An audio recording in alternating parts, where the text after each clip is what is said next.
Hello. Today we are playing a little adventure game. I was thinking about maybe play some more over the next few weeks. Probably always a Saturday stream, but we'll see about that. Because I have some that are detective games, detective adventure games. So I might do like take that as a theme for the next few games I will play. Besides Sundays, probably always the strategic games. But okay, let's see about this one.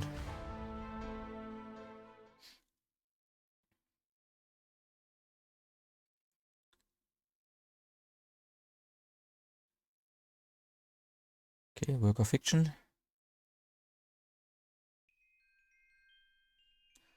Prologue, diplomatic means.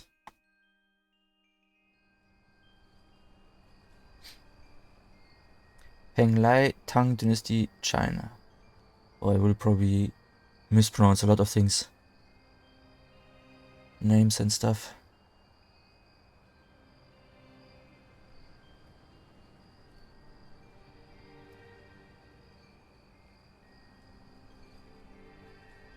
The messenger said I would find an officer standing guard. This must be the right place.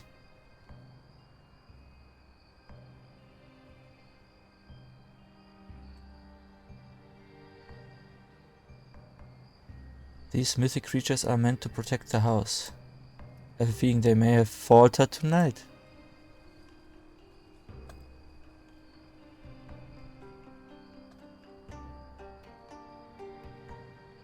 Yeah.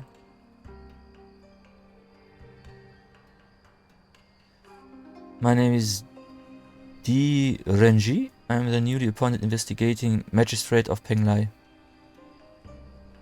A messenger was sent to fetch me only 30 minutes ago. He named Foreign Minister Wang Hua as his employer. I understand I am meant to help with an urgent matter. You're the new investigating magistrate? Excuse my bluntness, but I wasn't expecting someone so young.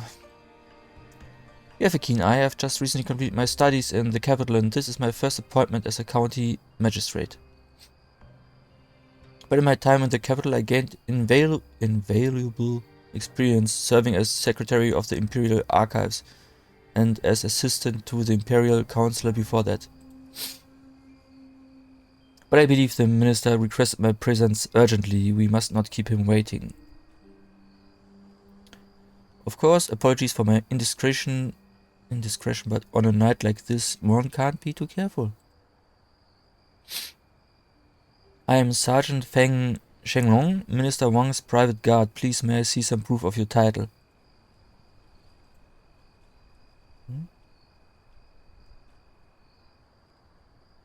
Is there some inventory stuff we have?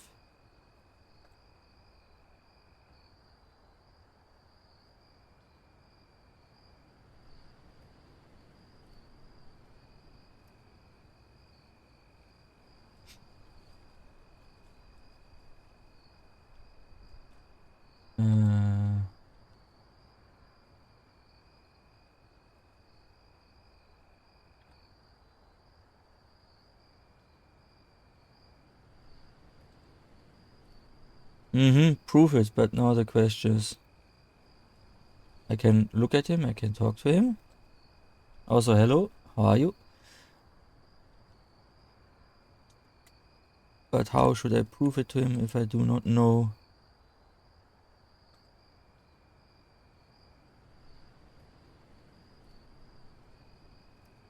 Weeping willows are believed to help ward off evil spirits. Good to know.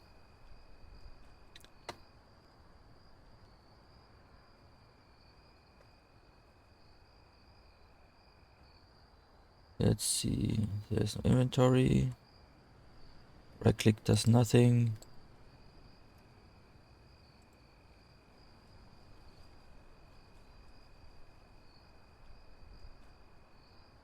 Can't can't look at myself.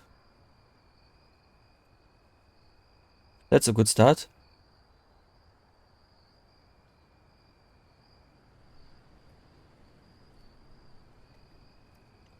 Nothing, nothing, nothing.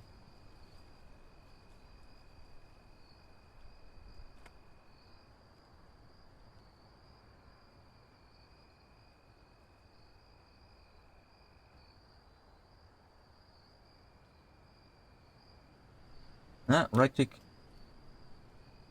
Does nothing.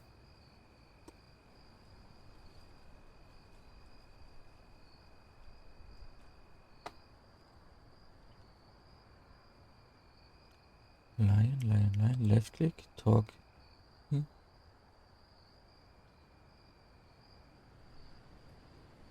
Am I missing something?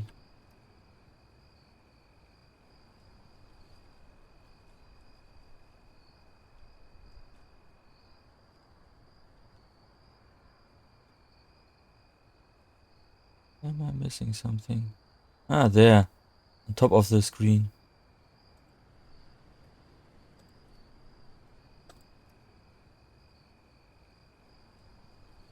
Thank you, Magistrate D. The minister is waiting for you in the entrance courtyard.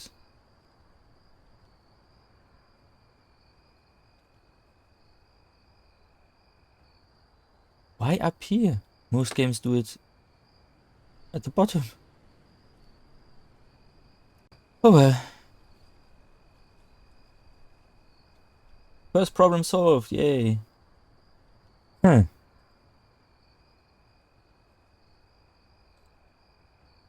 must be the foreign minister Wang. I heard he was appointed by the emperor himself. He's a powerful man, why would he seek my assistance at this hour? No doubt a matter of life and death, I fear the worst. You must be Minister Wang? You must be Di Renji, the new magistrate of our little coastal district. I wish we could have met under less dire circumstances. I understand you've only been at your new post for 2 weeks. The minister is well informed. I've only begun to settle into my new station. The area is still quite new to me. In truth, I've only visited the military fort so far. This compound, on the other hand, I did not know existed. Indeed, this estate was built just recently to serve only the most exclusive guests of the empire. Its existence is strictly on a need-to-know basis. Why do I need to know? So it appears you've put me in a privileged position, but why? Of that you are correct, young magistrate, but one word of advice. That position you speak of is fraught with danger. Knowledge, after all, comes at a price. But you seem keen enough. Good, I shall start from the beginning. As you know, this district borders a coastal region that is under constant threat by the Korean Navy. I was sent here and tasked to conduct secret negotiations with my Korean counterpart, Ambassador Choi. The Emperor himself summoned me to help deliver his proposed border treaty, a move that would undoubtedly help him regain favor in the eyes of the court and the kingdom. Needless to say, there are factions that would love nothing more than to see the Emperor fail. Who threatens the Emperor?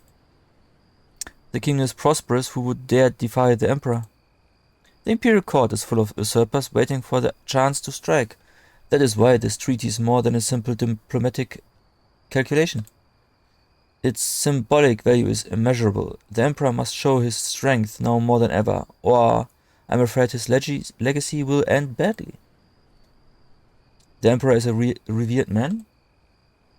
My father served under our Majesty. He is a capable and beloved ruler. Your father served a young and vibrant man. Today the Emperor is an old and feeble leader, a mere shadow of his former self. As his health wanes, his wife, Wu Zetian, grows with influence. As his favor falls, consort Wu gains power behind the curtains. Is the Emperor in jeopardy? Are you suggesting that the Emperor's enemies are on the move? Of that, there's no doubt. If 30 years in the Imperial Court has taught me anything, it is that no Emperor can truly rest. Night after night he lies awake, anticipating the next shadow. His enemies are too numerous, too persistent.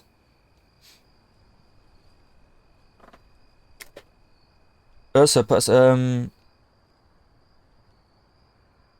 is when someone else tries to take over, like a title, a kingdom,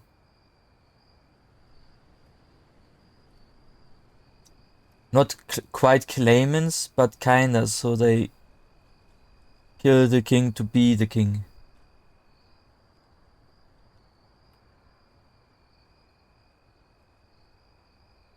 Or in this case, the emperor.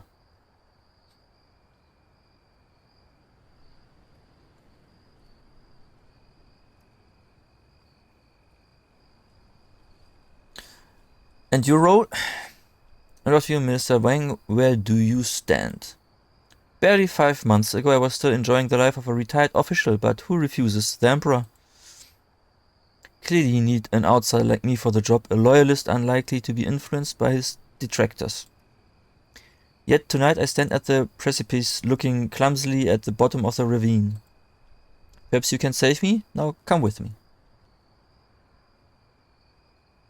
Sure, you're welcome. Moments later, on the far side of the compound.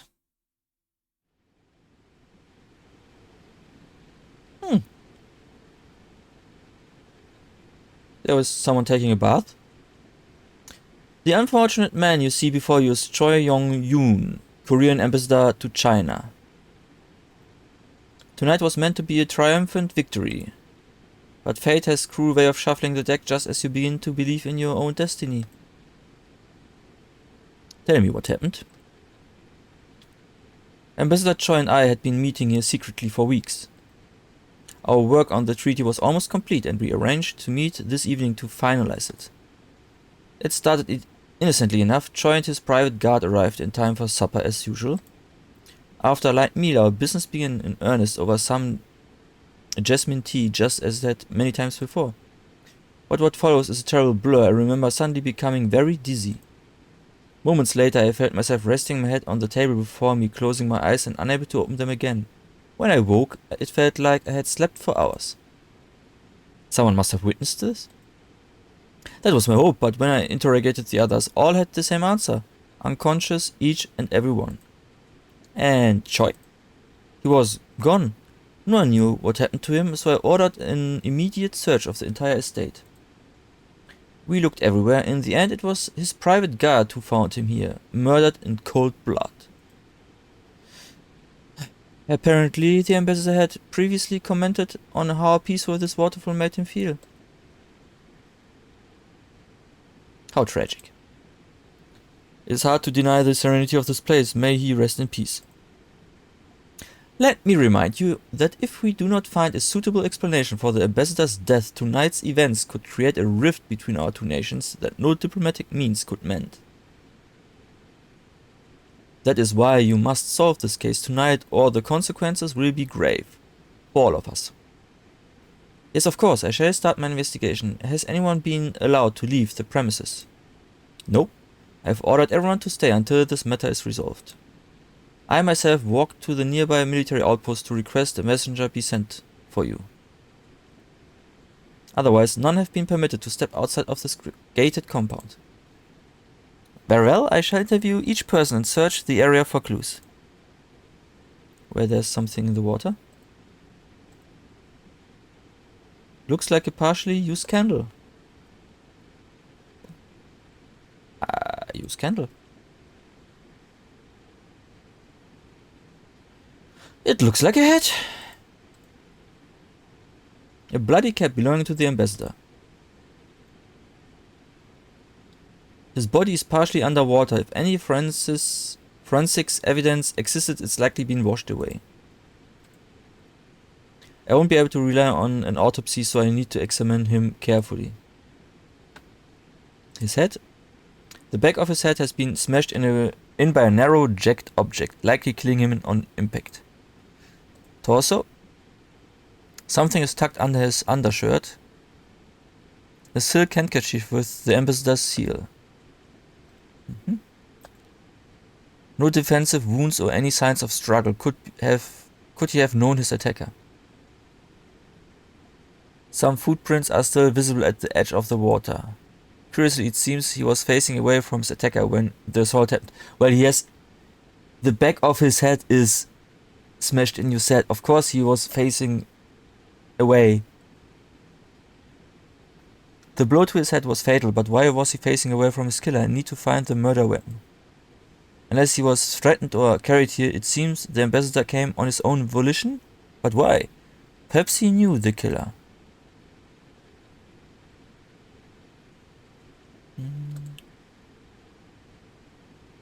His gaze is fixated on the ambassador's lifeless body. He still wears a look of disbelief. Yes, how can I help? Who else was on the premises? Can you tell me more about this compound and the people present tonight?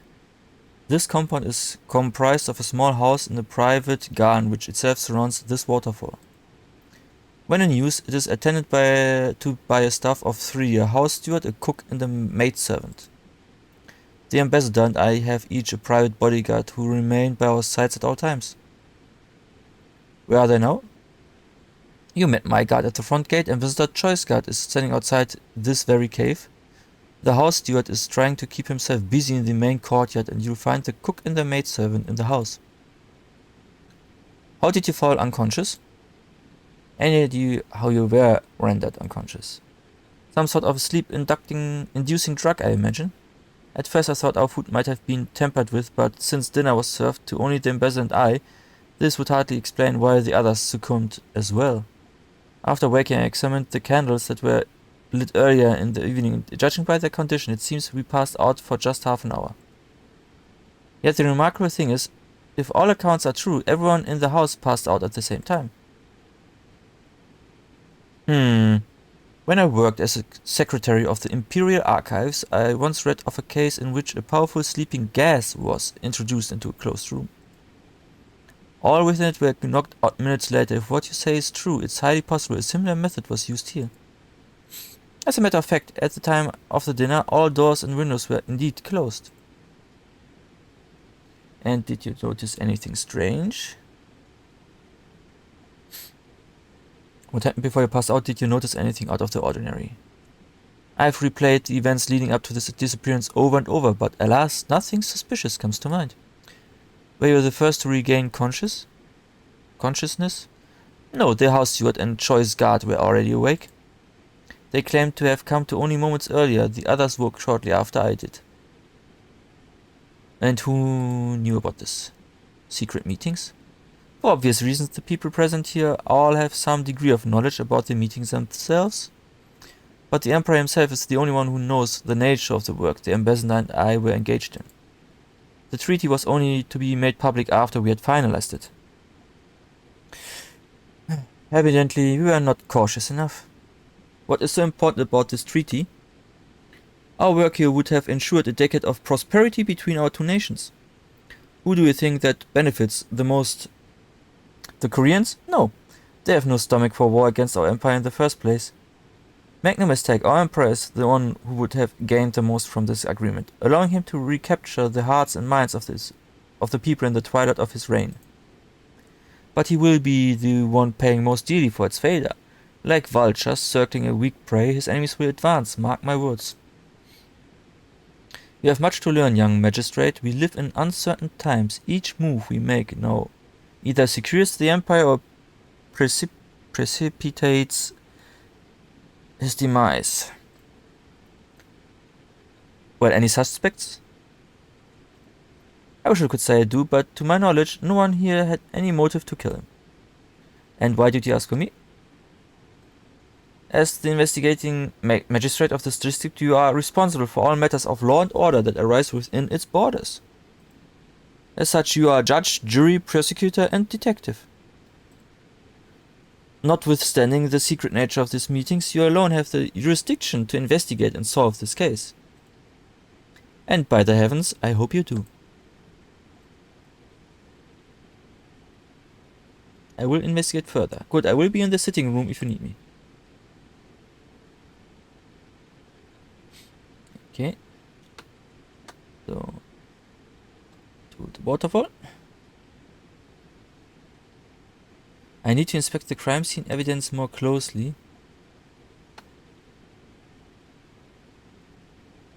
A fitted imperial cap worn by high-ranking Korean officials. There appears to be a small bulge on this inside. A secret pocket is sewn into the lining. There's a small piece of folded paper inside.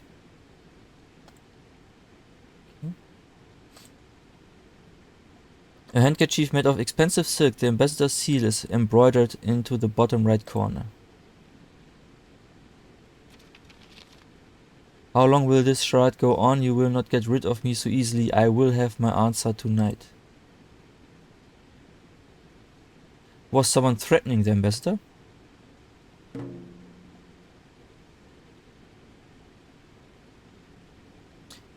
Collect evidence to fill out this deduction board. Found the letter and choice cap and learned of the potential threat. Okay. Can we now leave? Yeah, now we can leave. But I guess now it stopped me in cases afterwards. I think I would hope it would not stop me but make me find everything on my own.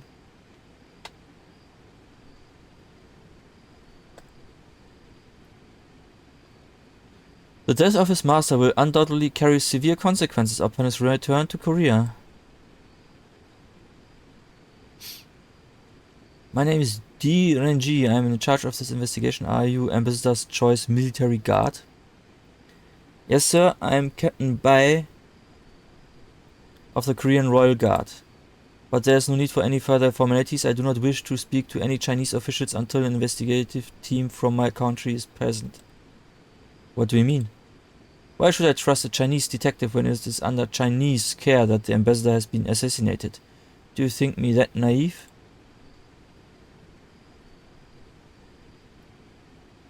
Well, I can help. I can help you find answers, but you have to trust me. Trust you? How do you know this wasn't a plot concocted by your own government? How do I know you're not part of that act? I understand your reservations, but if we do not act tonight, the trail may be lost and we may lose our only chance to apprehend the killer. How can we just do nothing and wait? I will make a bargain with you. Show me that you are truly here to find the truth. Show me your skills as an investigator, and I will cooperate and answer your questions. Well, we have a deal. I will return when I have uncovered more about the case. I shall expect your cooperation. So I need to find a few things first so that you will believe me and help me.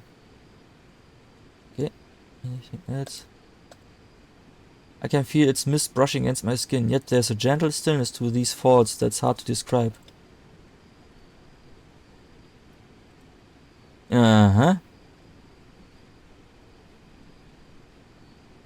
Something seems to be stuck inside the tree trunk. That object that's lodged in there is just beyond my grasp. I need something to extend my reach. Yeah. Okay. Let's...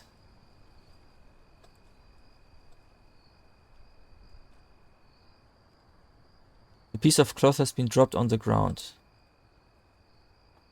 It's a rag coated with some kind of herbal oil. I can't quite identify the herb, but it has a minty aroma.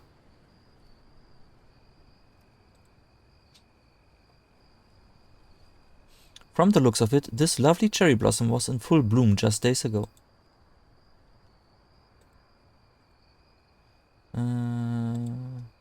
It's minty aroma. Okay, nothing more.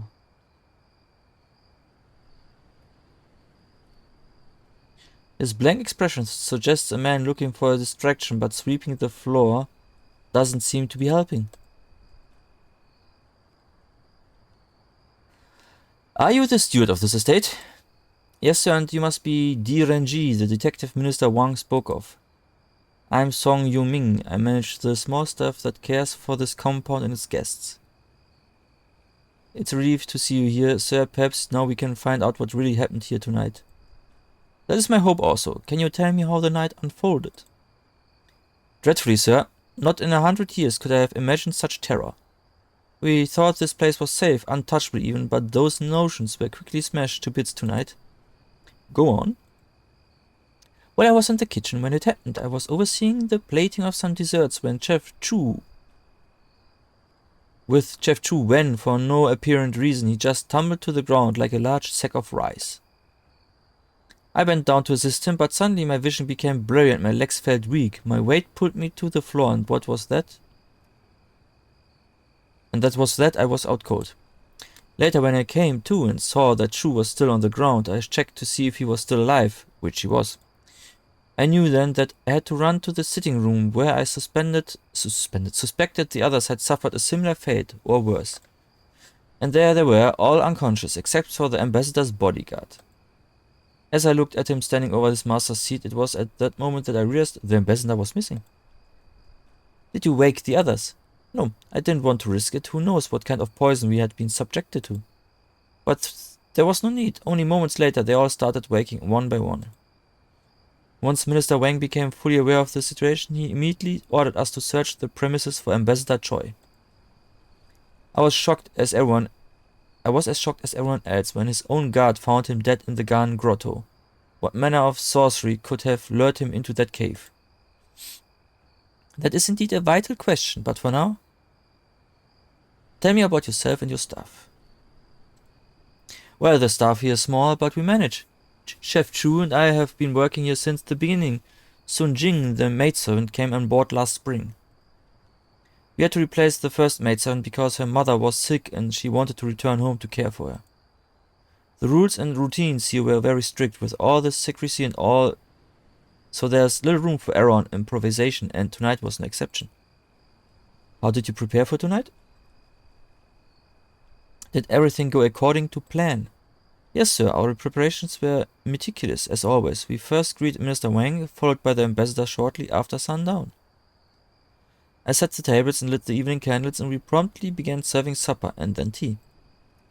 That's when I headed back into the kitchen to help prepare the desserts. Well, you know what happened next. Did anyone else eat besides the minister and the ambassador?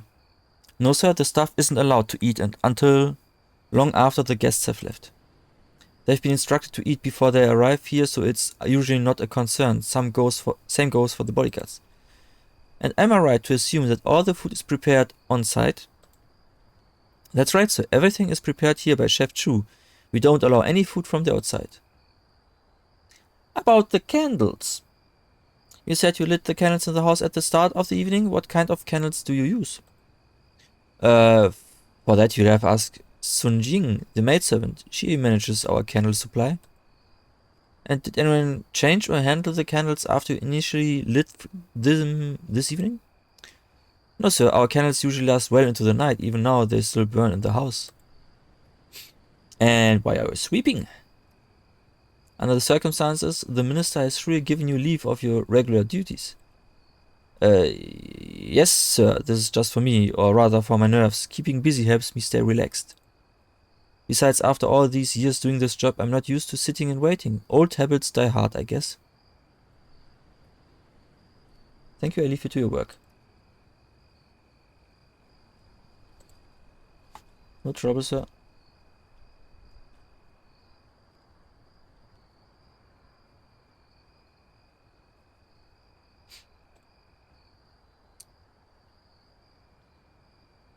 So...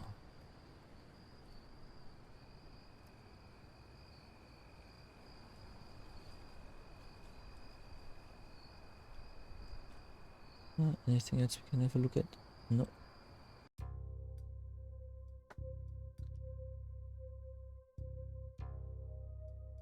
A fine painted vase featuring a dancing dragon. Okay.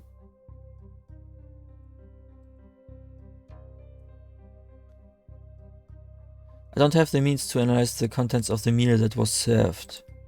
For now I need to rely purely on instinct and deduction.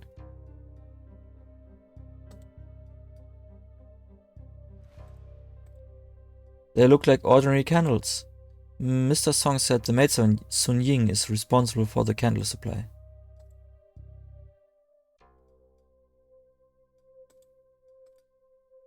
Her hands are trembling like the others. The night seems to have taken a toll. Nonetheless, her rare beauty is quite striking. I'm Magistrate D. Renji. I'd like to ask you some questions. Yes, of course. My name is Sun Jing. I am the maidservant. I'd like to hear your account of what happened tonight. Can you take me back to the beginning? Well, it all happened so fast. I remember the minister and the ambassador arriving one after the other just after nightfall.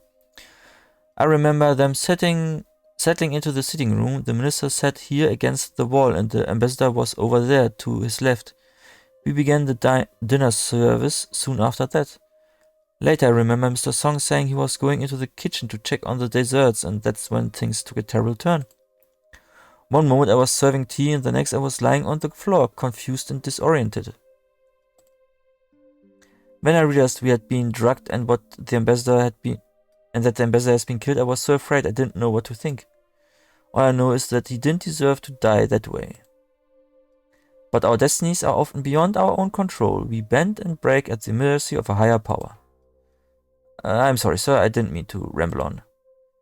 No need to apologize. What's taking place here tonight would unnerve the best of us. Thank you for your kind words. I hope you find the person who did this and bring them to justice.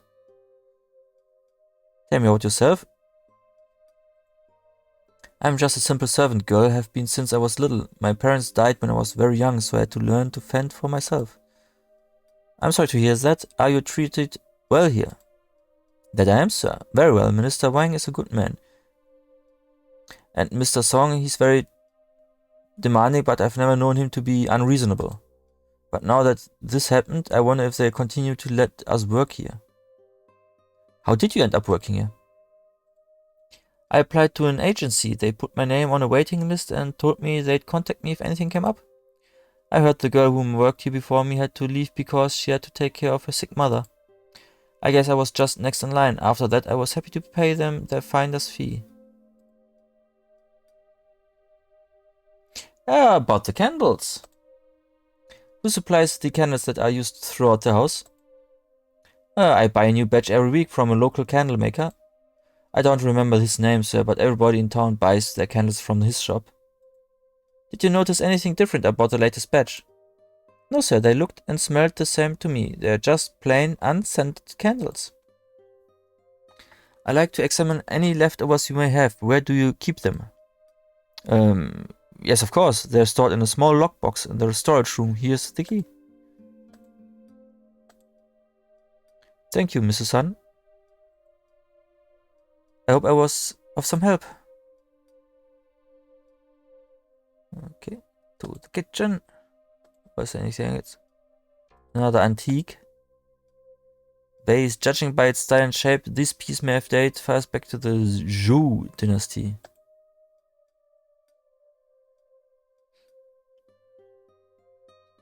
Okay. Onions, ginger, garlic, the usual assortment of dried vegetables. A board detailing the week's menu. The only noteworthy thing is how well organized the staff is. Charcoal tongs. These are probably the thing I need to get this thing out of the lock.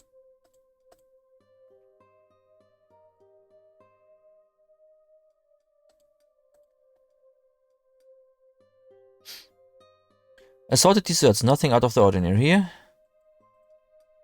It looks like the chef's been drinking wine. He seems oddly relaxed.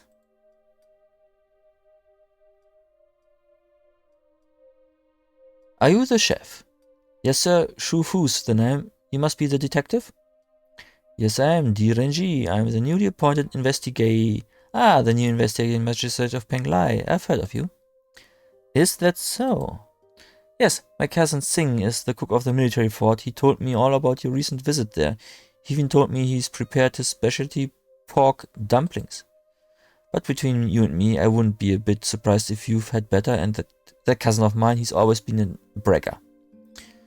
You seem strangely undisturbed by tonight's events, Chef Chu. Tell me, have you been drinking wine? Well, I suppose I did have a sip of wine here and there. It's been such a long and stressful night. I was just trying to calm my little nerves. Well, my nerves a little. The other way around. I see, and do you think you are fit enough to answer a few questions? Fit enough. I'd wager I'm the sharpest one here, sir. You needn't worry 1 second. Fire away. Okay, well. What were you doing before you fell unconscious? Let's see. I was standing over there, plating those custard tarts. Mr. Song was standing right beside me. I swear that man wouldn't know the difference between a tart and a pie if his life depended on it. Don't get me wrong, he's a hard-working man and everything, but he doesn't know heads from tails in the kitchen. Well, anyway, it was around then that I started feeling dizzy, like I was in a drunken haze, but without the drinking. I think I must have blacked out after that. The last thing I remember is a distinct metallic smell in the air. Regrettably, I passed out before I could identify it. You think you could have identified it?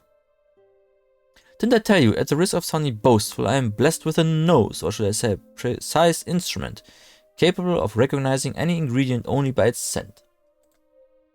In culinary school, they used to call me the Hound. One whiff of someone's breath and I could tell them the contents of their last meal. Would you like to give it a try? Why not?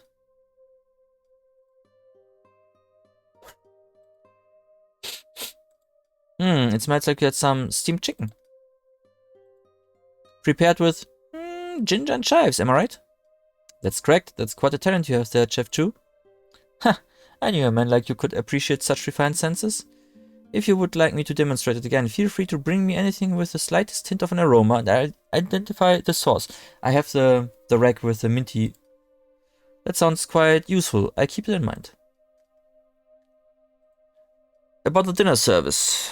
What can you tell me about it? The minister prefers his meals light and simple, and tonight's menu was no different. I first prepared a sweet duck soup, followed by some fried fish cakes and white rice. The custard tarts were next, but as it turns out, we never got around to serving those.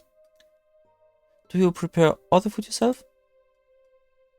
Of course, unlike my cousin who relies on his assistants, I don't let anyone else touch my food. Then tell me about yourself. You want to know about me? I see where this is going. I suppose we're all suspects here, aren't we? No need to be tactful around me, sir. I know how this works. You pretend your questions are harmless and routine, while all along setting a trap for the unsuspecting wrongdoer. Isn't that right? Nothing routine about a murder. There's nothing routine about investigating into a murder of a high-ranking diplomat. Now, Chef Chu, either you start taking it seriously or I detain you in your feigned jailhouse for wrongdoers until you start sobering up. I'm terribly sorry, sir. I was just jesting. I didn't mean to offend. It must be the wine. I'm not usually this talkative. So I was saying I came from a long line of chefs of 4 generations, if you can believe it. I've been a chef now for 16 years, and that's exactly 2 more than my older cousin Singh. In recent years, I have settled for working for the Imperial Court, going wherever they ask. The pay is a little better, and I don't mind the traveling. A bachelor's life has its perks, you know. Do you have any theories about the murder? It's those damned revolutionaries. They're plotting to overthrow the empire. I just knew it. They have eyes and ears everywhere. My cousin Singh, he thinks I'm crazy, doesn't think their throne is vulnerable. But that's exactly the kind of thinking that will get you in trouble. You wouldn't happen to have any proof of these conspiracy theories, would you? Proof? Well, not exactly, you see. It's more a gut feeling than anything else. All these years cooking for scholars, aristocrats, and officers, one picks up on these things. I see.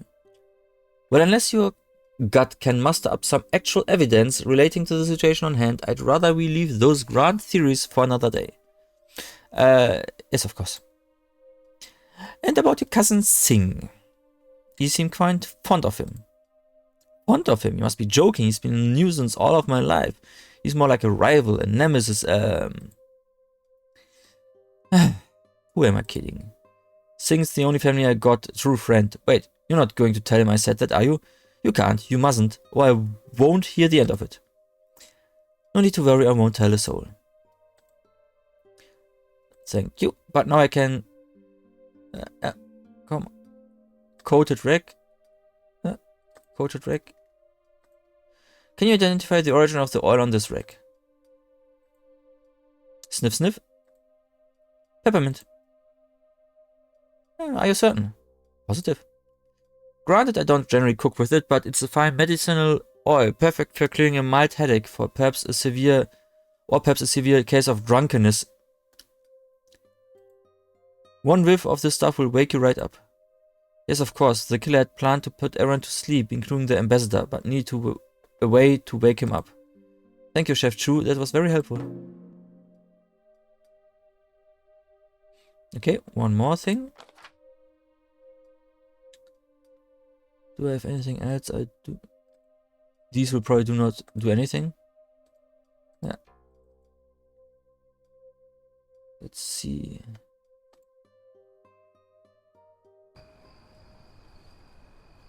Storage room.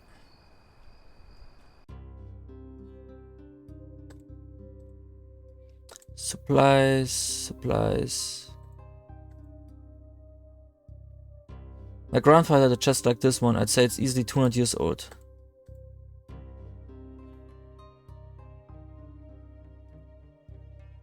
Key slots. Small QD lockbox in the storage room, which contains the remaining candle supplies.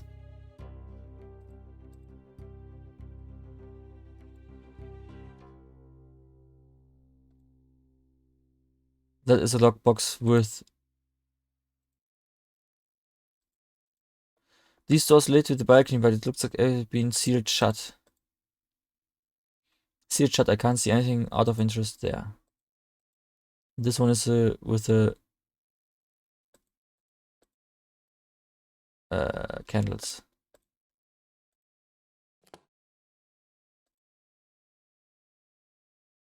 Huh.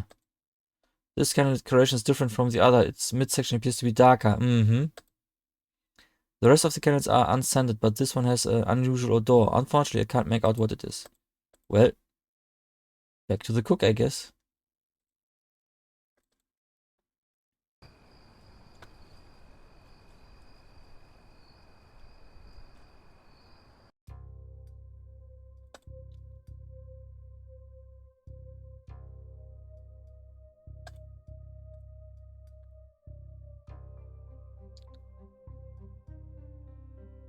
Do you recognize the scent of the discolored part of this candle? Yes, that's the same faint metallic scent that I detected in the air just prior to falling unconscious. It's hard to pinpoint since the substance is meant to be burned, but I wager a full purse that we're dealing with some form of opium. Opium? Can it be used to induce sleep? I suppose in the hands of a skilled chemist or herbalist it could be harnessed in such a way? Okay, determine that the candles were tempered with and to induce sleep temporarily. We get there. Slowly but surely.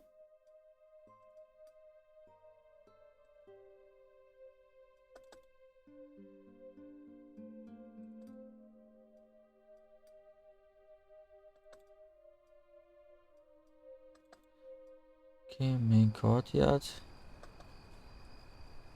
Maybe we have enough proof now that also the other I still have to talk to the guard from the ambassador, not from the ambassador, from the minister. But we can now probably use this. A bronze candlestick. It must have been dropped into the water and carried by the current into the tree trunk. There are small traces of blood and its shape matches that of the wound on the ambassador's head. This must be the murder weapon. Okay, now we have only 2 missing. But is it enough to talk to him already?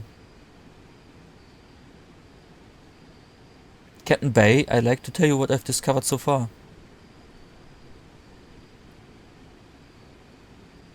I suppose I have misjudged you, Magistrate D. Then I trust you understand the gravity of the situation. I certainly do, sir, but the truth is I failed at my job and now the ambassador is dead.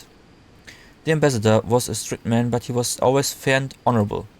But I failed him, I failed my country. Now my family will know shame for a generation because of it. If only I could face the killer right now, I would surely... Calm yourself, Captain.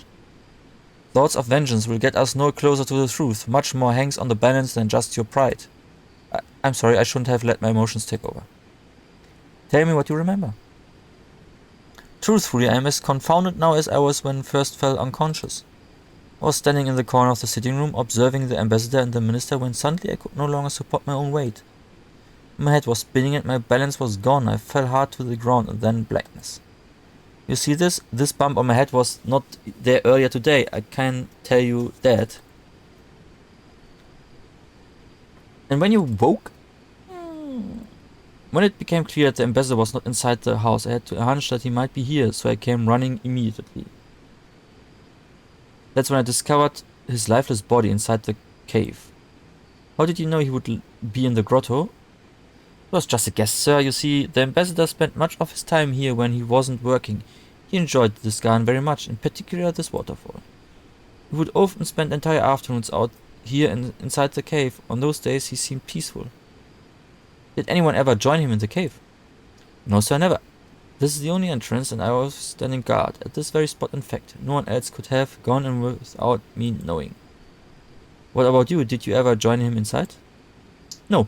The ambassador made it very clear that he was not to be disturbed. Was the ambassador his usual self? Ambassador Choi was a very private man. We rarely talked about anything other than official business. But from my vantage point, he did strike me to be especially preoccupied in recent weeks. Preoccupied? How so? I can't explain it really. There was just this look in his eyes. Like his mind was drifting, you know? Like that look on someone's face when they're daydreaming.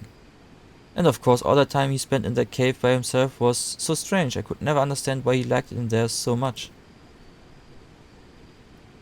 Had you seen him like that before? In all my years serving as his personal bodyguard, I can't recall a time where he appeared so distracted. But these last few weeks, something seemed to be bothering him. Did the ambassador have enemies? In Penglai, I find it very hard to believe. Since our arrival 5 months ago, we have resided in the Chinese military base down the road and have rarely ventured beyond those walls. Outside of this regular visits here to work on the treaty, the ambassador was very careful to avoid all unnecessary contact. You say he spent a lot of time in this compound. Did he have much contact with the staff members? He rarely spoke to them directly. Most of the time, if he had any requests, they were delivered by me. And those were usually the mundane type, like asking the cook to put less salt in his meals or requesting the maidservant to put his cap out to dry. Ah, that reminds me. I need to retrieve the ambassador's cap from the main courtyard. This was taken out this evening? Did you ask the maidservant to take it out this evening? Yes, in fact, the maidservant usually came to collect the cap as soon as we arrived. I suppose she picked up on the routine pretty quickly. Well, there's already a cap by his body. Are you sure you are not mistaken? There's already a cap near the ambassador's body. How can it be in the main courtyard? Ah yes, well, you see, the ambassador is a rather portly man, and on humid nights such as this he has a tendency to perspire, causing the underside of his cap to become damp. He used to complain about the discomfort, so he usually carried a spare cap with him. It was customary for him to switch to the fresh one before a meal. Interesting, so the cap in the cave is the replacement, and the one in the main courtyard is the original he was wearing when he arrived? Yes, that's correct. Where exactly can I find the original? I think the maidservant usually puts it on the stone bench by the north wall of the main courtyard. In that case, allow me to retrieve that for you, Captain. I'll be sure to return it to you after I've examined it. Of course, thank you, Magistrate. Thank you, I may have more questions for you later on. Okay. So far so good.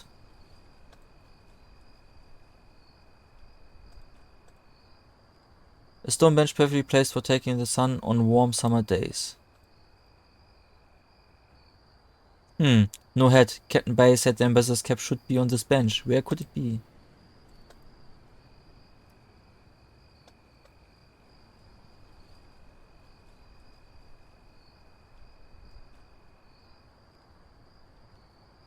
Did you see Ambassador Choi's cap? I'm looking for Ambassador's choice cap, the one that Maid 7 would have taken out to dry upon his arrival this evening. Have you seen it? I'm afraid I haven't seen it, sir. You're better off asking Sun Jing, but she's a clumsy girl, that one. It wouldn't surprise me if she misplaced it. And between you and me, I don't think she'll last here much longer. What makes you say that? Well, I suppose I've seen her kind before, sir. Careless and too cunning for her own good. I can tell the good ones from the bad ones, you know. I've served in many distinguished houses like the Liangs of Duji province. You must have heard of them. I served the great Liang family over 10 years. That is until 2 years ago, when the eldest son threw away their fortune in the gambling halls. I thought then that my fate had been sealed, destined to wait tables in tasteless inns and wine houses. Fortunately, the Liang matriarch was good enough to write me a letter of recommendation before things got even worse. That's how I ended up here, sir. So you were acquainted with Mr. Wang? No, not at the time, sir, but you see, Mr. Wang was once very close to the Liang clan. And when I presented him with the proof that I had served the Liang household with distinction, he was quite swift in his decision to hire me. Yes, I remember now. I heard about the Liangs while I was taking my final literary examination in the capital. If memory serves, official reports said that after suffering the shame of financial ruin, the entire family had committed suicide in their ancestral home of Induji. News of the terrorist scandal echoed throughout the capital for weeks. It was a horrible affair indeed, sir. Simply horrible. Okay. I can't quite put my finger on it, but this account of the Liang tragedy felt hasty and insincere. Unfortunately, my knowledge of that affair is only second-hand. I need something more substantial if I wish to confront him. Perhaps Mr. Wang would know more. Okay.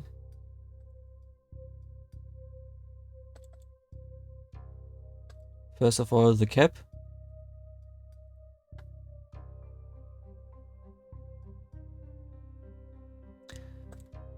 I was told you were responsible for replacing the ambassador's cap. Was that the case tonight? That's right, sir. He always leaves an extra cap here so that I can dry it and have it ready for his next visit.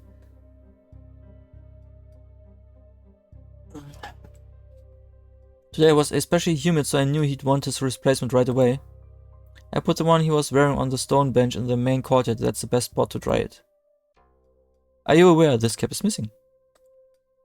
No, sir, I had no idea, but I'm sure I left it on the stone bench. I always leave it there for drying. Thank you, always happy to help.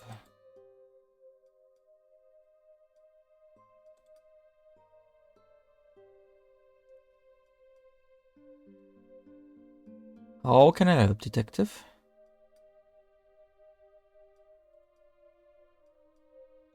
About the house steward. Mr. Song told me an interesting tale about how he became steward of the state. He credits a letter written by the late Madame Liang of Duji. Yeah, that's true. I did hire him largely on the strength of that recommendation. Liang Tao and his wife were a formidable aristocratic couple whose influence reached far and wide. I was fortunate enough to call myself a friend, but over the years we had lost touch. Truth be told, even if at a young age their firstborn son was an incorrigible troublemaker who had left an unsettling impression on me, perhaps I distanced myself without even knowing it. In the end, that his gambling addiction was the cause of their downfall did not entirely surprise me. Even so, when I heard the news of their tragic demise, I was deeply saddened. I made many inquiries, holding out hope that the rumors surrounding their ritual suicide were grossly exaggerated, that perhaps some members of the family had survived the ordeal. I understand this is a sensitive personal matter for you, Minister, but I assure you I wouldn't be asking if it wasn't important. Very well. My initial inquiries were fruitless, until one day, months later, I received word from a reliable source that someone had indeed escaped unharmed. Although Madame Liang had accepted the path that her husband had chosen, her compliance did not extend to taking the life of their 3-year-old granddaughter.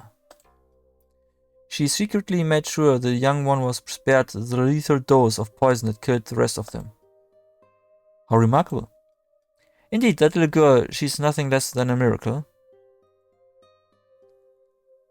With luck, she will live out the rest of her life peacefully in Chengdu, where we were able to locate a distant relative willing to take her in. So you can see, when Song came to me with a letter of recommendation. I took it as an act of providence, one last opportunity to do right by my old friends. Any other thoughts on the case? I suppose I should feel relieved that the killer only intended to kill the ambassador, but I can't help but wonder why the rest of us were spared. The killer obviously had the means to murder everyone here. Why did he choose to let us live? What sort of devious plot were we victims of? Now that I know more private details about the Liang affair, I can confront Song to see if his story holds up. Also, probably about how they committed suicide. Because now we know they were clicked outside of the window. So now that we know it was poison.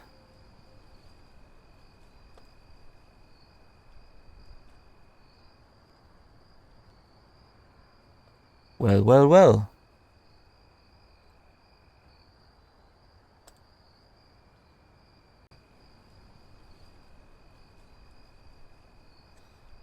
What can I do for you, detective? Tell me about yourself. Before I was reassigned to protect Mr. Wang, I was guard of the Imperial Palace. Frankly, I didn't even know I was being considered for this mission when my superior told me I had been picked for the job. I can't complain though, I'd much rather be out here in the countryside than roaming the halls of that stuffy palace. Excuse my bluntness again. Thoughts on the murder? Truthfully, sir, I think the rest of us are lucky to be alive. I know I'll be thanking the gods in my prayers tonight. If I may be so bold, sir, something tells me Ambassador Choi was up to no good. Why else would someone go through all that trouble just to get to him? And whoever it was, they are sure knew what they were doing. What can you tell me about the minister? Minister Wang is an immensely disciplined man. His dedication to his work is remarkable. Although I don't know the details, I know that whatever treaty he and the Ambassador Choi were working on was of great importance. And he poured himself into it. I just hope that after what happened tonight, some part of that work can still be saved. Have there been any incidents since your time here in Penglai? That's just it, sir. There have been no disturbances until tonight. Everything had been going so well. All that was left was for the two sides to sign the agreement and the mission would have been complete. About the security arrangements for this compound and its guests? My job is to ensure the security of the minister. Where he goes, I go. This compound simply acts as a security meeting place. Since it's situated behind the military base just north of here and its location is kept top secret, there's no need for additional guards, which would only raise suspicion. I see, and dignitaries such as Ambassador Choi also travel with guards? Yes, sir. If they travel alone, they do so at their own risk. In fact, many officials will travel with a larger contingent of bodyguards, but for these meetings I heard the Emperor himself requested that secrecy be the top priority.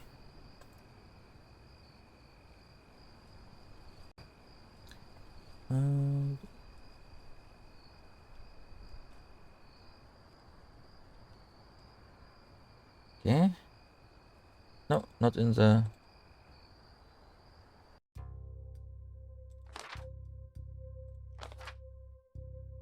Okay, that's where you open. That's interesting.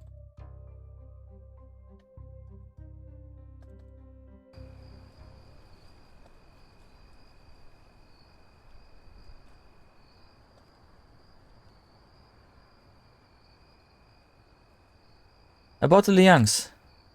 You mentioned your service for the Liang family in Duji. Just now, the minister and I were debating a finer point concerning that affair. I thought surely if anyone could help us settle the question, it would be you. I hope you can indulge my curiosity. But sir, aren't there more pressing matters to attend to?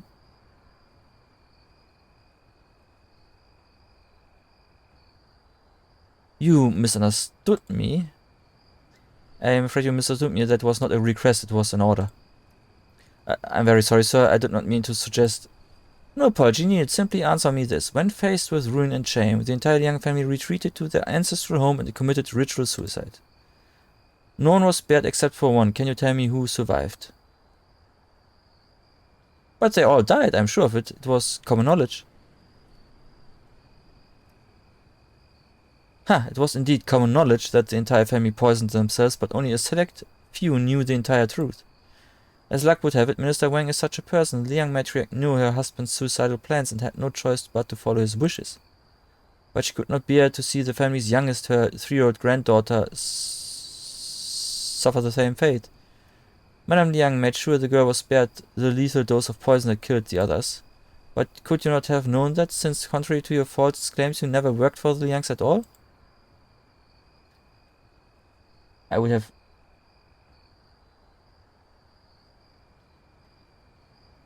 Okay, but... no other word. Your crude and careless retelling of the Liang affair never did sit well with me. How could a man devoted to the same family for so long recount such a tale with such utter lack of sentiment? You're an opportunist, but not a very smart man. Like everyone else at the time, you heard the stories about the Liangs, but you decided you could use that knowledge to your advantage. You forged the letter you claimed was written by the matriarch and lied your way into your current position. What are you playing at song? Come out with it now.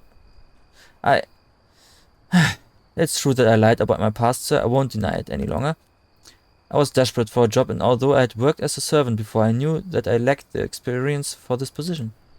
But I assure you, I had nothing to do with the ambassador's death. I'll be the judge of that. What else did you lie about? The ambassador's cap. I was the one who took it from the stone bench earlier this evening, just after the maidservant brought it out into the courtyard. Well, explain yourself at once. It was nothing nefarious, sir. I swear I just needed something to protect myself from Sun Ying. Like you, she somehow found out about my dishonesty. She said she would keep quiet, but warned me that she would one day ask for something in return.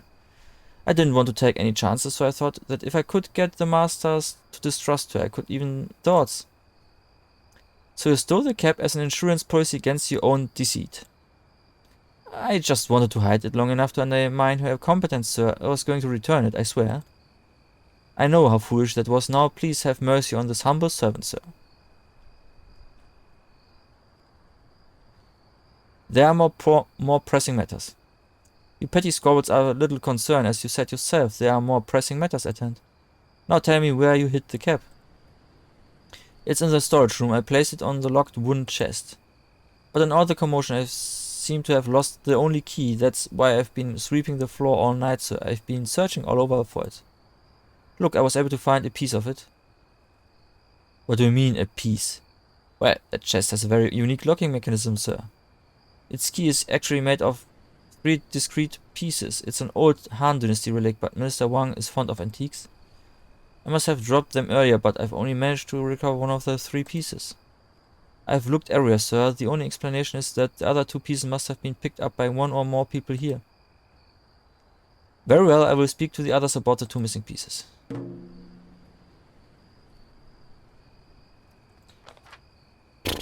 That's a lot of reading in this game. I might not be the best choice.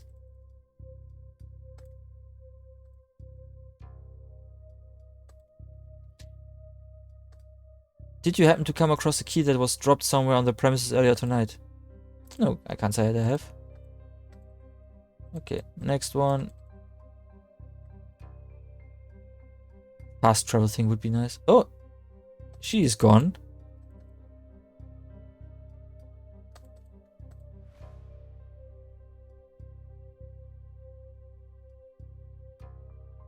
Did you happen to come across a key? A key? Wait, do you mean this thing? I found it on the courtyard, or was in the sitting room? Oh, anyway, you can have it.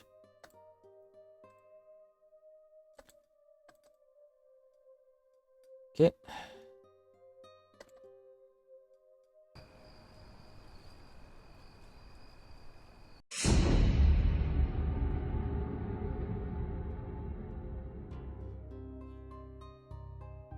Heavens, no. There's no mistaking it, she committed suicide right under our nose. Clearly suicide, but why? Dead, yet her body is still warm. She was alive only minutes ago.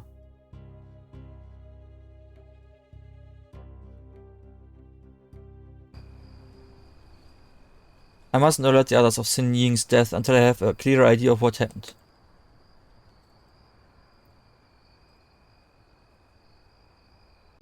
Okay. Did you happen to come across a key?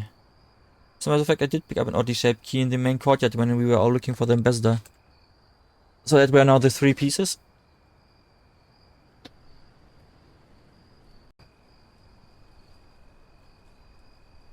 Okay.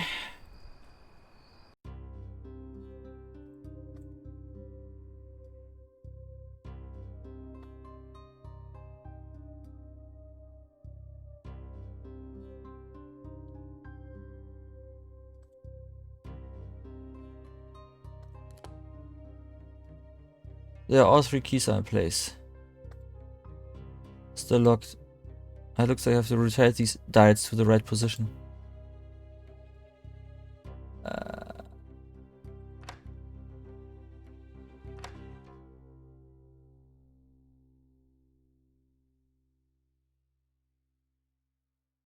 This one is here. Here, so that seems kinda right.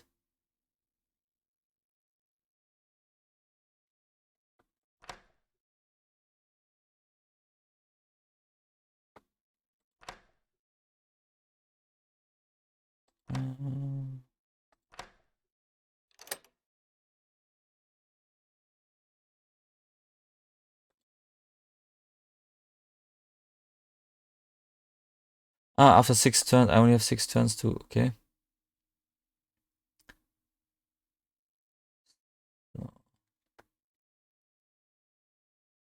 But I can only rotate it in one direction.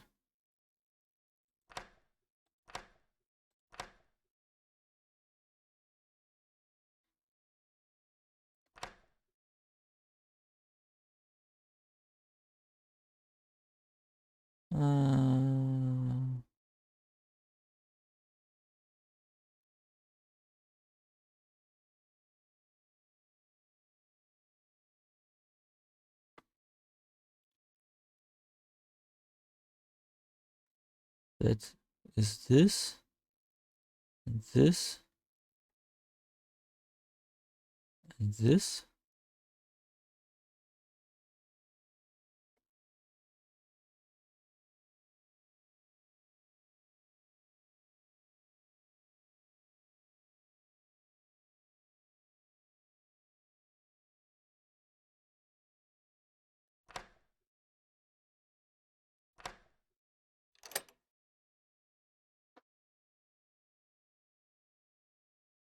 Hmm.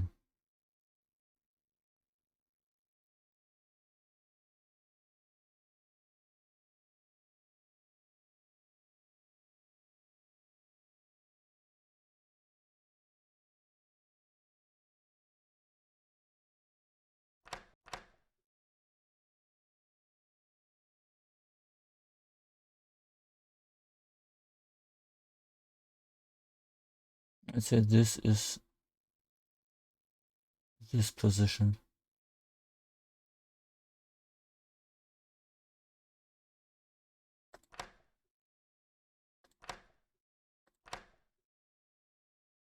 And this position. And this. Okay. That did the trick. Here it is, the cap the ambassador was wearing before it was exchanged for the replacement. Let's see if this one is a secret compartment.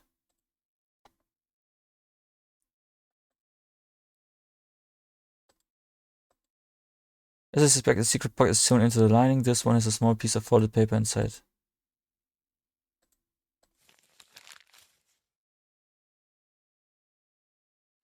My beloved Sun Jing, though you may despise me for it, my duty to my country compels me to choose against my own heart.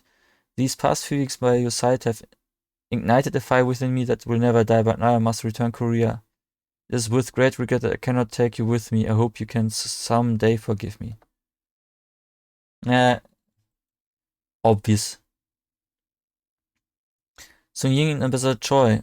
How clever, the cap replacement was just a way for them to exchange messages.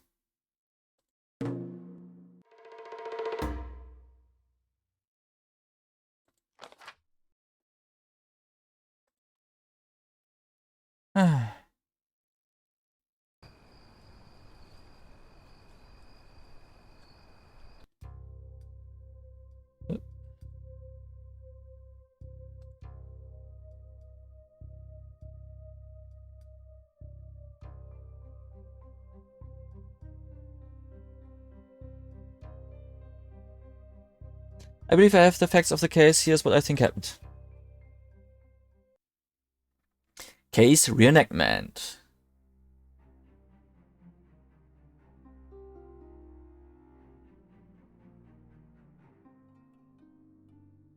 At first, what took place here tonight seemed overwhelming. A secret diplomatic mission, a mysterious sleeping gas, a cold-blooded murder, and in the end, an inexplicable suicide.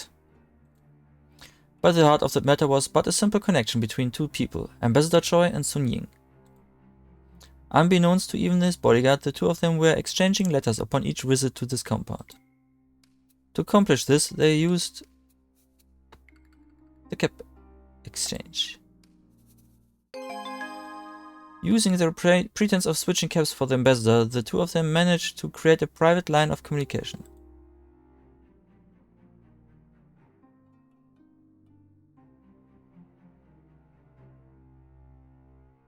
Over the course of many secret exchanges, an illicit affair grew into a loving bond. I suspect many of these messages exchanged contained directions for each time the pair would meet. All that was needed was an agreed-upon time, as the place was surely always the Garn Grotto. Knowing this guard would stay outside, the ambassador asked his lover to wait patiently inside. But the love story was doomed to fail. After all, how could a high-ranking Korean diplomat return to his homeland with a Chinese servant girl as his mistress? It's a bitter truth, an all too rigid view of love, but a truth the ambassador had come to accept. But Sun Ying had no intention to comply. Instead, she set in motion a cunning plan for one last meeting. If still he refused her, he would pay the ultimate price, but if he chose to be with her instead, they would have simply returned to the house to perform a bit of theater. Everyone in the house would have woken up with a mild headache, but none the wiser. But Ambassador Choi did not have a change of heart, and so she carried out her vengeful killing. While his back was turned, she struck him with a candlestick. Already carrying a candlestick, Sun Ying waited until the opportune moment to strike. The ambassador never had a clue.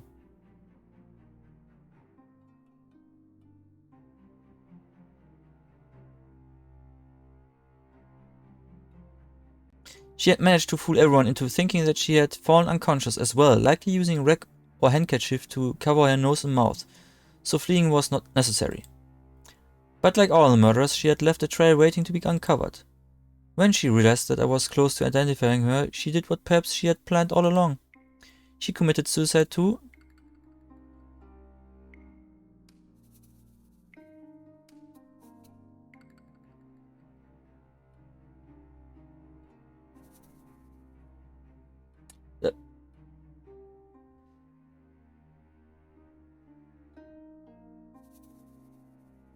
Just avoid getting caught, or is it... No. Avoid getting caught because it's not like joining the ambassador, was it? Okay, it's...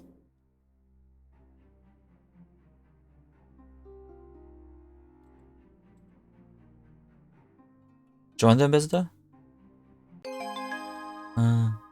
What took place here tonight was a love affair gone wrong. There were no political machinations at play, no revolutionary plots to unravel. It was a simple tale of passion and rage.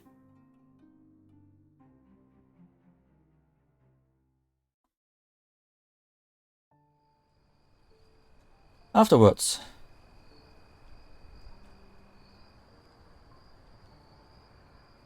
It never ceased to amaze me how the human heart can be so frail and yet so hardened at the same time. When you adept young magistrate, your handling of this case was impeccable. Thank you, sir. I'm happy I could be of service. Then why the long face? By solving this case, you've given this treaty a chance of revival. You've done a great service to me, and more importantly, to His Highness. Thanks to you, diplomatic means are still within reach, as the Koreans can hardly blame us for their own man's weaknesses. You should be proud of this accomplishment. I will make sure the Emperor knows of your outstanding service. I am humbled by your kind words, Minister, but if I may speak frankly, something about this case, about Sun Ying, still leaves me uneasy. And what might that be? I've yet to put my finger on it, but I have a lingering feeling that something doesn't fit.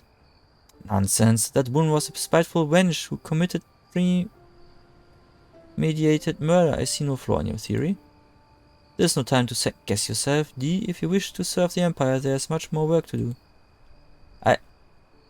Perhaps you're right. I'm probably just overthinking it. Remember this night, young detective. You now stand at the crossroads to greatness. There's no turning back.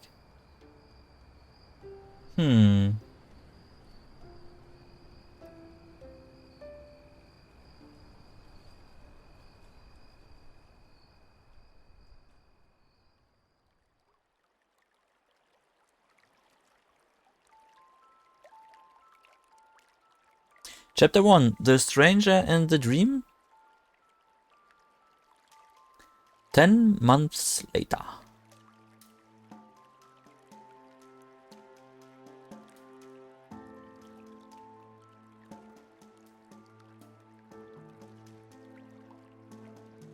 Is it a good way to travel? Well, it's in a dream, I guess. I've been here before. Some invisible force is pulling the boat forward. Through the fog, I can see a small island with the tower standing at its center. It beckons me.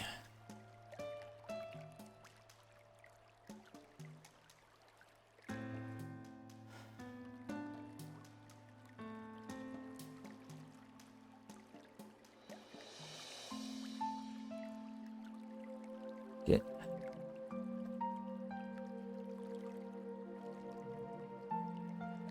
It is blocking the passage to the tower. What a magnificent animal. I wonder if it will let me pass.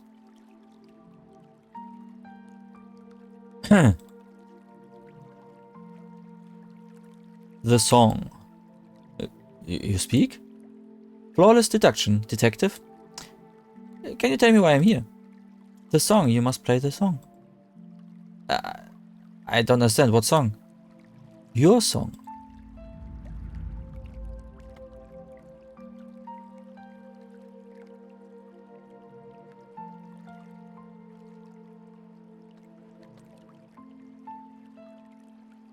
It's a single drumstick with a strange markings along its shaft.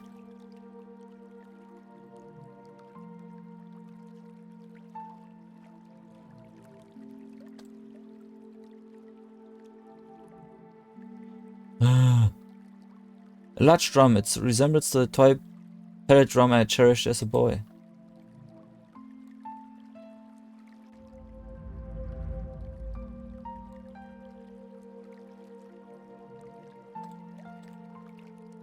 These are Bagua symbols.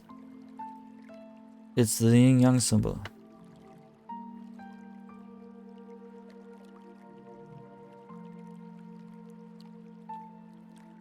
This.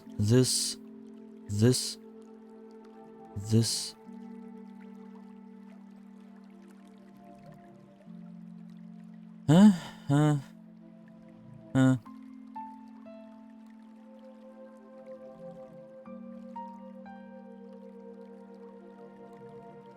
Is it this or this one?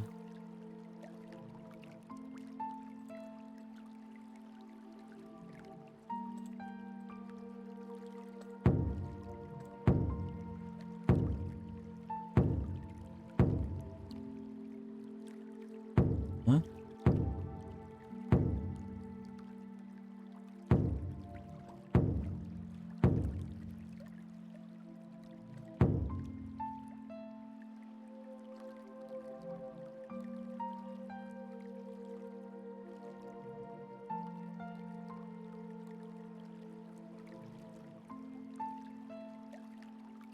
Is it the other way around? Do you want me to start here?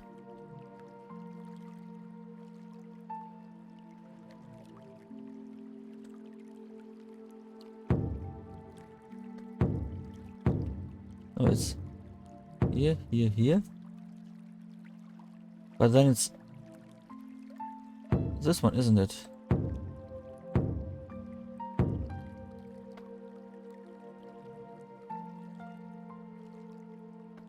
One opening in the middle, completely closed.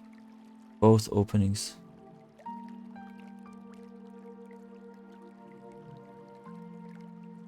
Ah, 1, 3, 1, 2. Okay.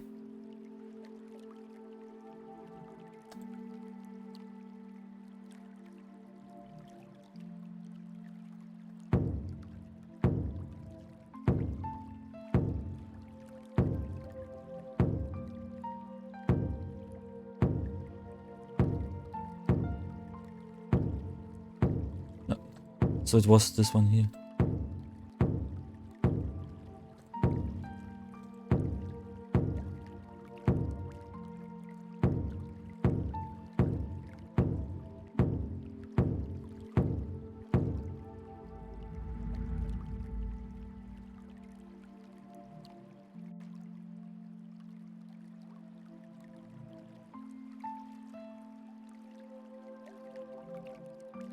What a fine tune you play, D. Renji.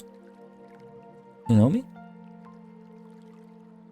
It is you that the drum calls, your song breaks the silence. Who are you? In this place, names are unimportant except your own. And what I'm doing here? You are needed. The moment has come for you to show your true self. But time is fading. The wolf is on the move. Calamities upon the flower and the flesh, and the gold in the gate. What calamity? Who's in danger? What can I do? Cross the threshold and protect the lost ones. Break the wolf's spell and save the remaining roses. Now, go speak no more. Go before it's too late. Climb the tower and save her.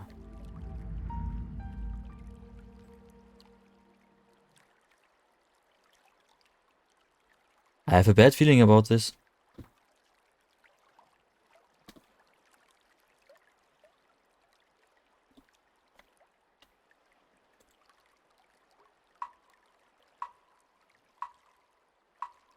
Huh?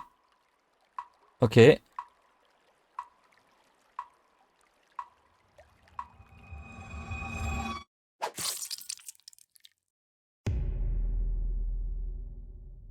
The same dream again. No matter how many times I run up the tower, bloodshed is all that ever comes from it. And what of the talking deer who seems to speak in riddles? I must not dwell on that now. My new assignment awaits.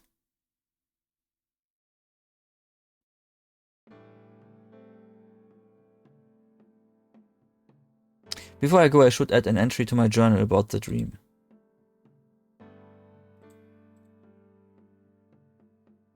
It's my journal. I should add an entry about the last night's dream. Also, jade horse?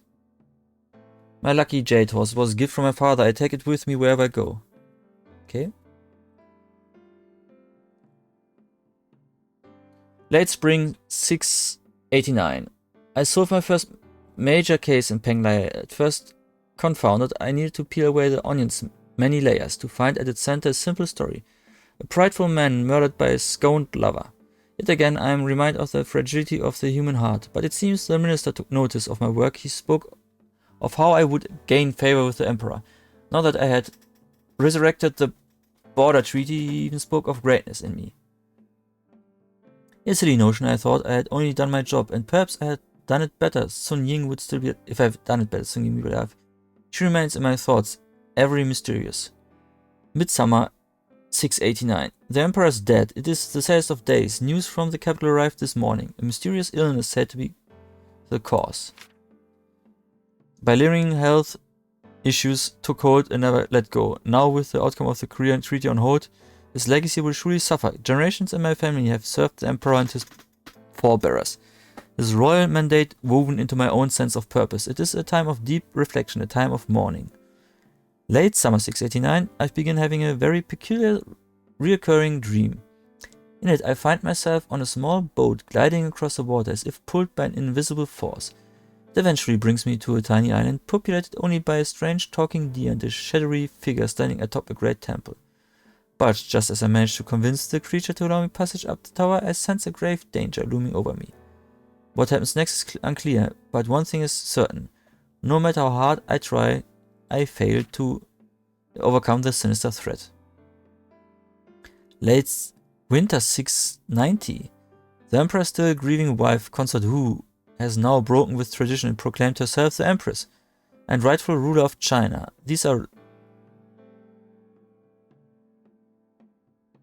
There are rumors of her brutal tactics. So there are rumors, but that reverberating across the imperial echo chamber, stories of ruthless reprisals and a secret police force used to silence her opposition. But what am I to believe? Was her rise to power illegitimate, or are these aspirations nothing more than aspersions nothing more than exaggerated hearsay spread by envious detractors. No doubt a woman reigning over the empire for the first time will vex the establishment, but the imperial court must survive this turmoil. We must come together for the good of the realm. Early spring 690. 10 months have passed since the Korean ambassador's murder. 8 have gone by since the death of Emperor Gaozong, and another 2 have elapsed since Wu Zetian rose to power. Don't you play Wu Zetian in... Wasn't there a civilization game where you have Wu Zetian as a ruler of China?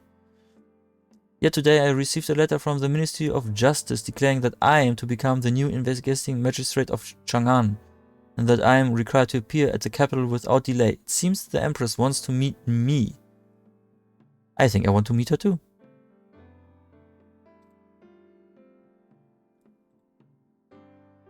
Most of my belongings are in that travel trunk. I didn't have much time to pack my things, but the essentials are in there. The capital city of Chang'an. I am fond of the time I spent here during my imperial examinations. Father served here as an imperial counselor for some years, but despite all that, this city never quite felt like home. A promotion as the magistrate of such an important region will come with a lot of responsibility. I hope I can live up to my father's good name.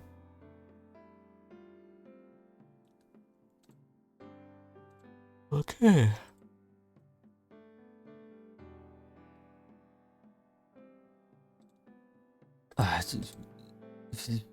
I thought it was done when I opened it. Do I really have to?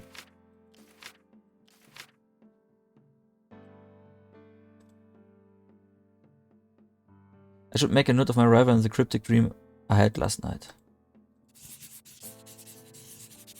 I arrived in Chang'an last night. I made my way to Justice Department where I am to stay. A young lieutenant showed me to my new living quarters. But my first night here is marred by the same cryptic dream. I wake with a sense of dread and restlessness. I feel I can ignore it no longer, but what can I do?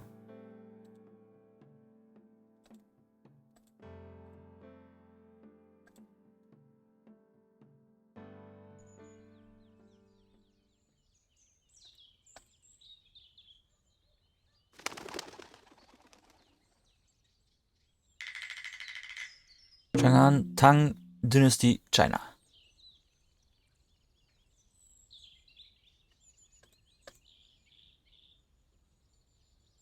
Rather frail looking plant we place by itself in such a large courtyard.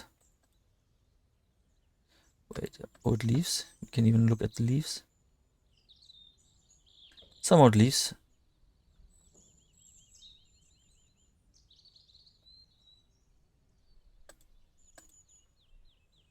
It looks like some repairs are being done to the roof. A sturdy looking hammer I may have use for this, but there might be someone who needs the hammer to work here. You can't just take away the hammer. Well, can.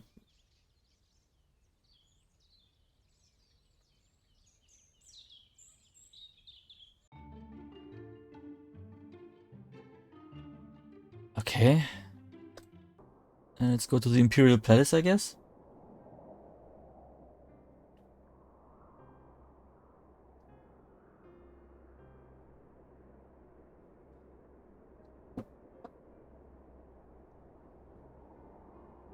We found and captured the rebels responsible for the attack on the royal temple. Good. By attacking the sacred temple, they are trying to undermine the symbol of my heavenly mandate. No quarters to be given to these agitators.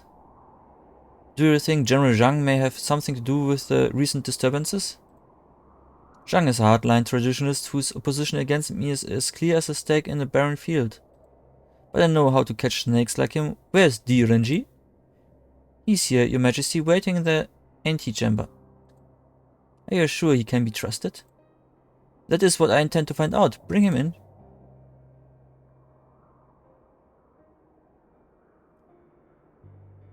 Yeah, the Korean ambassador's case is solved.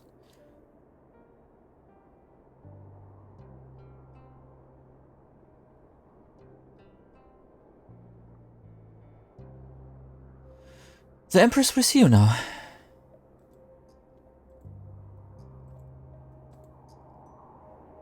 At once beautiful and intimidating, she has an air of confidence that is undeniable. Yao Mei? Or Zhao Mei?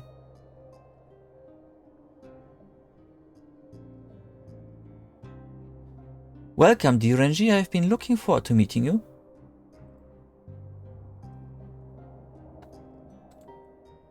This humble servant is honored by your Majesty's reception. I trust you had a chance to rest last night. I understand you left Penglai 3 days ago to undertake the long journey to the capital. Yes, but the road was kind to us. My caravan arrived at the Justice Department just after nightfall. I had sufficient time to settle in for a night's rest. Good. The winds of change are blowing. There's no time to waste. Tell me, Magistrate D, do you know why I called for you at this particular moment? I'm not sure I follow. I thought perhaps you may be wondering why it took so long for your promotion to the capital to be confirmed. After all, that was my husband's wish before his untimely death. When he heard of how you solved the Korean ambassador's murder and rescued his border treaty, he made it very clear he wanted you to serve by his side. If he were still with us today, you would have been reassigned to Chang'an long ago. I humbly serve the Imperial Court where I am needed, Your Majesty. I mourned Emperor Gao Zhong's death, but it's not in my nature to question my position or rank. It is a rare thing to witness true modesty. The truth is my transition to power was not without some interferences.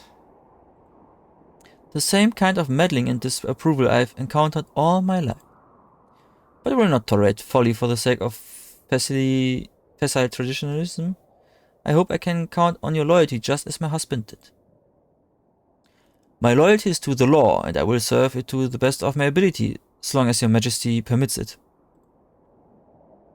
I see, and what if the law is unjust?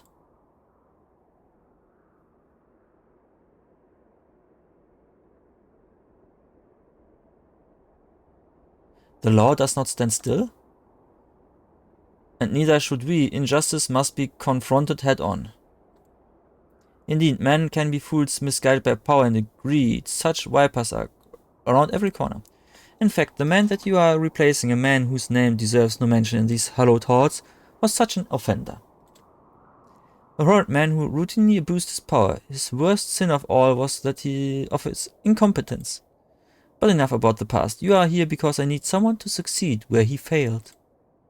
Dear Renji, I hereby name you the new investigating magistrate of Chang'an. What say you?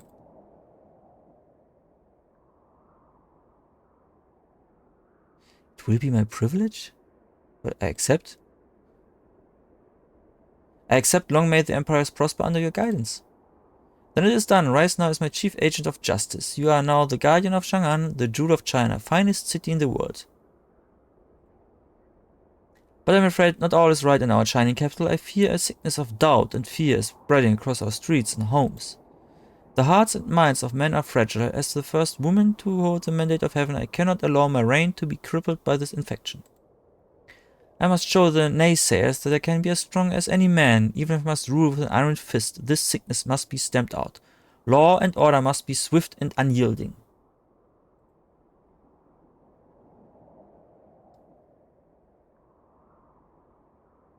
We must govern virtuously.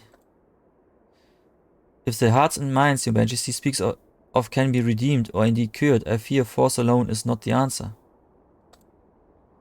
How pragmatic of you, Magistrate. I suspect even my husband may have underestimated your gift for counsel. Your notions of virtue and balance are sobering, but we are nonetheless responsible for cleaning the streets of the miscreants who could dare undermine our empire. And that is exactly what you shall do. I'm at your Majesty's command.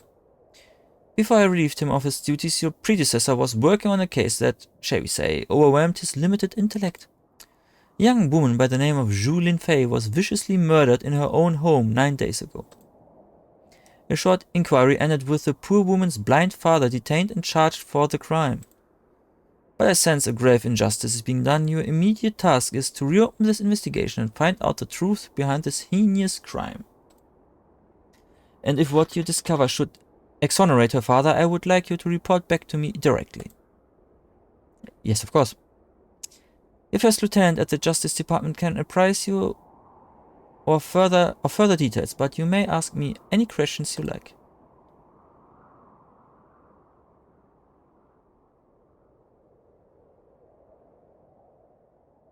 Well, I wish to offer my condolences. For the passing of Emperor Gaozhong, although I never had the privilege of meeting him, I was an admirer of his reforms. Your sentiment is appreciated, Majesty. My husband was indeed a great man. He led our country onto the world stage, and now it is up to us to fulfill that destiny. Now it's the time to look to the future. What can you tell me about the victim? Julin Fei met a horrible end. At first strangled to death. Her misery did not stop there.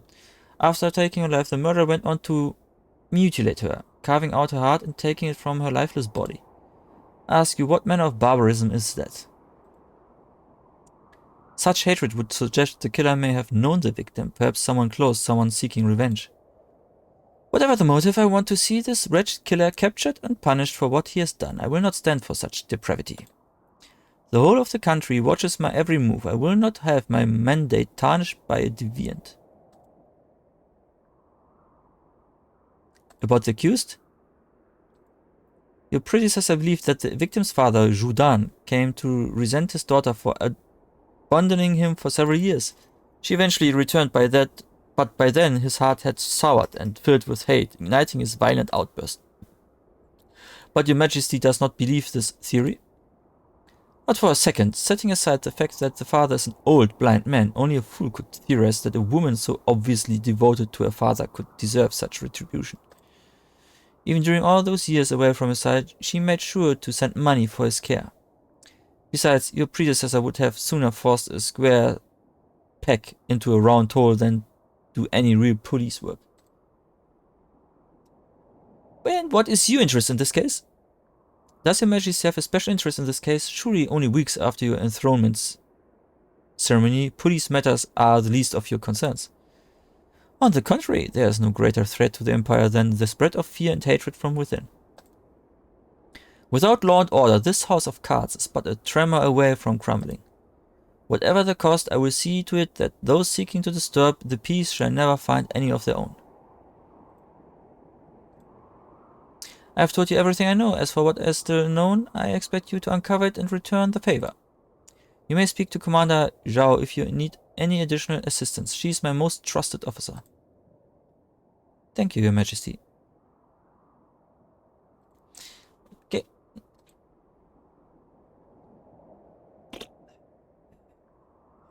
So much reading.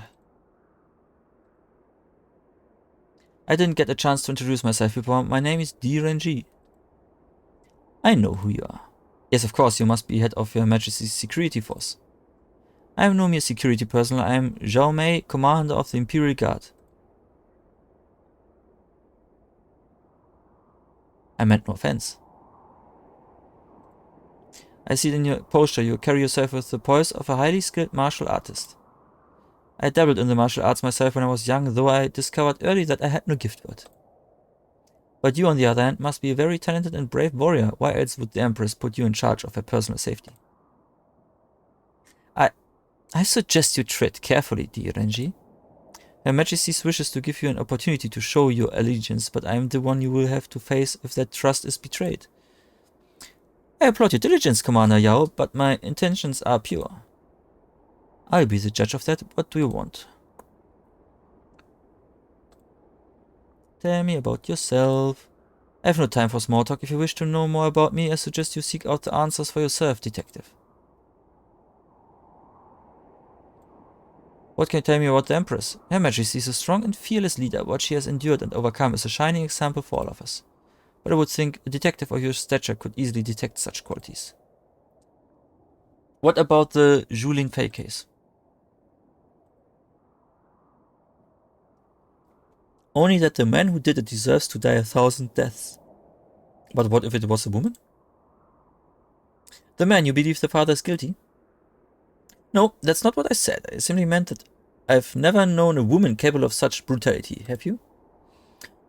No, I can't say I have. Listen carefully, dear Renji. I do not trust you. I have no reason to trust you. I do not know you, and from my perspective, nor does the Empress. What you do from this moment forward will signal to me whether you truly are a trustworthy ally or an adversary to be dealt with. Your fierce loyalty is commendable, Commander Zhao. With time, I do hope I can gain your trust. Well, I guess we go back to...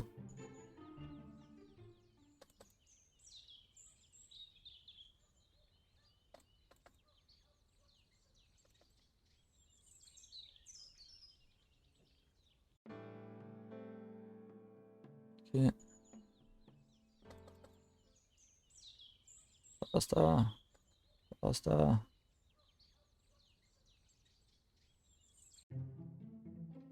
Magistrate D, you're back.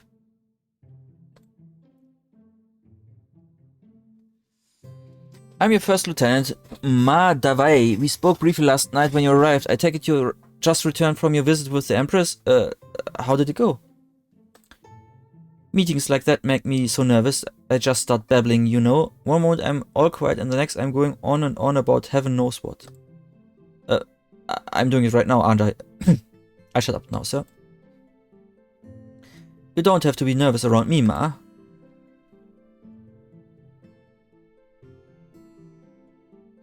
I was nervous with the Empress. I was indeed a bit nervous in Her Majesty's presence, but the meeting was productive. It seems we have a lot of work ahead of us. Certainly, sir, I'm here to help you in any way I can. Good, let's begin with the Julien Fay case. I need to know all the details and see the evidence collected so far. Ah, yes, of course.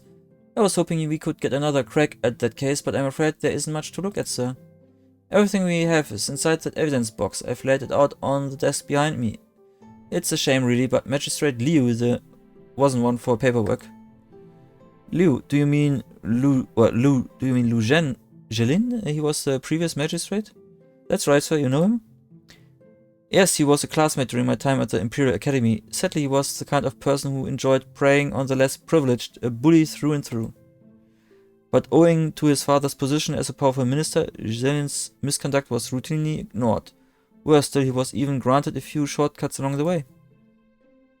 But that was many years ago. I haven't seen him since then.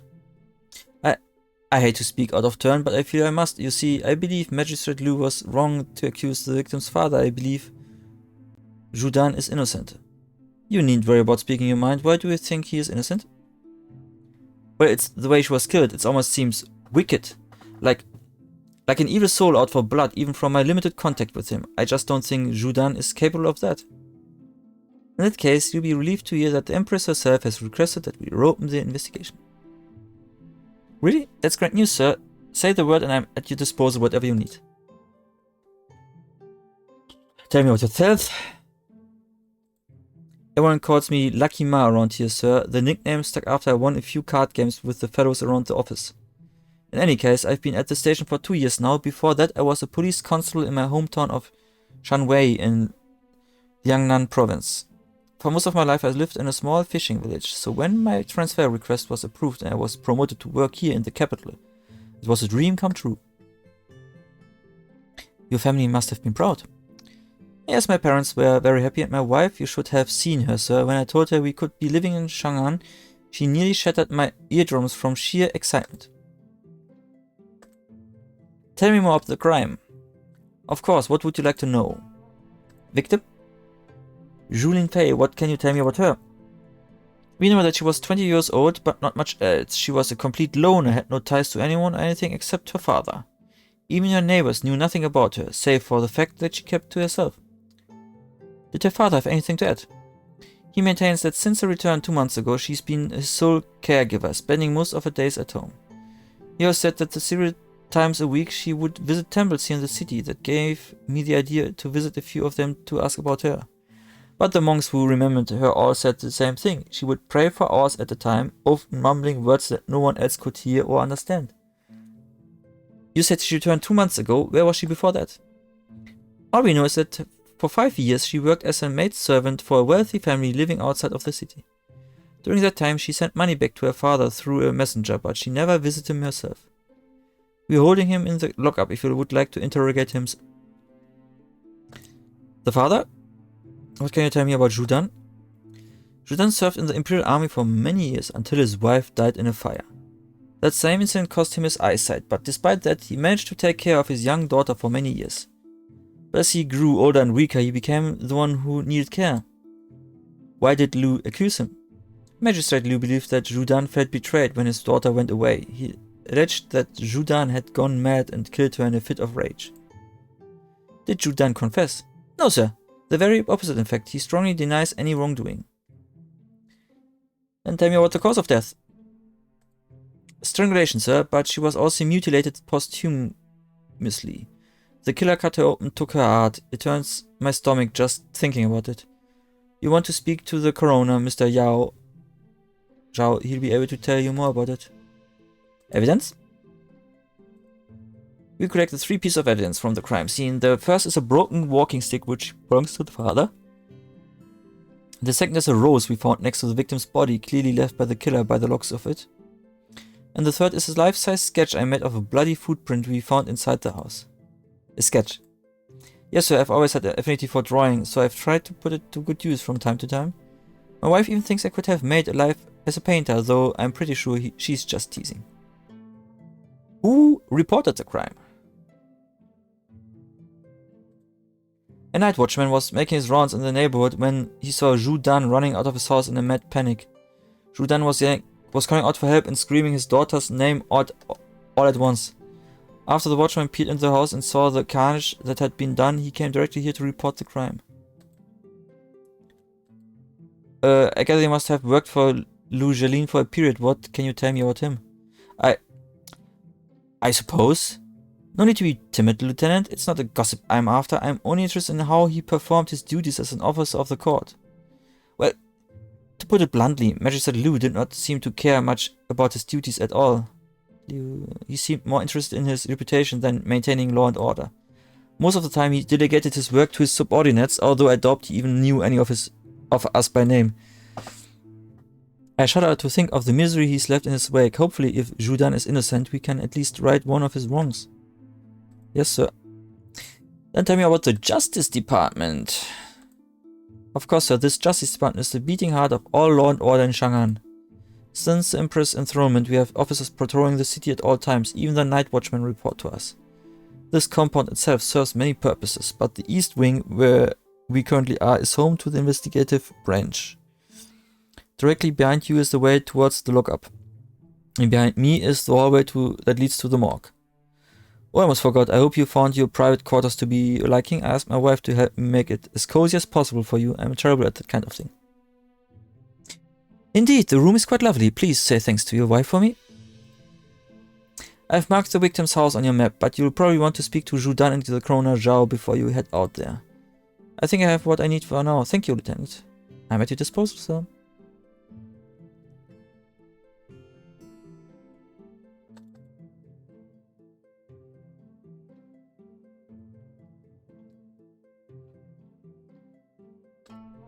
Let's have a look.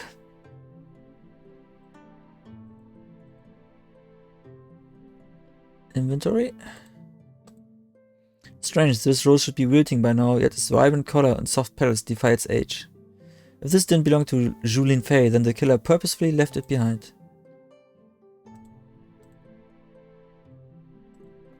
It's a broken walking stick, someone snapped it in half.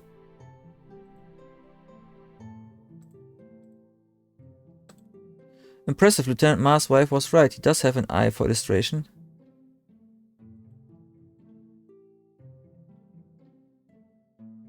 This footprint is fairly average in size for a man, but probably a bit large for a woman.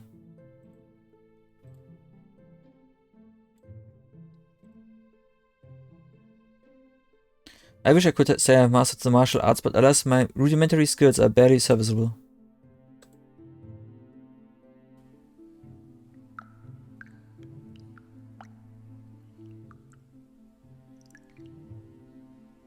Medical chisel. I'd rather not guess how it's used. I hear you snooping around. There's no time to play games. You can't just pick up whatever. It's nailed to the ground. I'm still doing my inventory unless you have a good reason to take it. Chisel, leave it alone.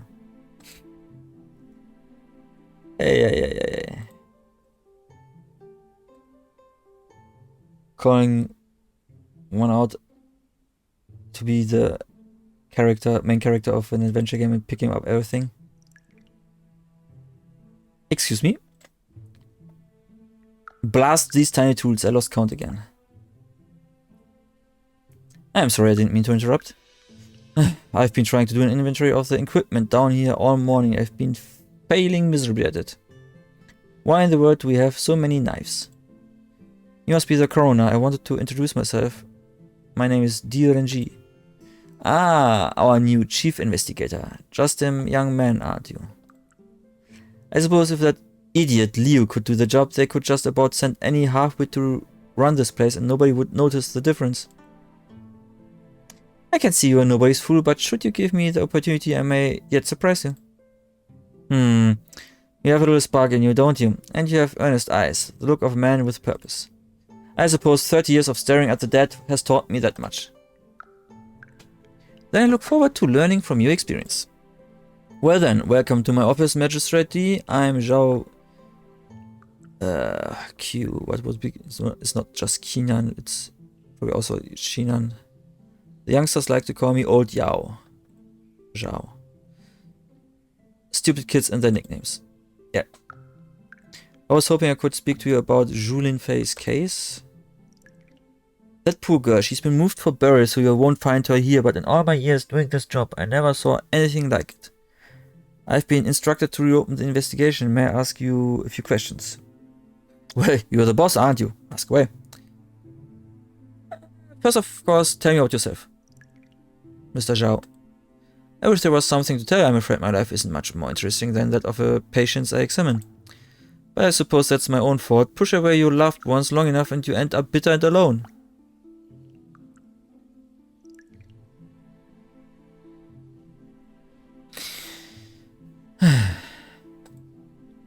Or in my case, withering away in the company of decomposing corpses. Surely lifetime in service of the Imperial Court must bring you some satisfaction? It's precisely because of my choice to put duty above family that my grown daughter now wants nothing to do with me. When my mother passed away a few years ago, I buried myself in my work, thinking I could stuff my sorrows into the ground. I neglected the needs of my grieving daughter, and now even as she makes her own path in the world, she can barely stand the sight of me. Don't make the same mistakes I did, young magistrate. Hold on to those you cherish. Let them know that what they mean to you before it's too late. It's not too late for you. To make amends, speak to your daughter. She will listen. I wish I could be so naive as to believe that my time has passed. No matter, at least down here I can perhaps still make a difference. Okay, tell me about the victim.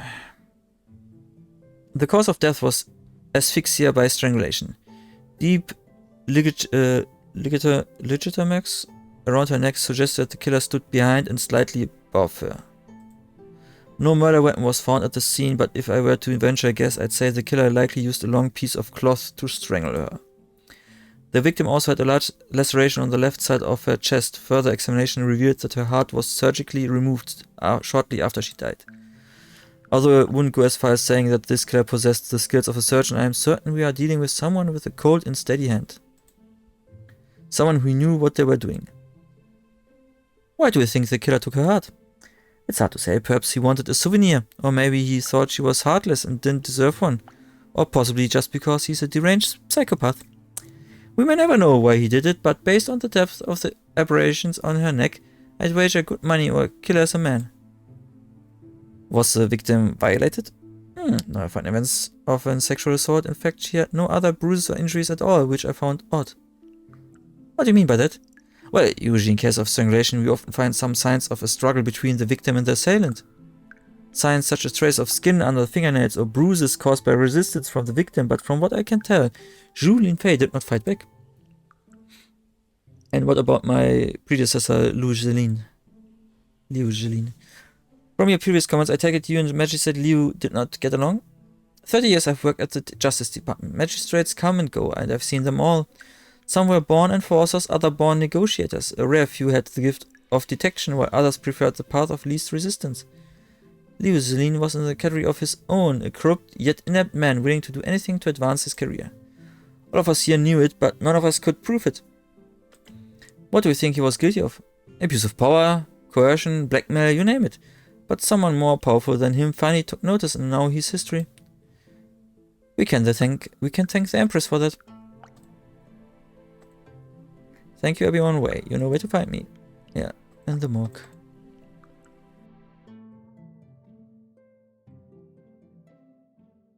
He seems too hard at work. I shouldn't disturb him. Okay. Then let's see. Anything in here? No.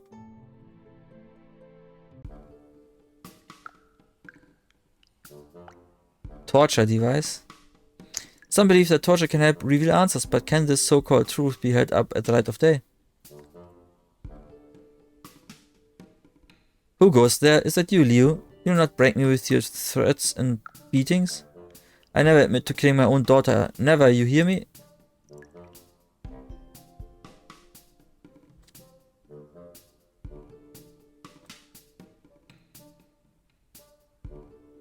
The doubts surrounding his guilt are palpable. I must find out the truth. Calm yourself, Judan. I'm Magistrate D. Renji. D. Renji, what happened to Liu? Mr. Liu Zelin has been relieved of his duties. I am in charge now. Ha! So I've replaced one crooked official with another. I'm not your enemy. Mr. Zhu, whatever you may think of my predecessor, I'm here to find out the truth about your daughter's murder. You mean you'll investigate your case?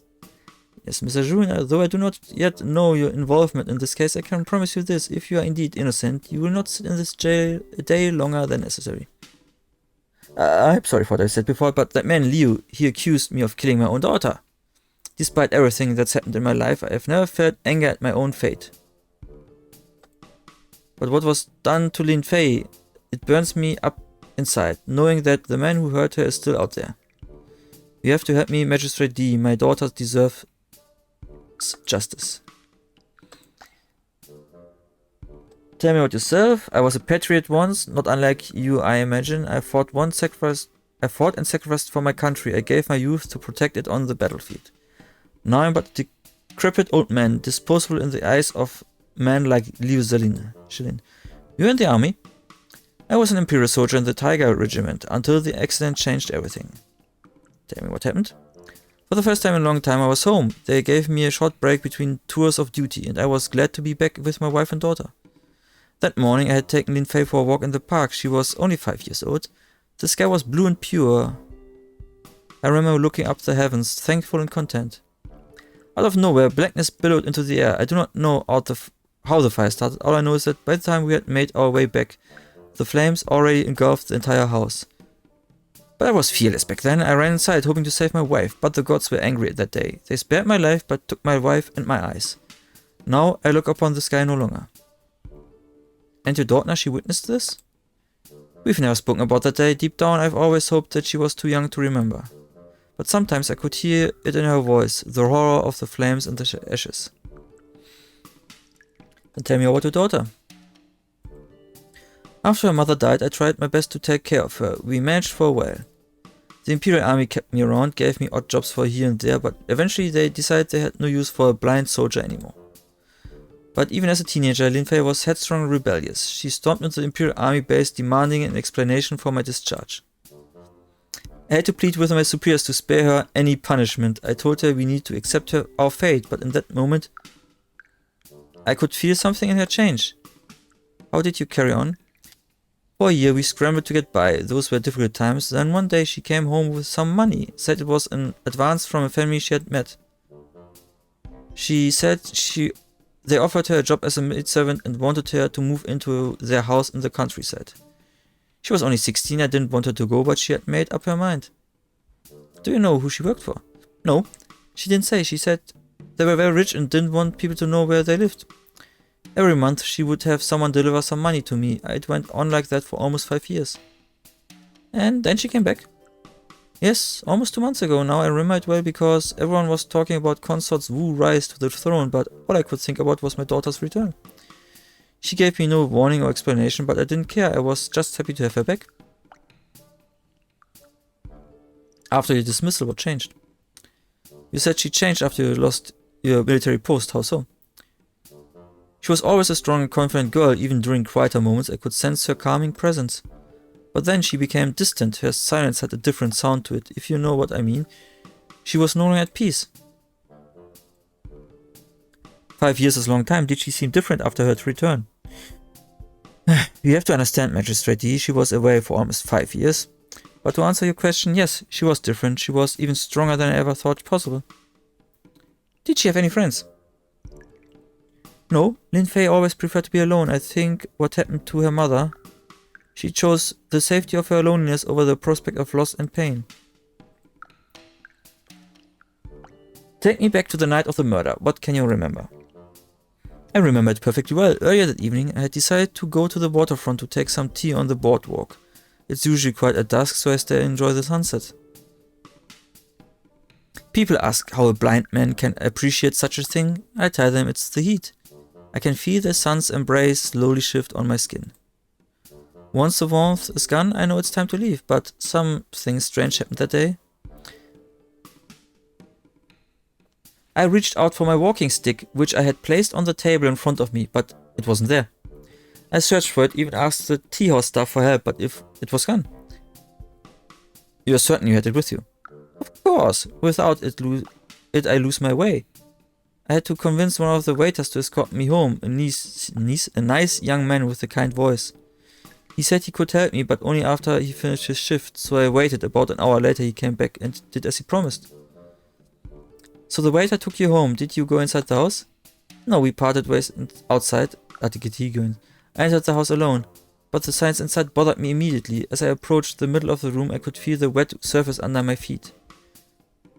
I was standing in my daughter's blood. I fell to my knees and extended my arms, reaching out to her. My heart sank when I felt her cold body. I cradled her head in my arms, vaguely remember calling out for help. I don't know, the rest is hazy. Your daughter's murder was senseless and deeply unsettling. Heaven willing, justice will be done. You have a kind voice, Magistrate D, much like the young man who helped me get home that evening. Like him, I hope you will keep your word. That's all for now. We'll speak again soon.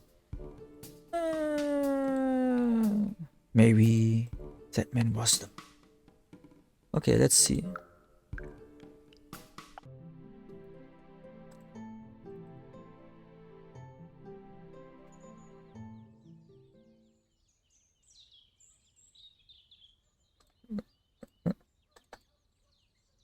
And let's go to the victim's house.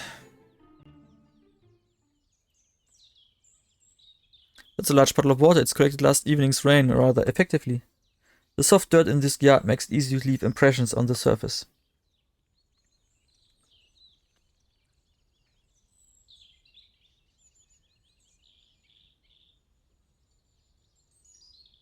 From this vantage point you can see a large part of the interior of the house.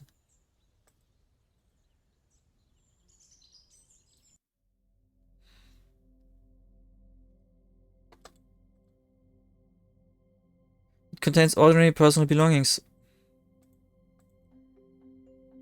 I can see part of the front yard.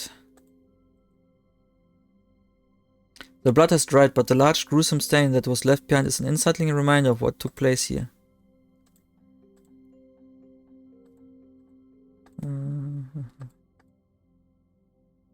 Only one bed in the house. This must be where Judan sleeps.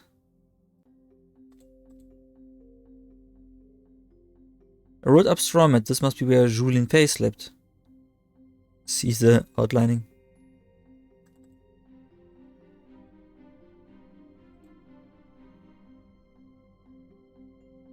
A dinner table.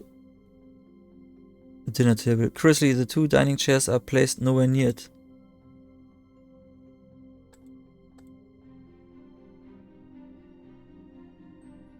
Ordinary kitchen utensils, nothing noteworthy here.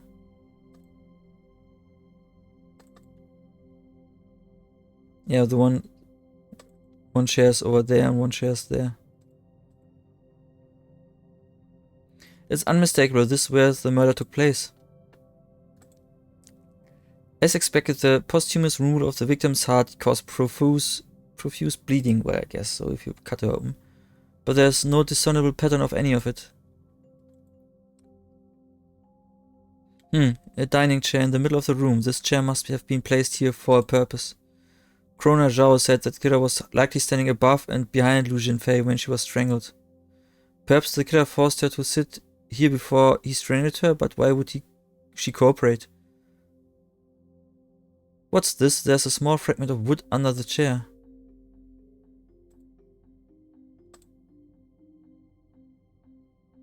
This dining chair is placed next to the bed, but why?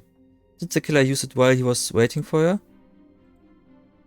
According to the scene, the killer somehow managed to draw Zhu Linfei into the house and onto the center chair. It also appears as though he sat on the chair next to the bed while waiting for her arrival, no doubt further hinting at the threat he posed to her father. But why are these no signs of struggle? Why didn't she run or fight back?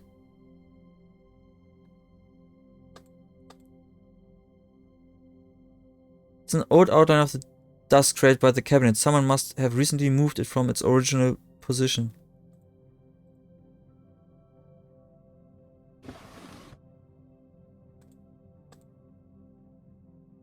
A note was lodged behind the cabinet. Was the killer deliberately leaving clues behind? So first of all, we have a small fragment of wood.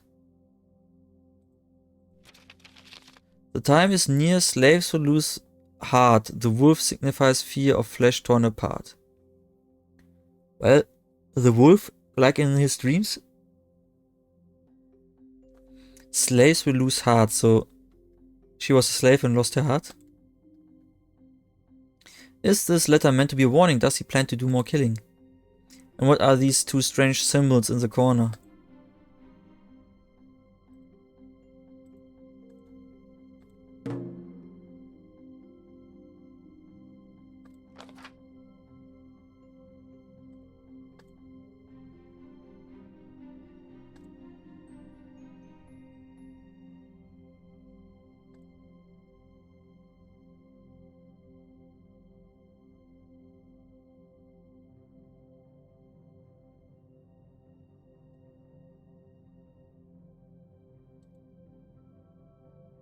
So we found the note.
This is one of the Chang'an's poor neighborhoods. The people who live here are usually traders and artisans.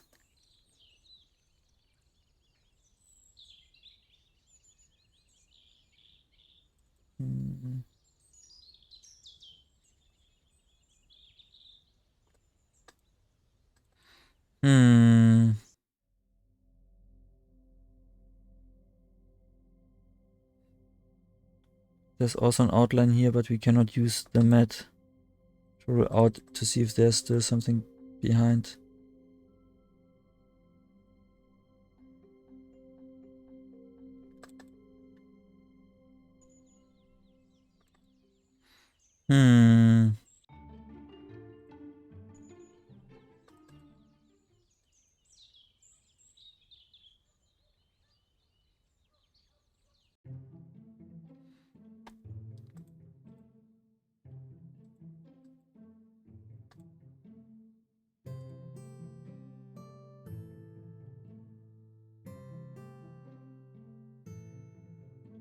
It's a perfect fit. The fragment of wood must have splintered off when the walking stick was broken. That means the walking stick was broken in the house at the time of the murder.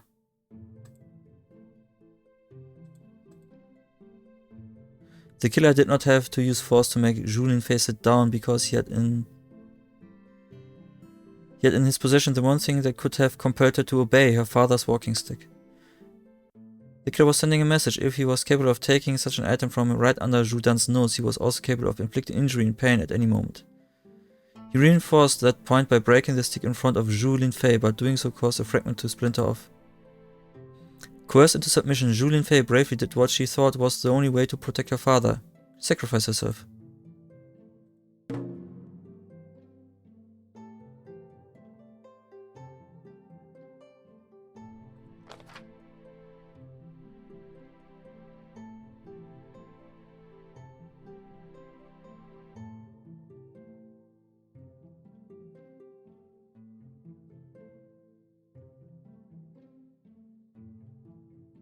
As I mentioned before, that's a life-size sketch I made of footprint we found at the crime scene. Magistrate Liu thought it was rubbish and snickered at the idea, but I figured I'd do it anyway, just in case.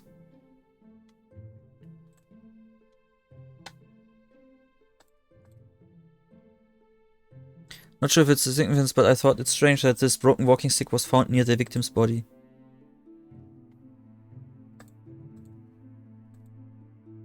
We are not sure if this rose belonged to Julien Fay or not, but her father says she never had any interest in plants and flowers. But that begs the question, why would the killer leave that behind?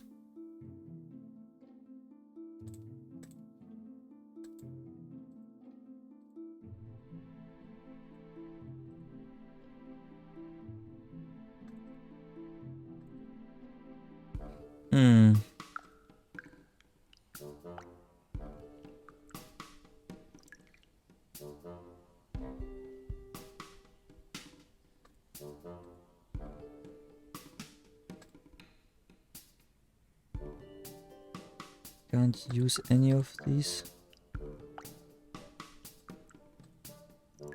Okay.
What do they want me to do now? Probably don't speak to the Empress because of that. That would be strange.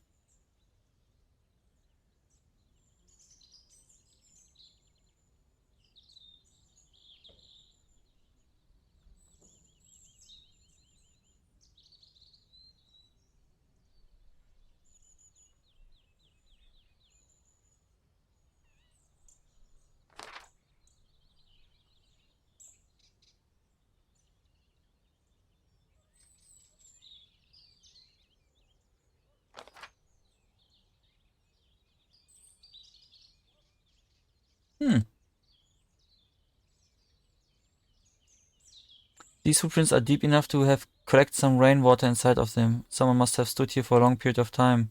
Was someone spying on Julien Fay and her father?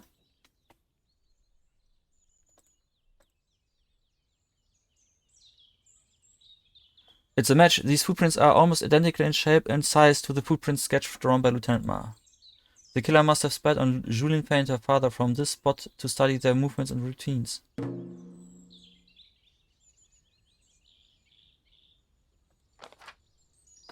Okay. Good to know.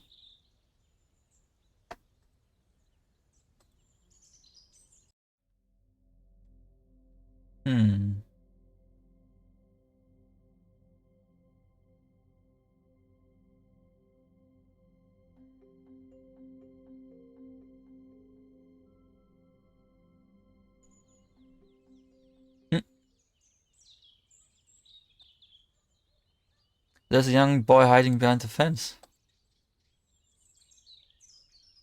You there? What are you doing? Me? Nothing, sir. I was just passing by. Don't lie to me, boy. You weren't just passing by. Were you spying on me? Do you know anything about what happened here?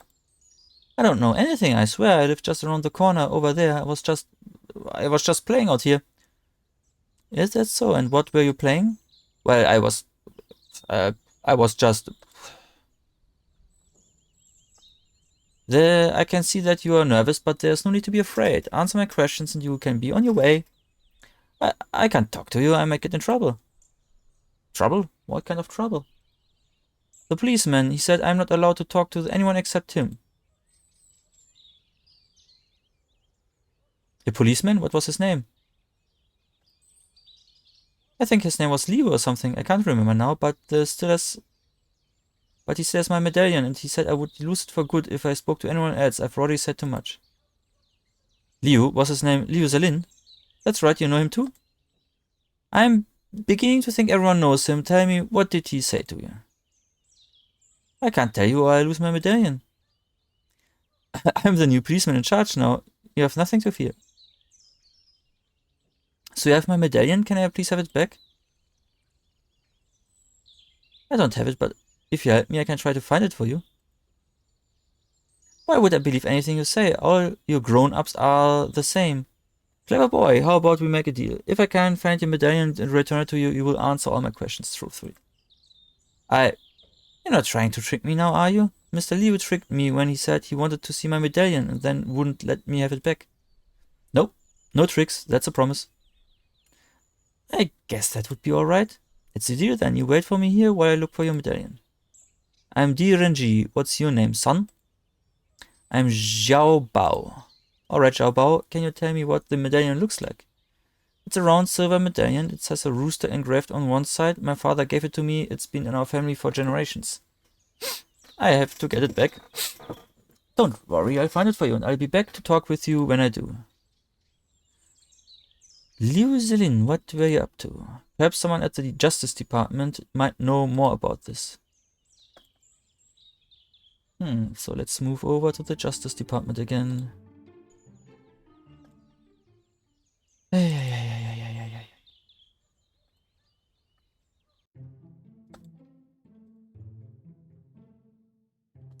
About Zhao Bao's medallion. Do you know anything about a medallion belonging to a young boy named Zhao Bao? Believe it was confiscated illegally by Magistrate Liu. A medallion? No, I'm not aware of anything like that. I did hear a rumor once that Magistrate Liu may have conducted illegal seizures? And used personal belongings as leverage for blackmail, but those were just stories around the office. No one ever saw him do these things.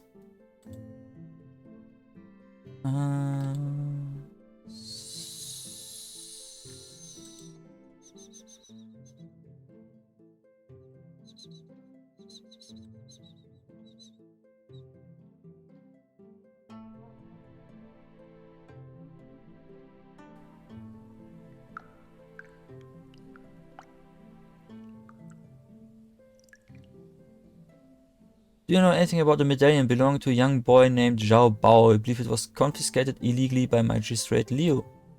How should I know? I'm not privy to any secrets or hidden stashes. But like I said before, the man was a vile leech. It wouldn't surprise me if all the corruption rumors about him were true.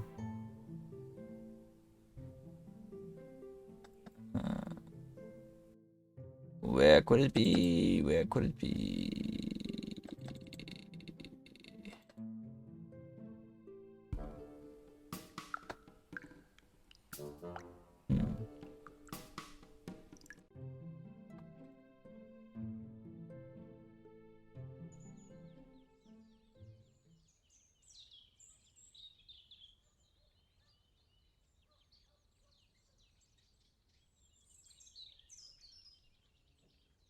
Isn't that the same blue bird from this morning? There he goes again. The plant. What if... What do we have here? Let's look at someone tampered with a brick in the section of the wall. I can't pull out the brick without loosening it at first. Well, we have the hammer from the scaffolding. Smashing the brick into pieces may damage what's behind it. I need to try and remove it instead. Okay. Guess we can't use the walking... no. Back to the morgue and be like, well, I have... I need something to get to that thing. And because he has a medical chisel back there.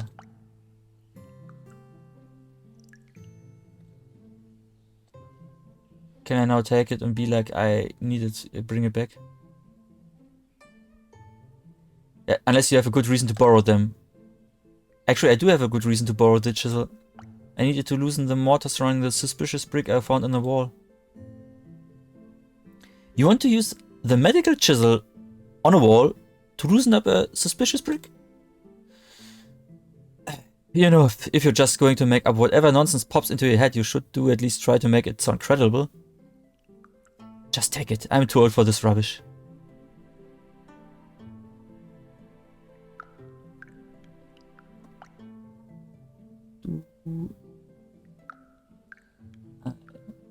I did not. I'm shocked. Did not put this. I'm too old for this. Give on stream deck. Okay, and let's not just get over here and of course use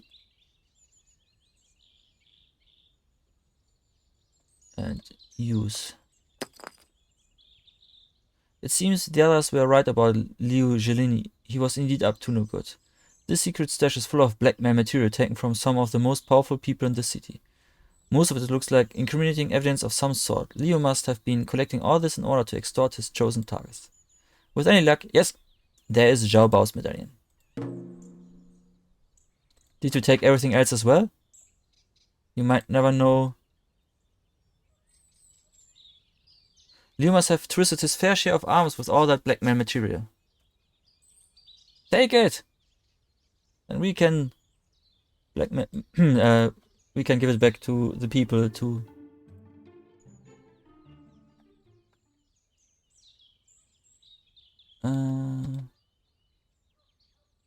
okay. Here you go. My medallion, you found it.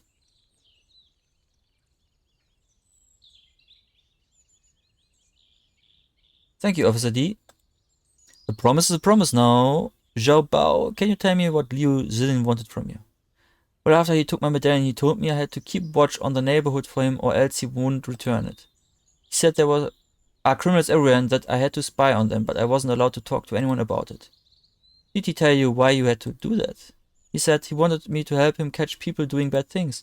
He said this area was known for its gangsters and ruffians and that he needed someone like me to keep an eye on them. He came to see me every week to ask me about what I saw or heard, but every time he refused to give me back my medallion. I see, he was using you as an informant. Did he ask you to spy on Julien Fei? No, he never asked me to do that. I did that on my own. On your own? Fei was a friend. I was worried about her. How well did you know her? We became friends not long after she moved here. She was kind to me. She used to buy steamed buns from the market, the fresh kind, you know. She would share some with me all the time. At first I said I couldn't accept them because I didn't have any money, but she said it was a gift. She even liked my little statuettes. It's a hobby of mine. I carved them out of small pieces of wood. She was the only one who ever liked them. But Fei was all alone and she had to take care of her father, so I tried to help. How did you help? He came over all the time to watch over the house. I wanted to protect her and make sure she was safe. So you were here on the night she was killed? I'm useless. I wanted to guard her from danger and now she's dead. It's not too late to help your friend if you witnessed something. Now it's time to speak up. Tell me about what you saw on the night of the murder. I was coming over to visit Fei Fei. I wanted to show her my new wooden statuette. But when I arrived, I saw someone walking out of the house. I was hiding there by the fence, like I always do, but it was too dark. I couldn't see who it was. As he passed by, I thought of the evil spirit from my nightmares. I was too afraid to do anything. I just ran away. It was only later that I found out that Fei Fei was murdered. He was right there. The killer was right there, and I did nothing. I should have done something. Can you describe the stranger? It was dark. I couldn't see his face, but he was tall and moved very fast, almost as he was gliding. Did you see what he was wearing? He was black all over, like some sort of shadow. He didn't even seem to have any legs. Was Judan the stranger? Mr. Zhu? No, sir. The person I saw was tall and fast. Mr. Zhu can barely walk without a stick. It couldn't have been him. Besides, Mr. Zhu loved Fei Fei. He hadn't been happy since her return. He would never hurt her. Don't blame yourself for what happened, Zhao Bao. Take solace in the fact that your testimony will help pre-Judan. Also, were you spying on me earlier? I wasn't spying on you, sir. I've been coming here every day since Fei Fei died. I guess I wanted to say goodbye. When Liu Zheling came here to investigate the crime scene, did you tell him what you saw? No, sir. I tried to speak to him, but he kept telling me to leave. He said there were too many people around. I didn't know who else to talk to, so I waited for him to come back, but he never did. You've done well, Zhao Bao. Thank you. Black from head to toe, gliding across the darkness. The killer could have been wearing a long black cloak. Although the evidence doesn't point us towards a new suspect, we can at least prove that Judan is innocent. I should speak to the Empress.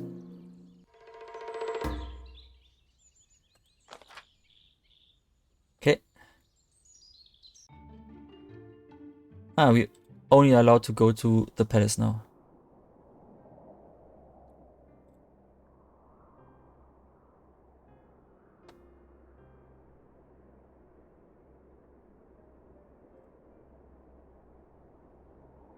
I've heard so much about her, but what to believe? What hides beneath that icy facade? You've an expression of relief on your face, Magistrate. I expect you bring good news? Yes, Majesty, my investigation has indeed shed new light on the matter of Zhu Linfei's death. In that case, tell, I do not wish to be kept in suspense for another moment. Well, I mean, we know that the father wasn't it, but we don't know who it was. But then again, that's the title of the game.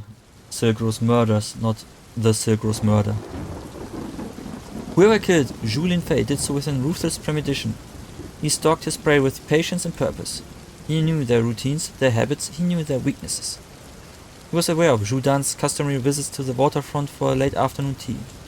He familiarized himself with Zhu Linfei's schedule and knew when she would return from the temple she often visited. He obtained this knowledge by spying on them.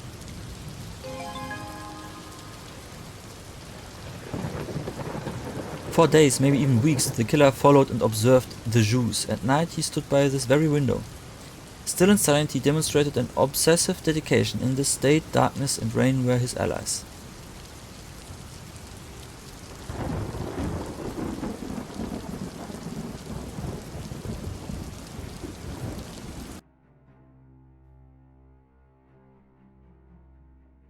Judan could not have killed Zhu Linfei because earlier that evening his walking stick was stolen by a man who knew his and his daughter's every move.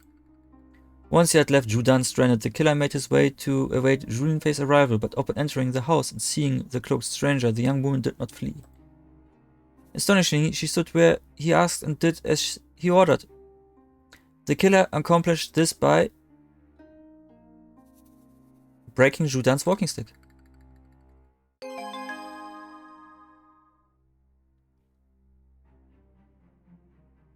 By now, the killer knew the Zhus intimately.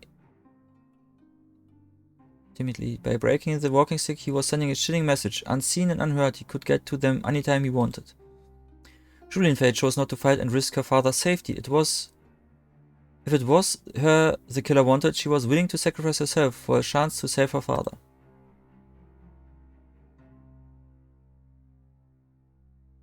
Zhu Linfei understood the threat and she willingly sacrificed herself for a chance to save her father.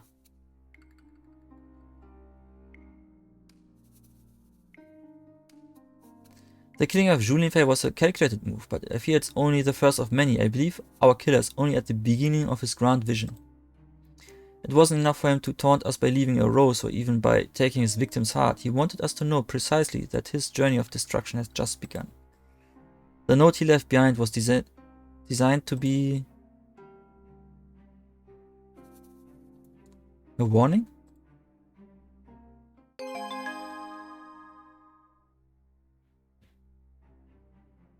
In this note he speaks of a wolf on the prowl, of slaves losing their hearts. In his mind, for reasons we have yet to understand, Julien Fay was one of these slaves. He is warning us that more victims are to come.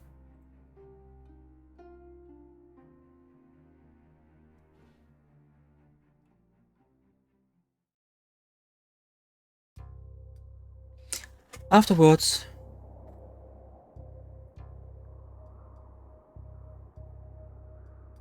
if what you say is true, Julien Fay remained strong and selfless until the very end. How many of us would have the courage for such self-sacrifice? On the other hand, it seems we are facing a menace beyond what I had imagined. I'm afraid so, Your Majesty. This predator will not cease until his plan has come to fruition or until we stop him. I intend to. Your Majesty.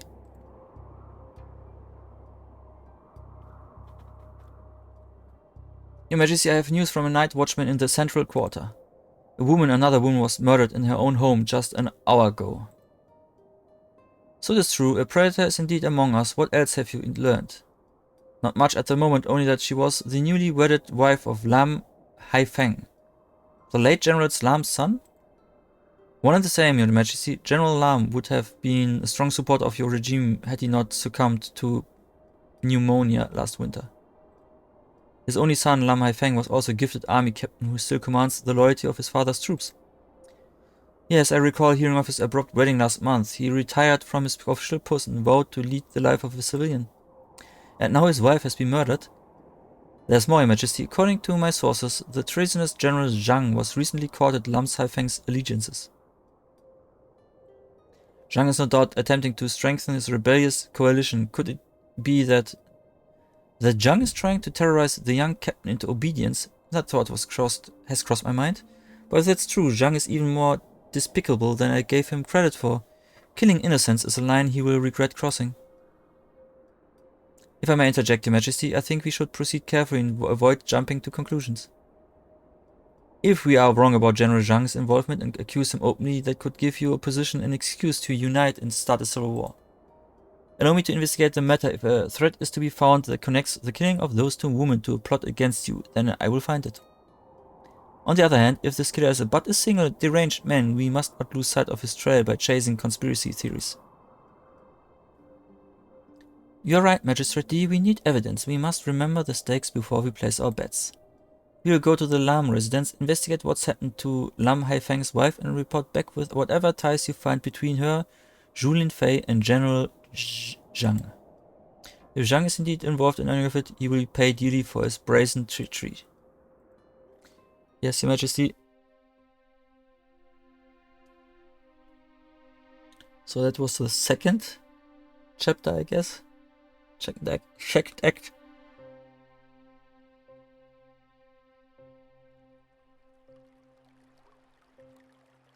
When deaths align. Later that evening.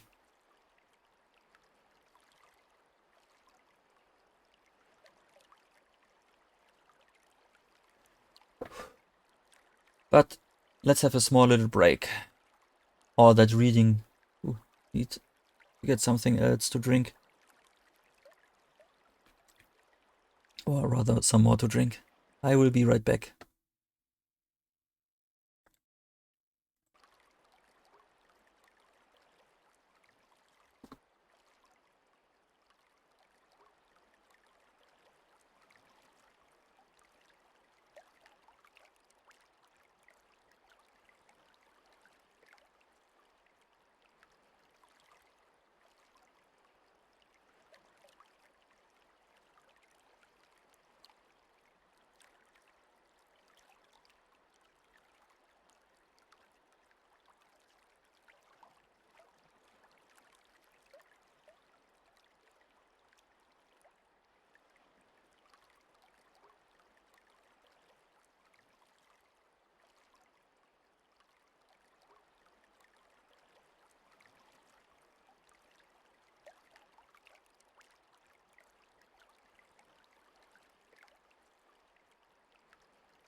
Okay.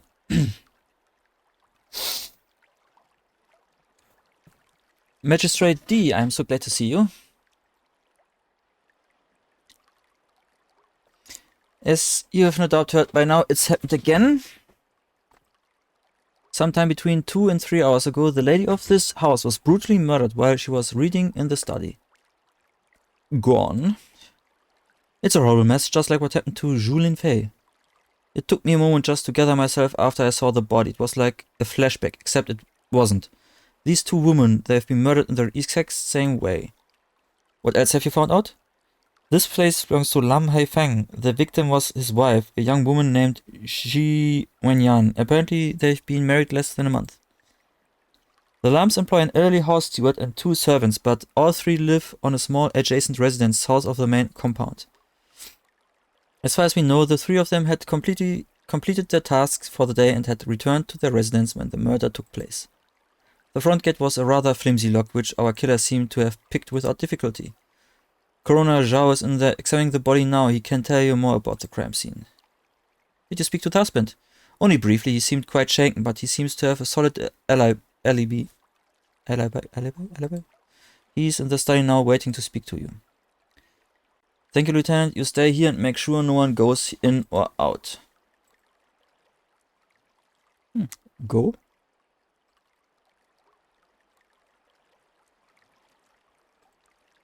To the house.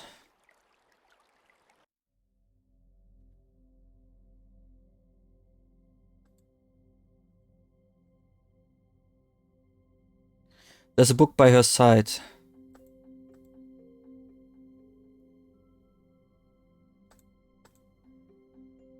It's a book on classical literature. The interior pages have been torn up.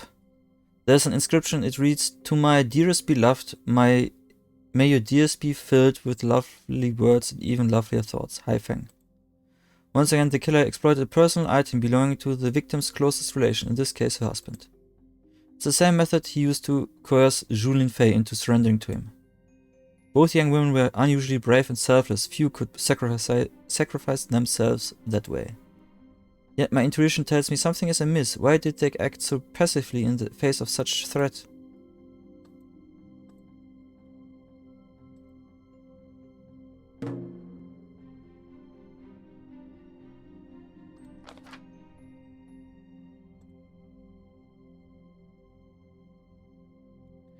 Lieutenant Ma was right, her wounds match those found on Julien Fay. There you are. I was wondering when you would join us. I hope you've had ample time to digest your last meal. I had to send Lieutenant Ma outside when his face started to turn pale. Thank you, Coroner Zhao. I think I will manage. Good. It's not every day one sees this kind of brutality. This poor girl has been eviscerated and left exposed. As soon as we are done here, I have some constables take her back to the morgue. Of course, let's make sure she's transported with care.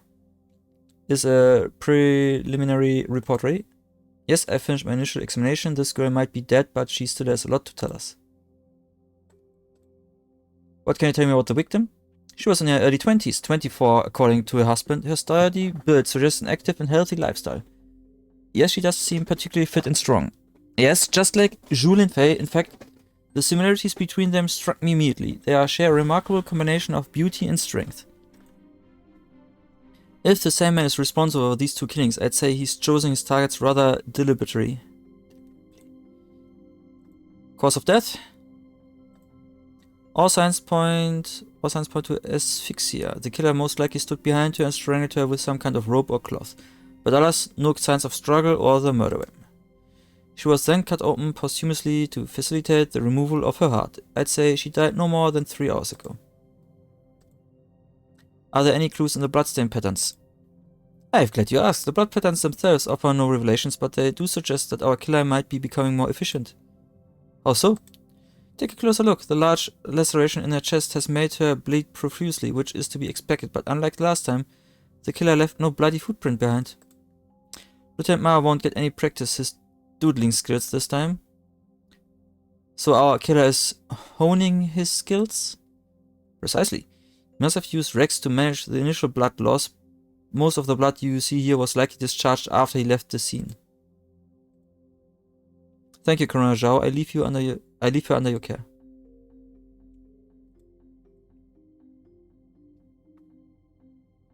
This library spans a great deal of subject matters. This bookcase contains books and scrolls about history, politics, and warfare. Ah, there's a rose. The killer left behind another rose.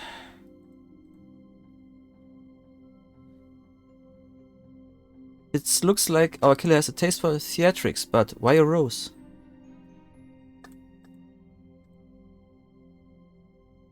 General Lam has collected a lifetime of knowledge in this room. This bookcase contains books and scrolls about the arts, philosophy, and game of Weiqi? Weiqi?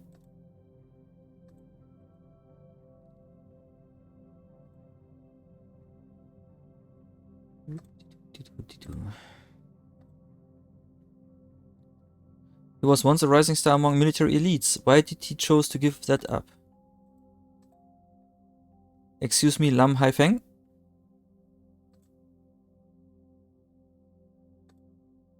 Mr. Lam? Mr. Lam?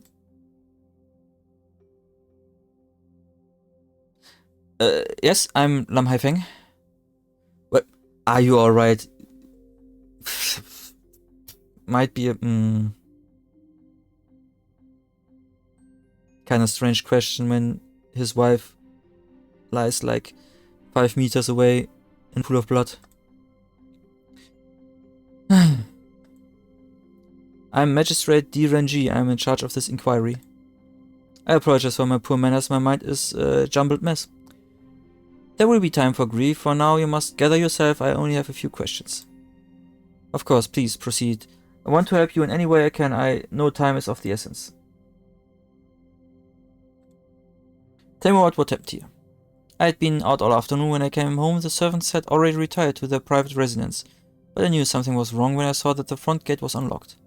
I noticed the light from this room and assumed Wenyan was reading, as she has the habit of doing on most evenings. When I stepped inside, there she was dead, defiled, and drenched in her own blood. Where were you this afternoon?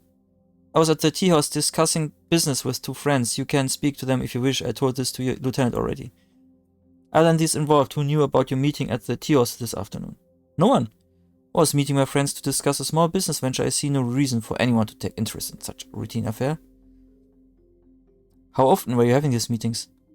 3 times a week. My friends are busy merchants. We do our best to schedule the meetings ahead of time, but I still don't understand why this is relevant. It is precisely because these meetings were routine that they may be of relevance. Think of it. How did the killer know your wife would be alone? You're right. Someone knew my movements. How could I be so careless? Wenyan, what have I done? Did your wife have any enemies, people who would have wanted to harm her? My wife was a gentle and reserved person. She had no enemies. Then perhaps someone hurt her to get to you. I imagine a man in your position makes a few enemies along the way. But I've given all that up. I know my retirement ruffled some feathers, but my decision was met with more ridicule than resentment. Truth be told, most people were happy to see me walk away. It gave them one more vacant position to fight over. Did anyone take a special interest in your decision? Now that you mention it, General Zhang did pay me a visit. He wanted me to reconsider. He said a new regime was on the horizon and that I could play a key role in it. Had I promised him my allegiance, my father's troops would have followed my lead, but I refused him on the spot. I told him to leave and never come back. Do you think Zhang might be responsible for this? My father had warned me about his intimidation tactics. Did I underestimate his depravity? If he is responsible, he will pay with his life. I swear he will. I apologize. I suppose retirement did little to snuff out the fighter in me. Please find her, Killer Magistrate D. We are both in your hands. Tell me about yourself. Had you asked me that question on another day, I could have given you an assured response. Son of a great general, I was once a golden boy destined for greatness, or at least that what was I taught. But in my heart of hearts, I knew that life was not for me. I grew up with a sword in hand, but it was a lie. I could never fulfill my father's legacy. There's no dishonor in choosing your own path. I thought so as well, yet here I stand, faced with utter ruin, my only love viciously taken from me, my life shattered into 1,000 pieces. Perhaps I deserve this fate for my filial betrayals. You must remain resolute. Do you think my the memory of your wife deserves to be tarnished by doubt? You're right. Wenyan gave me the 2 happiest months of my life. I will always cherish that. Tell me more about your wife. After my father died, I was lost and alone. I had no sense of purpose, no direction. Then I met Wenyan. She was a beacon of hope. She helped me see a new life, divorced from the military duties that had shackled me for so long. I had no wish to spend the rest of my days in one military barrack after another. I fell in love with Wenyan and she became the center of my world. Also not always the best thing to center your world around one person. And you married her only a short time later? Yes, we were married a few weeks after we met. I did not want to waste any more time. Wenyan also had a difficult life. We both wanted to start anew. What do you know about her past? I think she was a bookkeeper for a time. She was an incredibly smart woman, but she struggled to find steady employment. An attractive and strong-minded woman like her is often seen as a threat, but that is what I loved so much about her. That spark, that intelligence. Her curiosity and thirst for knowledge was unquenchable. That's why she spent so much time in this room. She loved to sit and read for hours. Tell me more about your retirement from the Imperial forces. It was a clear repudiation of my father's wishes, but after his death I could no longer continue to the charade. I grew tired of the political machinations of a perverted military upper class. Men like General Zhang who will abuse their power simply to perpetuate it. I found peace in my new life, something I could never dream of before. And about General Zhang? Zhang Shao is more reptile than man. If you ask me, why is it?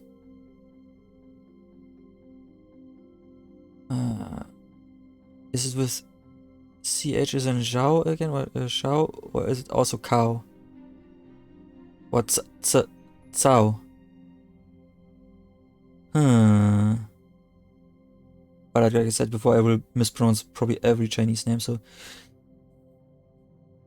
sorry for that. He courted my father's backing on many occasions, hoping to consolidate power in the shadows. But my father resisted until the end. He knew a man like Zhang could not be trusted.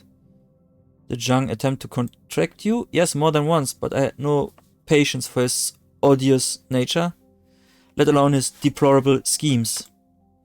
No, there was nothing for us to talk about. His advances were squarely rejected.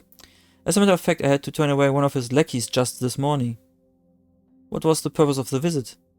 He came to remind me of some kind of special meeting taking place tonight, a gathering of so-called patriots assembled by Zhang himself.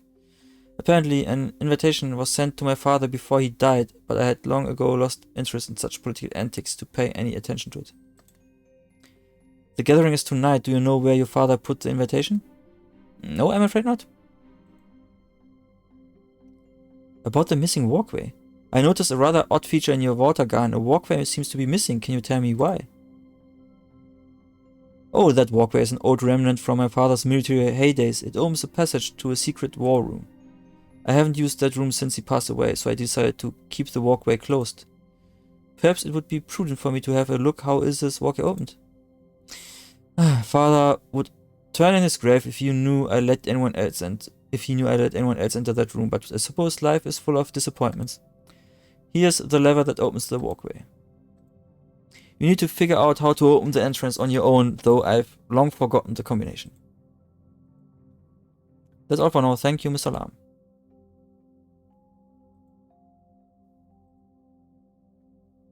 Okay.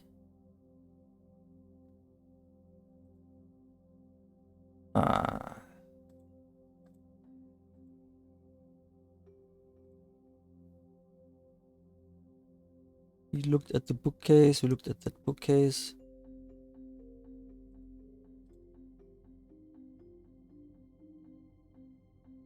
Despite his grumpy demeanor, he performs his duties with care and courage. Is there anything?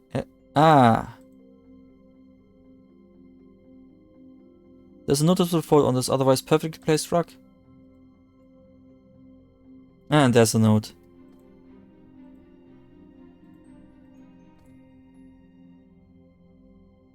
Another one of the killer notes. Why is he leaving a trail for us to follow? Is the same kind of is it some kind of game to him? To those who obey, let prey be mine. I have no sway, but death shall align. Mine, align. Yeah, okay, okay.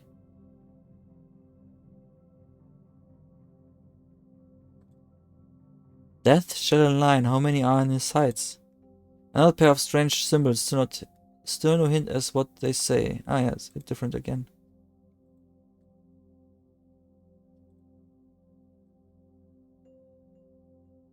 Can we talk about that? No. Let's see if we can leave now, if that was the last thing. It's... I mean, it's probably still...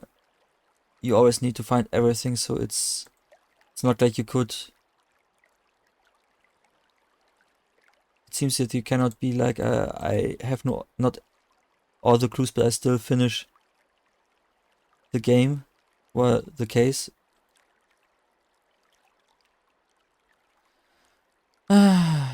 There's a small opening, and that is for the lever. Perfect fit.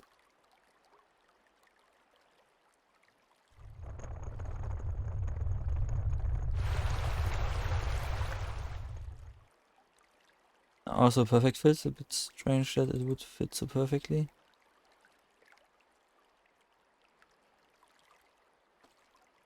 Again, there's...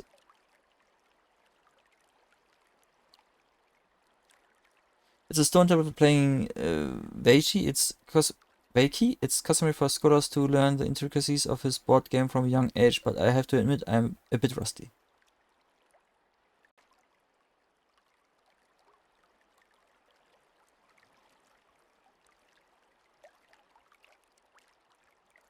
Is played by placing black and white stones on the intersections of the board.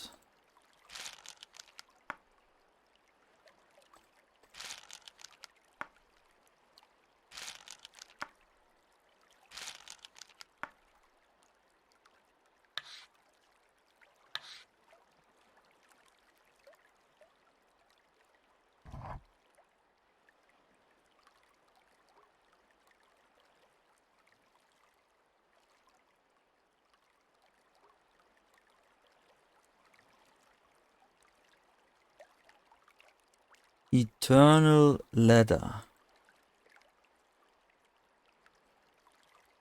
Okay. There was a book in the...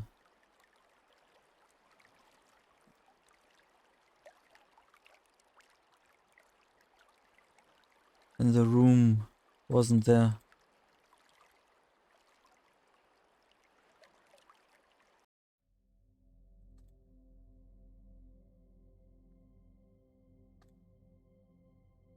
Yeah, a scroll entitled Veiki Basic Positions and Tactics.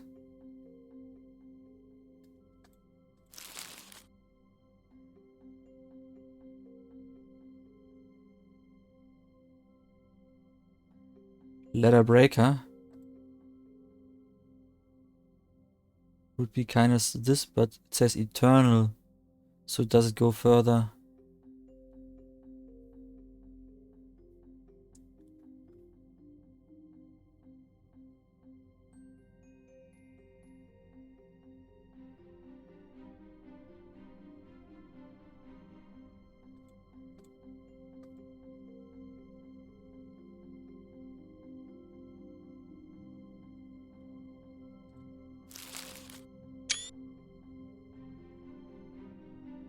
So,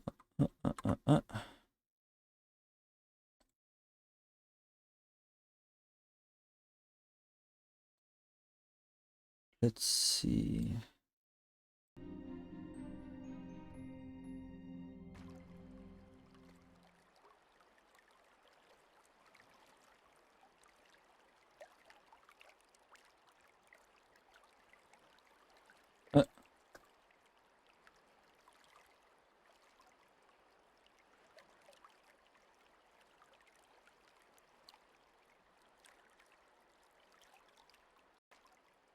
Then the question, of course, is also...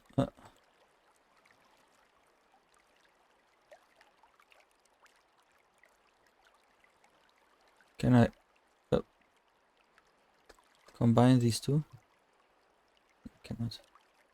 Because the other question, of course, is eternal ladder, what is supposed to be white and what is supposed to be black then? But if we take the picture of the ladder breaker, it would start here and then go down here, and the blacks would be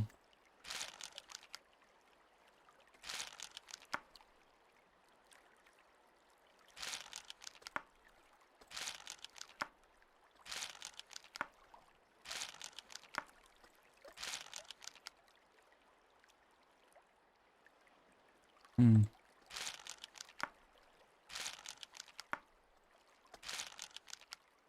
the picture is now like this, but is that enough? Because it is the ladder breaker, and so I guess we can, because it says eternal, we can just keep going until we more or less reach the end.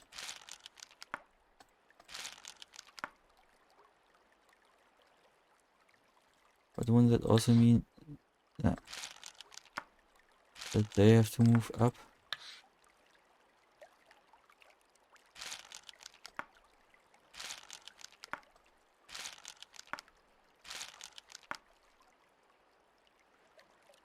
Hmm.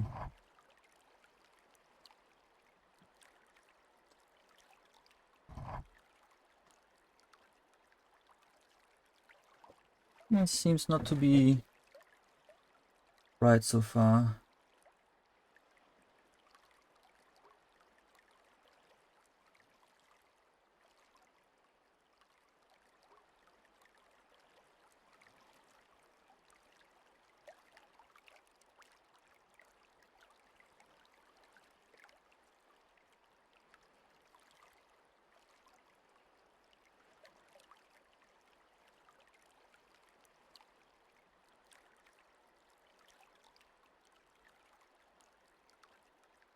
Wait a second.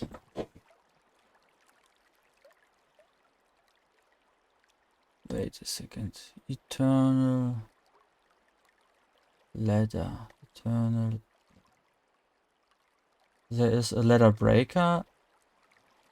Ladder is white, and there's also the rule of eternity. And eternity. Okay, we can try that, I guess.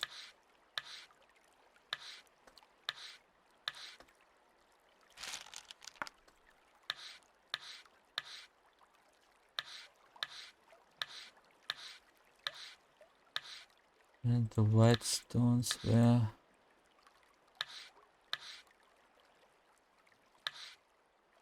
1, 2, 3, 4. 1, 2, 3, 4. Like this in the picture, and the black stones are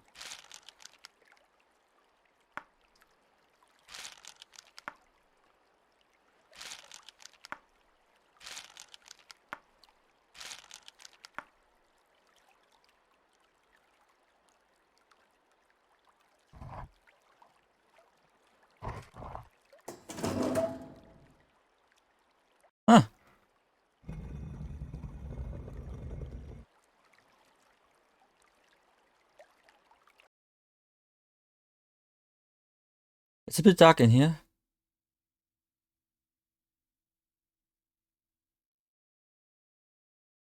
That's better.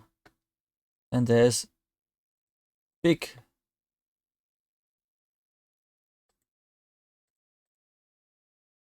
This must be the invitation Lam Haifeng spoke about. The Alliance needs you. Where? The East peers aboard the Paradise Cloud. When? The next time your messenger visits you.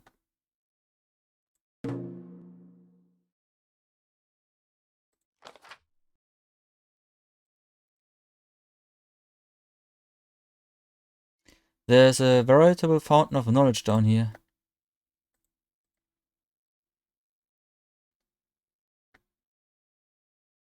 This aged maze bears the dents and cracks of decades of combat.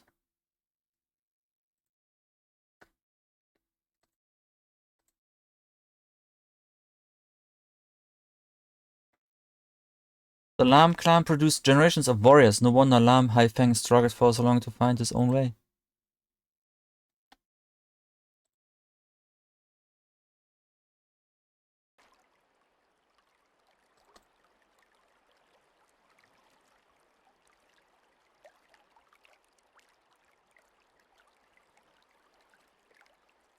Okay. These kings have put me on edge. My wife is worried for me, but the truth is I can't help but worry about her. I've arranged for her to stay with her parents while this case is still unresolved.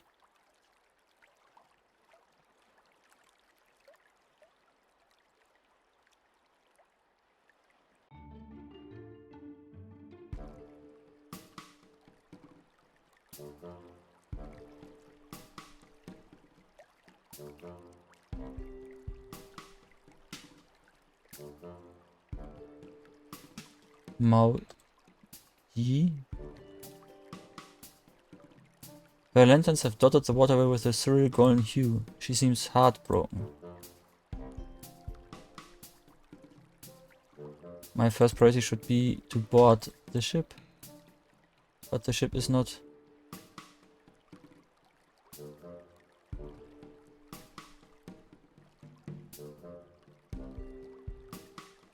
That must be the Paradise Cloud, just as I suspected. It is a flower boat. I suppose there is no better way to win over men of weak moral fiber than seduce them with a lavish feast and beautiful companions. Unfortunately, the ship is no longer docked. I need to find another way to reach it.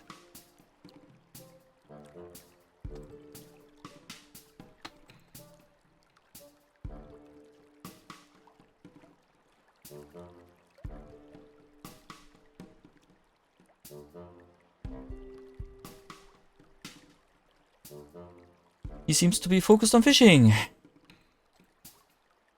This boat could be a ticket onto the Paradise Cloud. Excuse me, sir, may I trouble you for a moment? Quiet down, you are starting my catch. Can't you see I'm fishing here? Pardon my intrusion, but I assure you this is an important matter.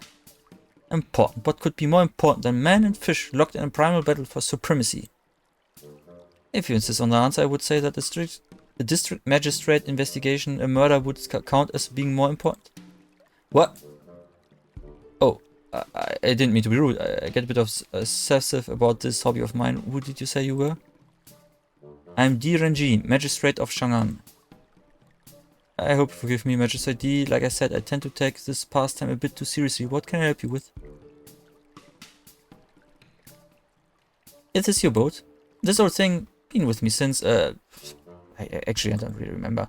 Not much to look at, I know, but it does the job. Then perhaps it can be of special service tonight. I need a ride. I have to board that flower boat. That flower boat? I'm afraid I can't help you with that. No, sir, out of the question. Well, it's barely 20 meters away. This is a serious police matter. Police business or not, my boat won't be leaving this pier tonight. And if you must know why, I tell you why. The dead own the waters tonight. The dead? I don't follow.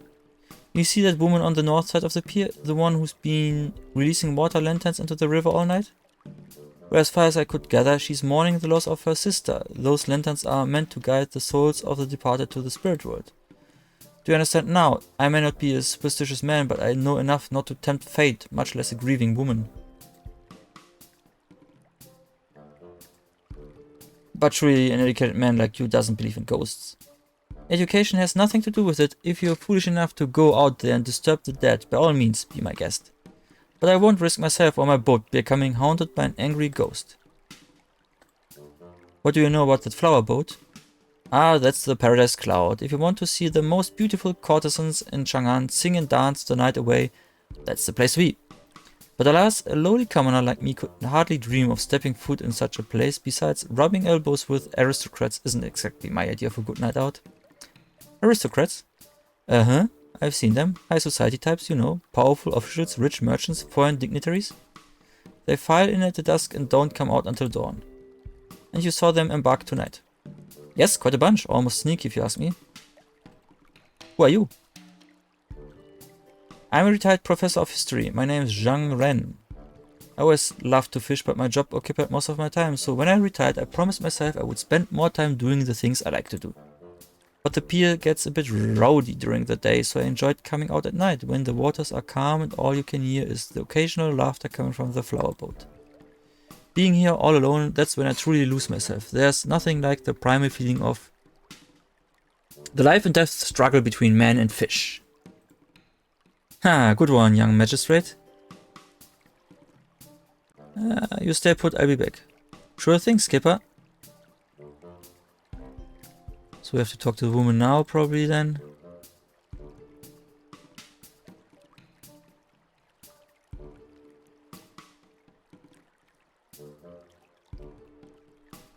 Pardon me, may I have a word with you? I recognize that winged cap. Are you an officer of some kind? I've done nothing wrong. I'm a magistrate, DRNG. I'm not here to arrest you. Good, then please leave me alone. I need to be back to my ceremony. I'm afraid I can't do that. Not until you've answered a few questions. Fine. What is what you want? Are these ceremonial water lanterns? Yes, people say they can guide lost souls to the spirit world where they belong. I need to help my sister find peace. I know she's out there somewhere. I can feel it. I don't want her to wander the world of the living with no place to go. Tell me about yourself. What are you doing here? My name is Mao Ji. I'm here because of my sister. She needs me. Your sister is her name Mao Wei? Yes, how did you know that? The envelope you're holding in your arms so intently, they have her name on it. Oh yes, these are the letters they sent me before she died, my dearest sister. She's the only one who ever understood me. She was younger than me, but she took care of me like she was my big sister. She was always so wise, so giving. Tell me about your sister, what happened to her? After marrying last spring, my sister moved to the neighboring city of Luzhang with her husband. She wrote me a letter almost every week. At first they seemed happy, but then came the news that her husband had been in an accident. A heavy stone had fallen on him, crushing the right side of his body. Most of his injuries healed, but his arm was permanently paralyzed. A stonemason with a lame right hand. Can you imagine?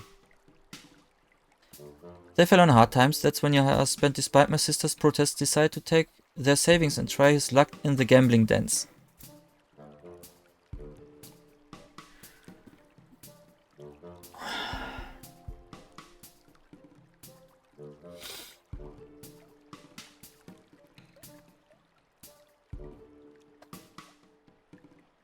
That fool threw away all they had left, but not only that, each time his pockets emptied, he borrowed from loan sharks to refill them. But the loan sharks didn't forget his debt. No, they didn't. Those ruffians have no conscience. They went to my sister's house and demanded payment. When her husband resisted, they beat him to death. After that, they made her responsible for the money he owed. They gave her 3 days to make payments or else. That's when the letter stopped. And you believe your sister met the same fate her husband did? I would have heard news from her otherwise, I'm sure of it. I know my sister, she wouldn't have stopped writing to me unless something happened. Tell me about your sister's letters. Like I mentioned before, she sent me a letter every week without fail. She wrote such lovely letters too. She shared with me everything that was happening in her life, just like when we were young, when we would talk all night. May I see the letters? I promise to return them straight away. Alright, but please be careful with him. Thank you for sharing your story. All I want from is my sister resting in peace.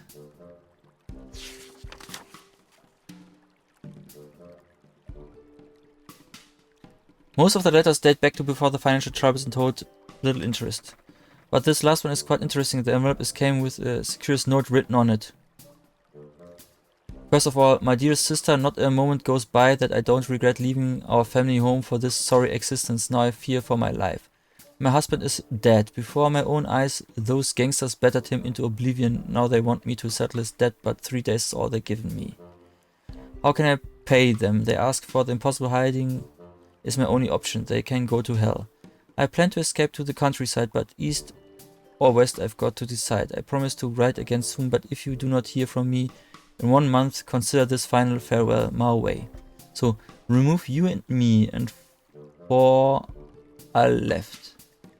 Count using mother's and father's birthdays and chosen words to manifest.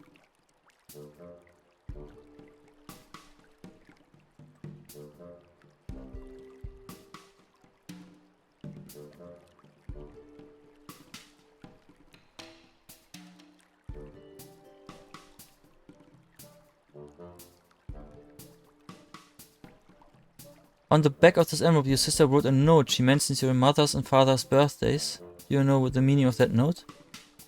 I remember seeing that, but if it didn't make any sense to me. My sister's never written anything like that to me before. I found it strange at first, but I didn't think much of it. Do you think it might be important? I haven't figured it out yet, but there may be something to it. Would you indulge me and tell me the dates? Well, I suppose it couldn't do any harm. Let's see. My father's birthday is on the 9th day of the 11th month, and my mother's birthday is on the 4th day of the 1st month.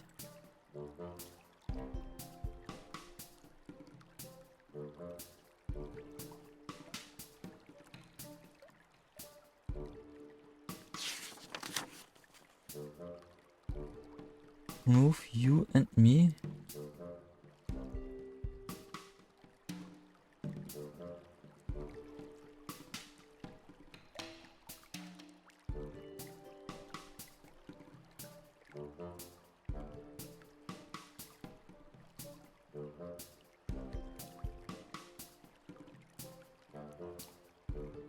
Count using mother's and father's birthdays and chosen words shall manifest.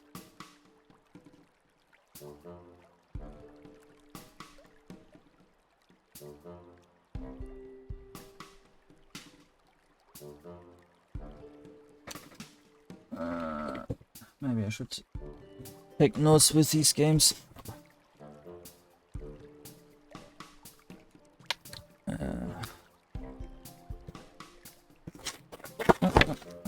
So it was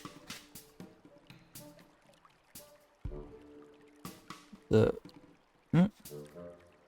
father was 9th day, the 11th month, and the mother was 4th of the 1st.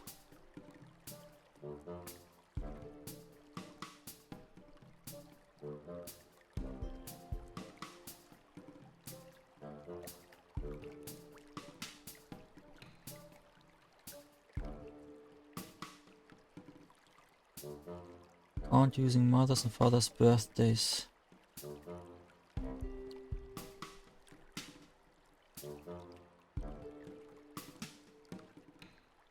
Remove you and me. So this is gone. Well, this and this is more or less gone. 4 are left.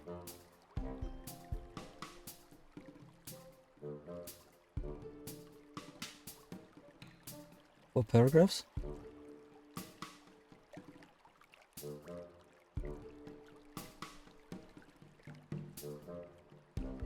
But now,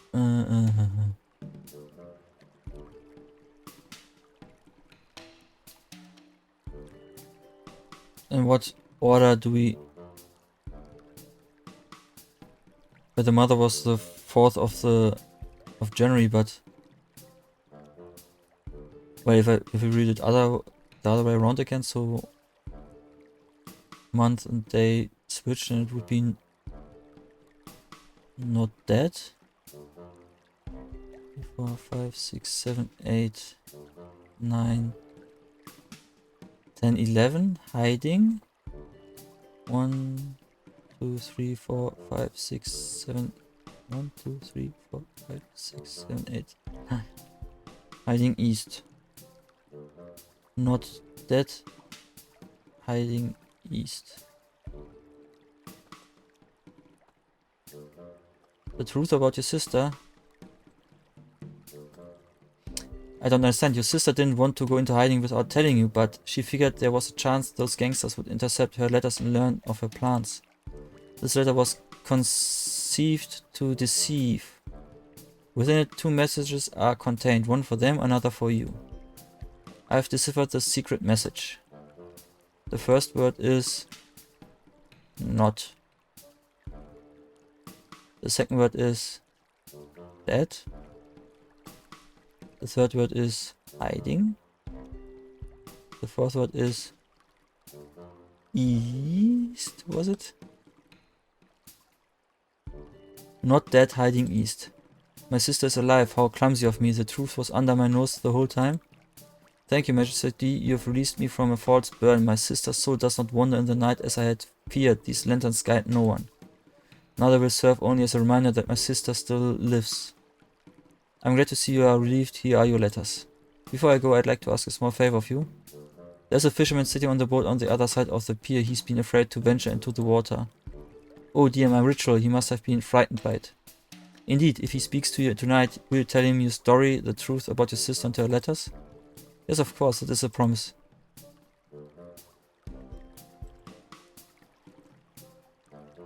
Can we go back and immediately do it because they already talked, kinda?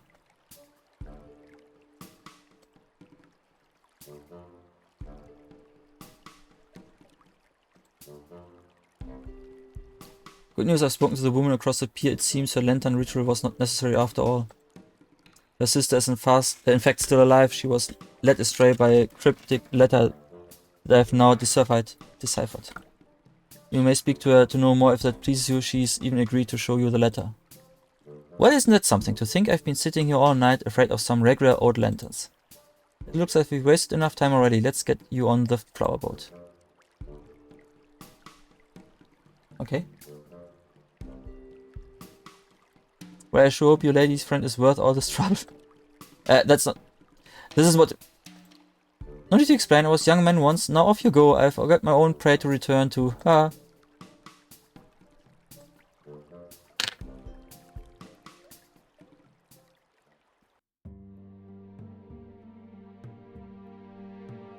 I need to find General Zhang.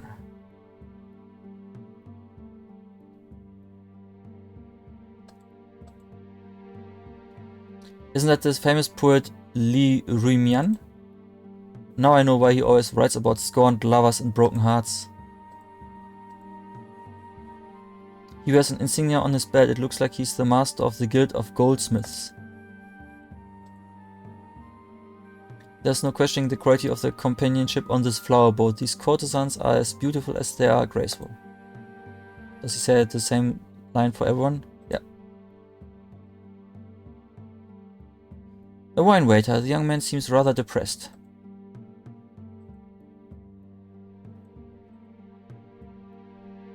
Excuse me? Oh, good evening, sir. Can I offer you a drink? This is the finest rice wine money can buy.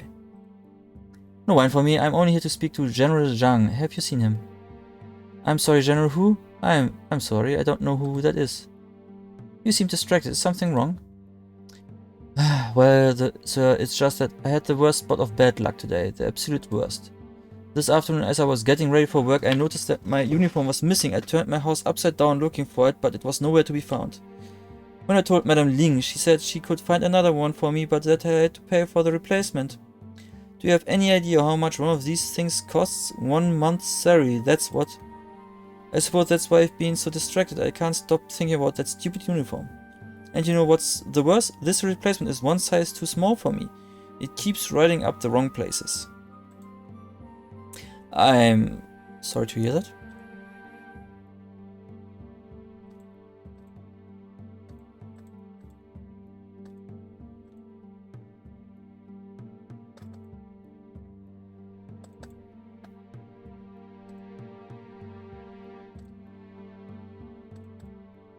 Okay, there's a wine room on that side. Is there anything else on this side?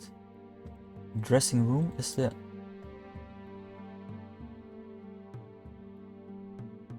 She refuses?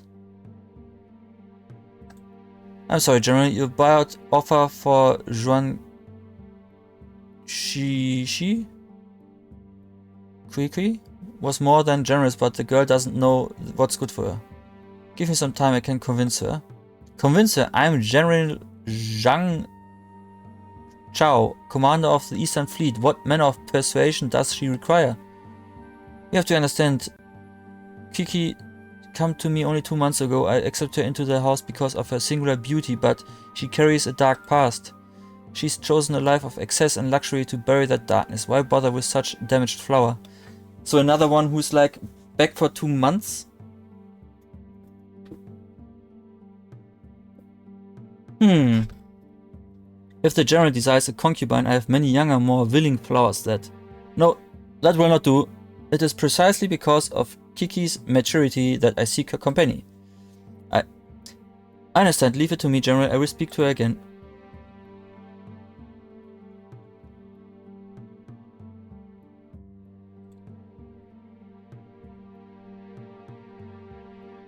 The Ranger Zhang Cao, his story bearers as a naval officer are unmatched. He has many devoted supporters who would gladly follow his lead on or off the battlefield. General Zhang Cao. Yes, who are you? My name is Di Renji. I'm Her Majesty's newly appointed magistrate of Chang'an. I see, quite the resourceful inquisitor, aren't you? It seems you've managed to invite yourself to our little private meeting. Are you here to arrest me? Only if I have a cause to do so. Well, I assume that such gathering outside of Imperial walls must make the Empress anxious. But in our defense, you should know that we assemble only to raise questions, not to rebel. You do not intend to overthrow her? I see you've succumbed to the rumors that have been circulating about me. And yet you ignore the rumors surrounding our new Empress. By now, you have no doubt heard the stories about clandestine police forces and brutal retaliations. If Her Majesty intends to bend and break the rule of law to further her own agenda, her subjects will not stand for it, and neither will we. Do you have proof of this alleged abuse of power or this so-called secret police force, or are your allegations based on nothing more than rumor? Tell me, young magistrate, did you come here to seek the truth or to listen to fairy tales? You don't have to answer that. I can see there's doubt in your eyes. You've come this far, don't close your eyes now. Find the truth for yourself. As for me, let me set the record straight. My goal, and that of the other patriots gathered here, is simply to stand as a check against Her Majesty's absolute power. And how did you intend to do that? By taking innocent lives and desecrating royal monuments? Don't be foolish. We do not manufacture crisis. We want accountability, not bloodshed.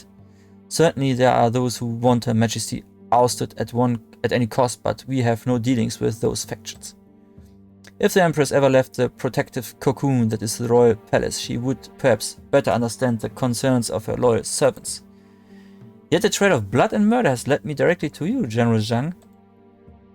Just hours ago, the wife of Lam Haifeng, the very man you've harassed for months, has found murdered. How do you explain that? Haifeng's wife's murdered? I did not know. And you think I am someone involved in her death? Listen to me carefully, Magistrate D.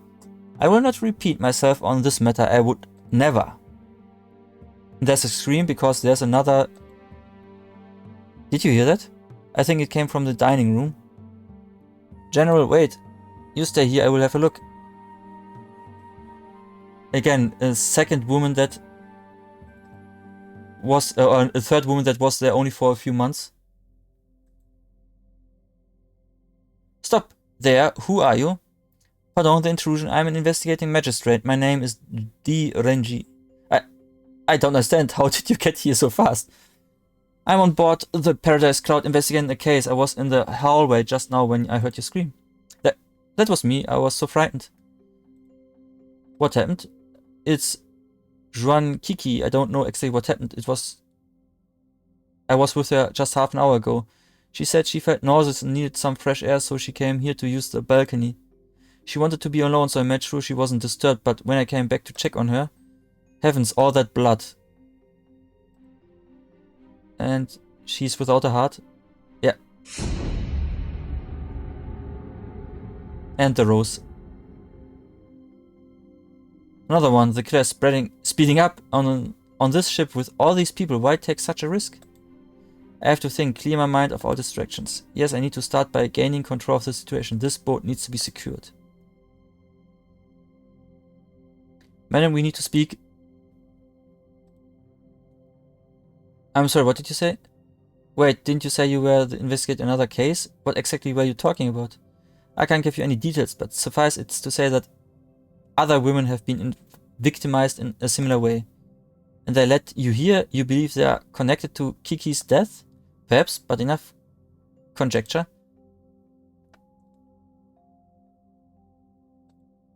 Tell me about yourself. Do you own this establishment? Yes, I've been running a Paradise Cloud since my days as the Green Flower. But those days are long gone. Nowadays, I am known only as Madame Ling. I've seen my fair share of cruelty and violence, but this is a pure evil. How does one commit such a despicable act? Tell me about Juan Kiki. How did she come to work here?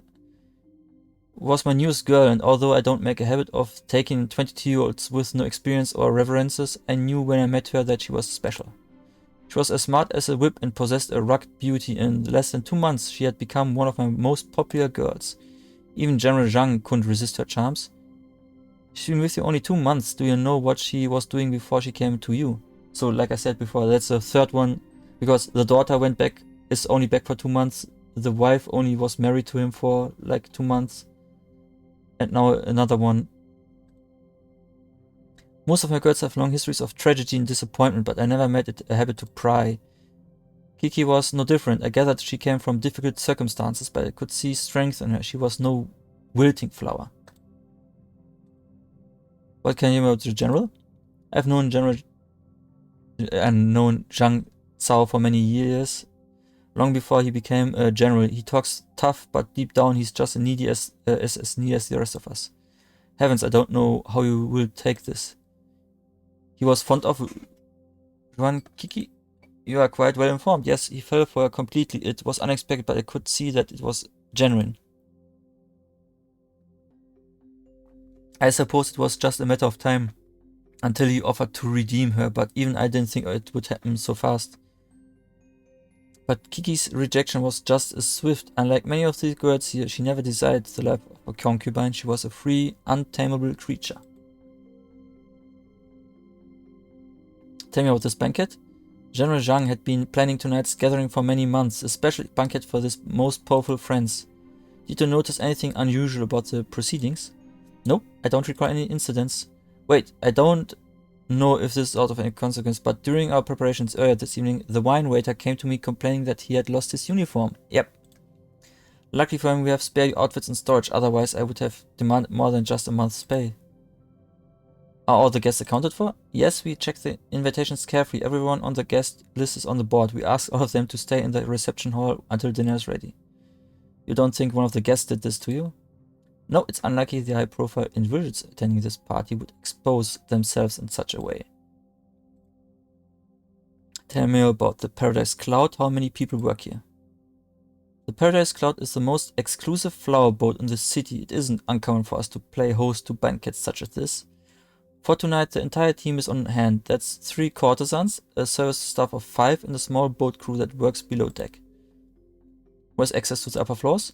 Only myself, the courtesans, and a single wine waiter. We are very strict about who gets to come upstairs. After all, it wouldn't be appropriate for the kitchen staff or the boat crew to mingle with the guests. Thank you. Now I need to do something for me. You must return to the reception hall, but you cannot let anyone know what happened. But won't people start to suspect something? Not if you play it right. All I need is for you to buy me some time and make sure no one leaves the ship. Can you do that? Yes, I think I can manage. Good. Also, I need you to ask your most senior staff member to go to the Justice Department and alert someone of what's happened here. Constables will be on their way, but until they arrive, I'm counting on you to keep things quiet so that I can start collecting evidence undisturbed. Have everyone gather on the main deck. No one is to enter the second floor. Yes, I understand, but what about General Zhang? Tell him to come in, but say nothing else. I will take care of the rest.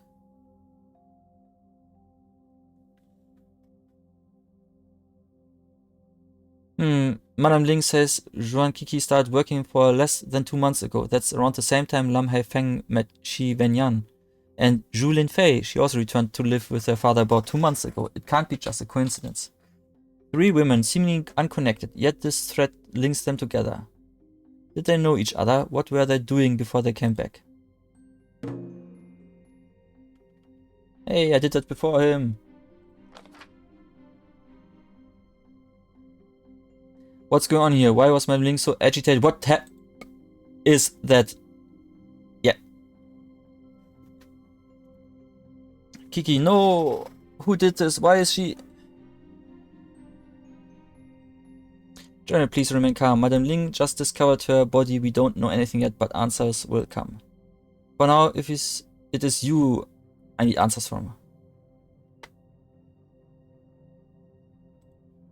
Before we were interrupted, you were about to tell me something about Lam Haifeng. What was it? I know who you work for, therefore I know what you think of me, but the Empress and her trusted commander have mistaken me for a common thug. I would never hurt Lam Haifeng or his family. His father and I fought side by side more times than I can count. He was a brother in arms, but also a dear friend. Did I try to coax him and his son to support my cause? Absolutely. Was I upset that Haifeng did not take up his father's mantle? Guilty as charged.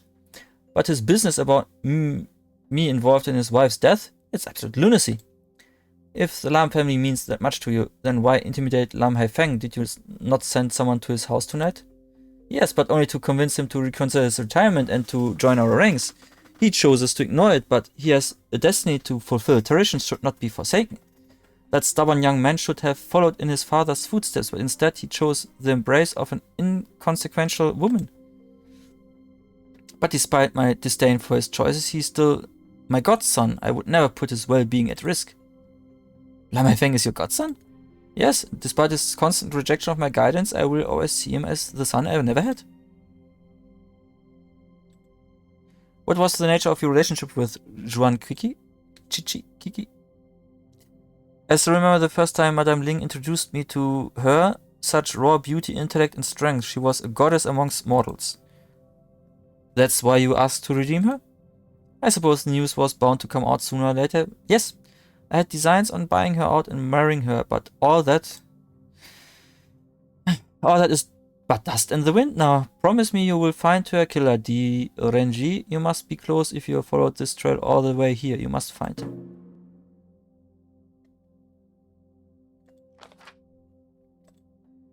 What do you know about Madame Ling and her staff? Madame Ling and I have known each other for a very long time. She hosts the best banquets in the realm and her courtesans, they are peerless.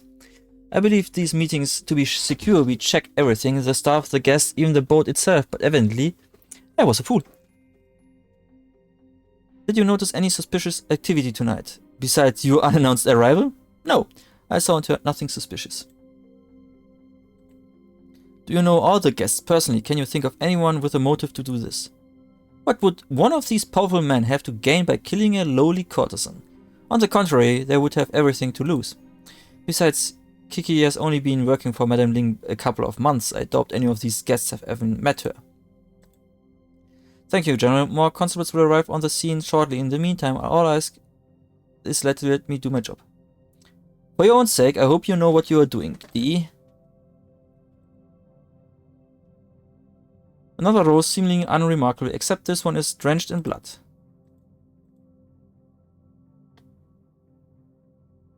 So we have now third rose. 3 victims, 3 roses. This one is stained by the victim's blood.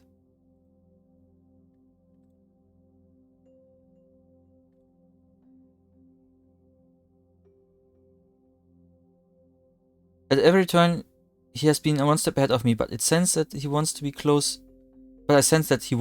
behind.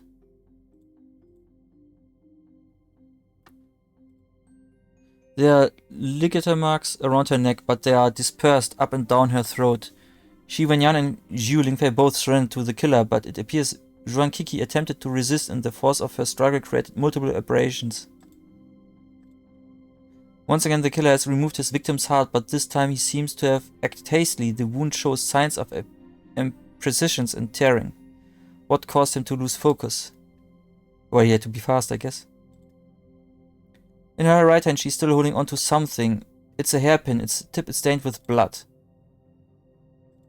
Ah, so she wounded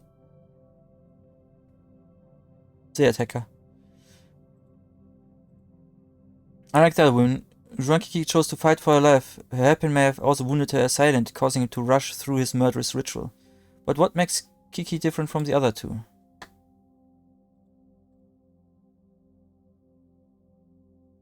I see a see-through glass bowl.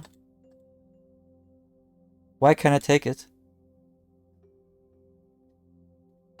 Why can I take it? bloody hairpin. In this small picture, it looks like the hole in the middle looks like a plus. See-through glass bowl. I never seen one so transparent. Its craftsmanship suggests a Persian origin. Not only useful as decoration piece, I've heard tell of how these can be used as magnifying devices. Oh, can I?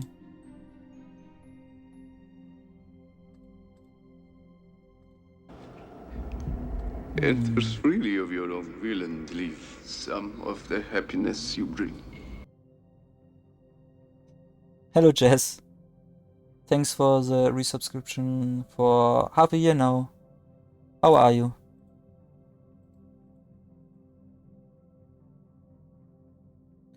This trail of blood starts at the doorway of the balcony, but its shape and pattern is distinctly different from the pool of blood surrounding Juan Kiki. There's no doubt about it, Juan Kiki was able to stab her assailant with her hairpin while he was strangling her.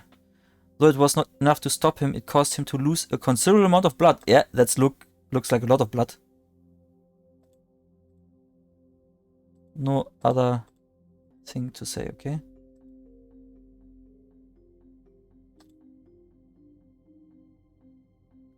Anything we can... Ah, we can have a look at the city. Isn't it nice? The great city of Chang'an by night. The Empress was right, it's truly a shining capital. Nothing else to see here.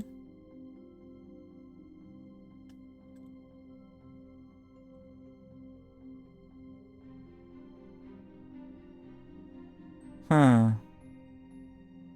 Also, there's no note this time, I guess. Nothing here, nothing there.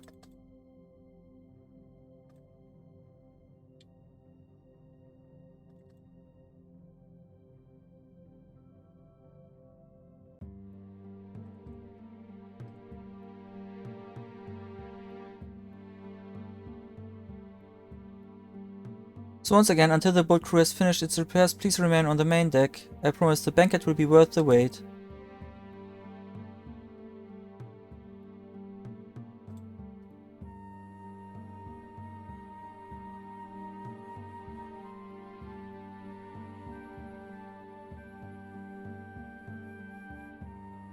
Makeup box. In front of this makeup box is labeled with Juan Kiki's name on it. It's locked. Requires a key.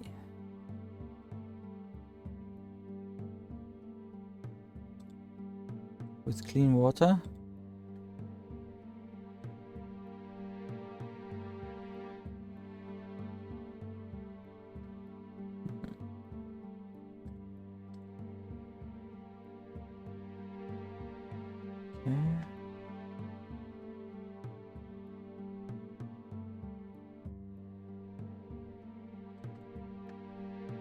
Let's see. There was another room on the other side.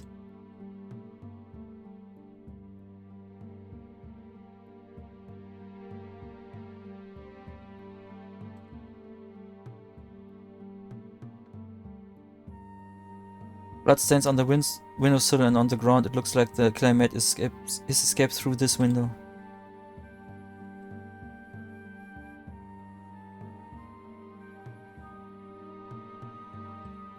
There's the uniform. A piece of fabric is protruding from the basket. There's a uniform in the basket. It's similar to the one worn by the wine waiter downstairs. The collar is bloodied. The killer must have taken it off and left it here before fleeing. There's something in the sleeve. It's the key.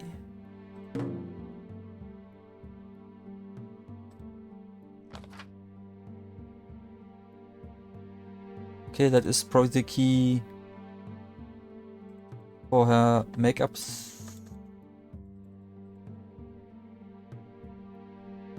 thingy.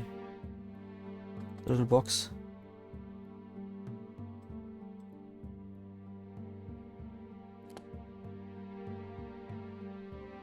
This box contains a variety of cosmetic facial powders. If the killer stole or copied the key, he could have easily mixed it a toxic substance to induce nausea, causing Juan Kiki to seek relief on the balcony. There's also a small piece of rolled up paper.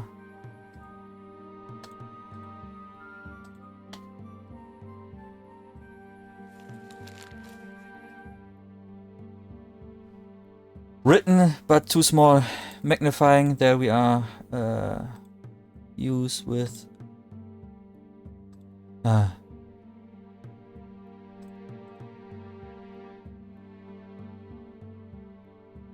I filled the glass bowl with water. It can act as a magnifying lens. There, if I hold the bowl above the message, I should be able to see it more clearly. Magnified message was...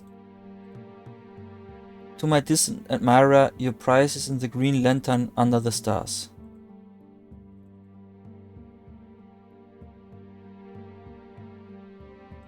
So that I saw that there was a lantern with a different color, but you could not use it.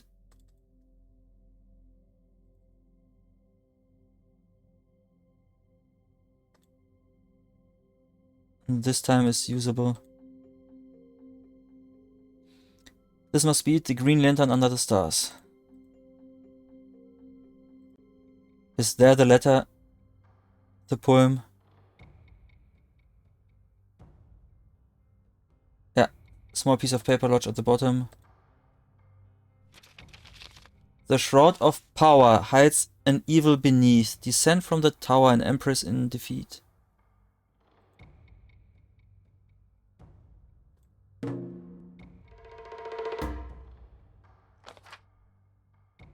The Empress in danger. I have to go to the Royal Palace at once. Wait.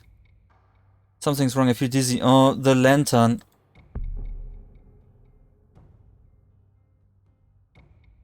Must be the candle smoke. Hey. Amateur. The great detective is asleep on the job, outplayed by a murderous degenerate. What about the innocents? You will leave them on the field, dead and deserted? The song is for you. Answer the call. Answer it.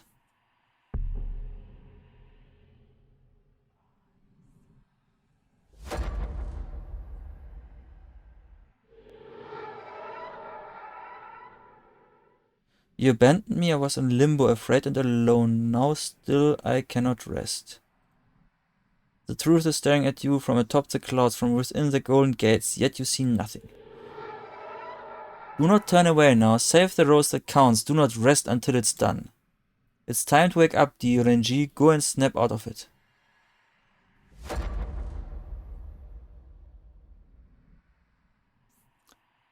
Wake up. Why won't you wake up? Come on, sir. You can't do it. Wake up, Magistrate D.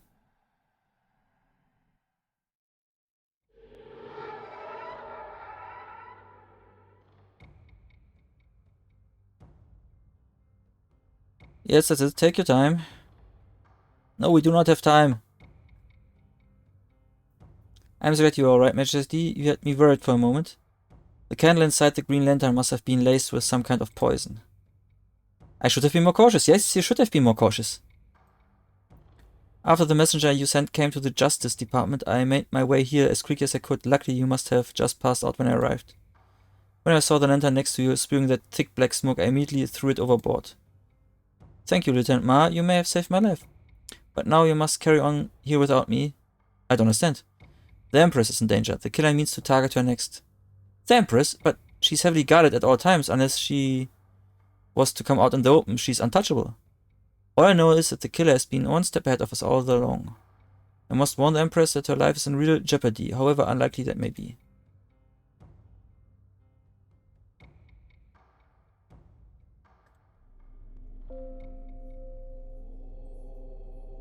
You come just in time. The Empress wanted to say a few prayers before retiring to her quarters.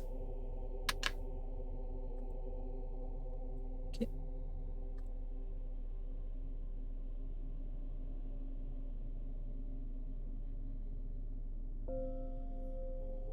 Your Majesty, I bring news from my investigation. Are you a religious man, DRNG? I suppose we all search for enlightenment in our own ways, Your Majesty. This temple, it means a great deal to me. Naturally, it's upset me deeply when I heard that rebels had vandalized it. It is the one place where I feel safe, unburdened by the outside world, but now even this place has become a battleground. All my life I've known what I wanted. I made one sacrifice after another to see my plans come to fruition. Yet for the first time my path has become uncertain. I find myself questioning things I once took for granted. What does it mean to hold the mandate of heaven?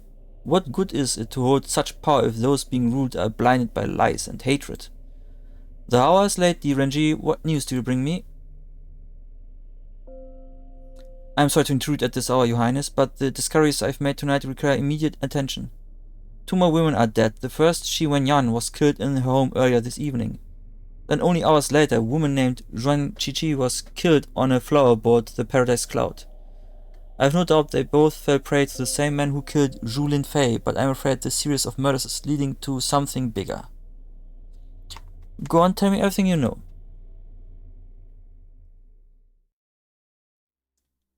Case reenactment.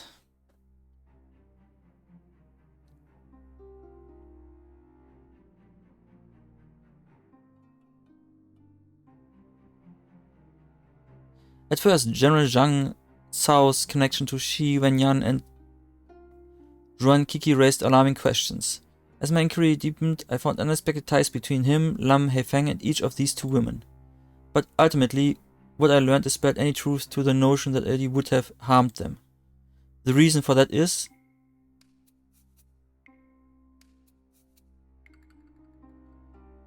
all of the above.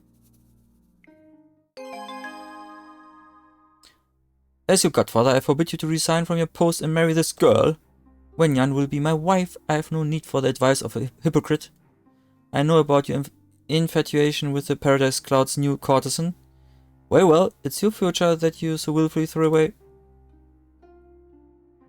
Despite his public rhetoric and chest-beating, General Zhang was never a real threat.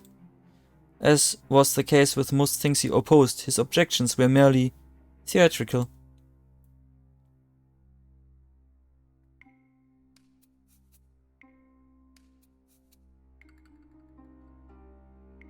Although his identity still eludes us, one thing is certain: the man behind these crimes is as cruel as he is cunning.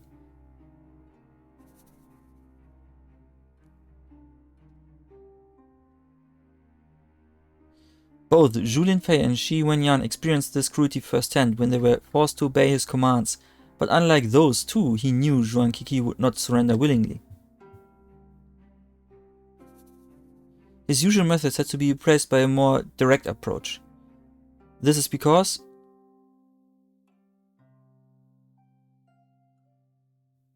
she had no loved ones. By using the threat of harm to a loved one, the killer gained obedience from his first 2 victims, but without someone to threaten, he had no leverage on Zhuang Qiqi. Although he was...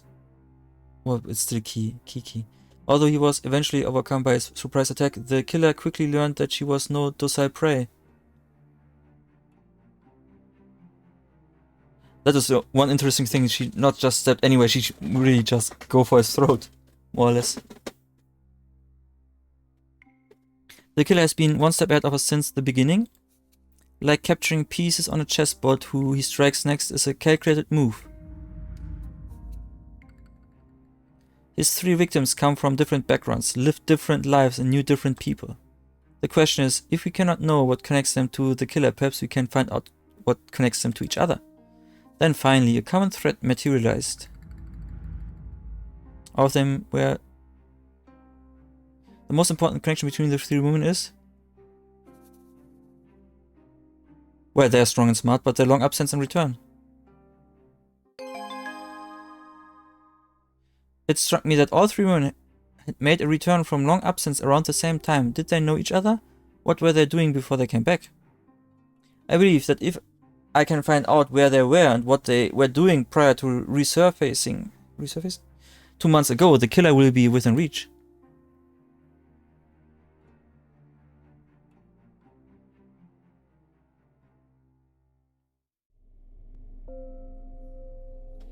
Afterwards.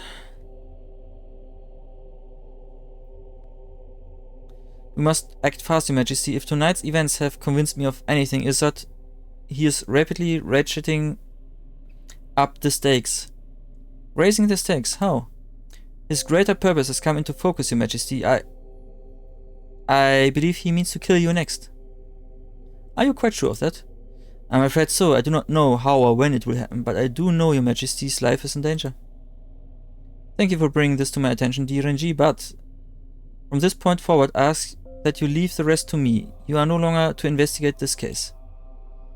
Commander Zhao will visit the Justice Department to gather all the evidence you've collected. Wait, I don't understand. I'm closing in on him. If I back off now, the trail will be lost. No. In the morning, you will forget that this case ever existed. You will not speak of it, and you will certainly not make any further inquiries into the matter. Is that understood?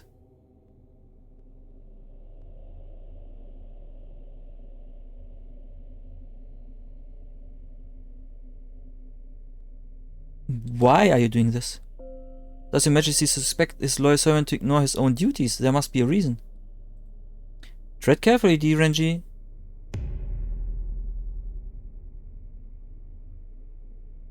Those wounds will not be forgotten. How dare you question my authority? You will do as I say, or face the consequences. As for my safety, you clearly have nothing to fear. Now go before I change my mind.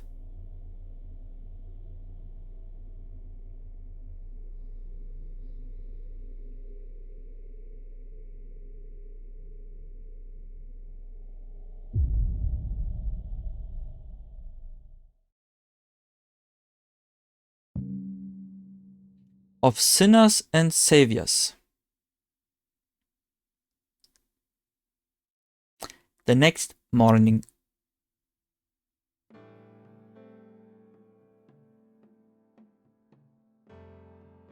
I still can't believe what happened last night.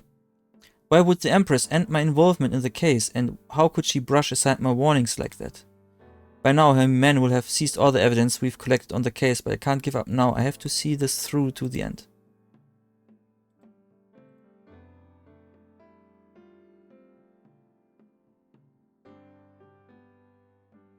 I don't add to it now. Last time he didn't want to leave his room before he finished, and now he doesn't care about it.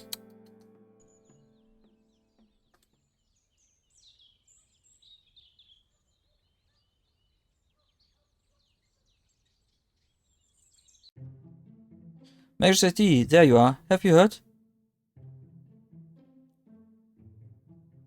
The Empress sent over Imperial Guards in the middle of the night to confiscate all the evidence we had on the 3 unsolved murders. The notes, the roses, even the bodies. They took everything and ordered us to stand down. Why is Her Majesty doing this? Knowingly or unknowingly, it seems the Empress is somehow connected to all this. We need to find out how. But our orders were... We were supposed to stop the investigation. The victims deserve justice.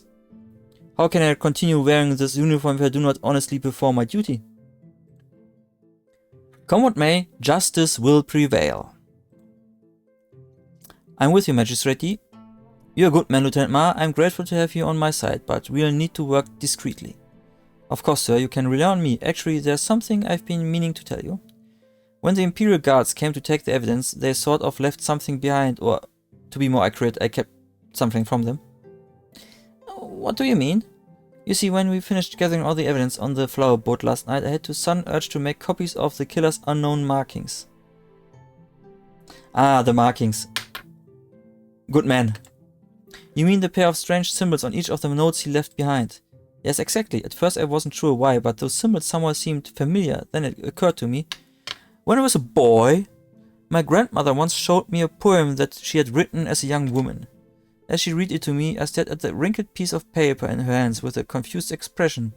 The characters I saw were nothing like those I had learned in school. My grandmother passed away that winter, regrettably.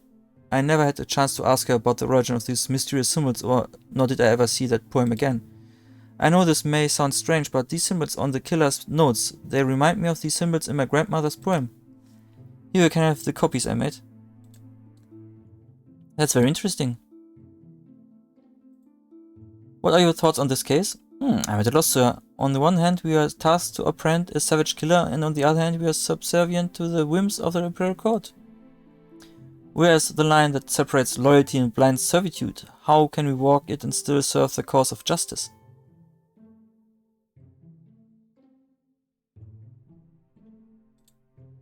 There's no shame in having a small dose of skepticism. Power corrupts, authority blinds.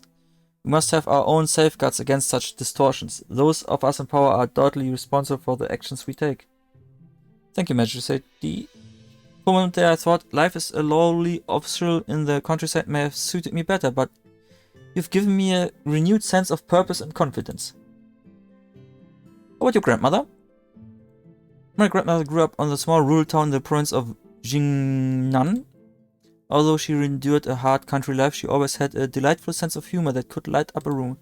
And despite her rural upbringing, she was able to write poetry? I suppose that's a bit strange, isn't it? I never really questioned it, but I suppose she must have picked up some language skills as an adult. She was a very smart woman. I wouldn't be surprised if she learned to read and write on her own.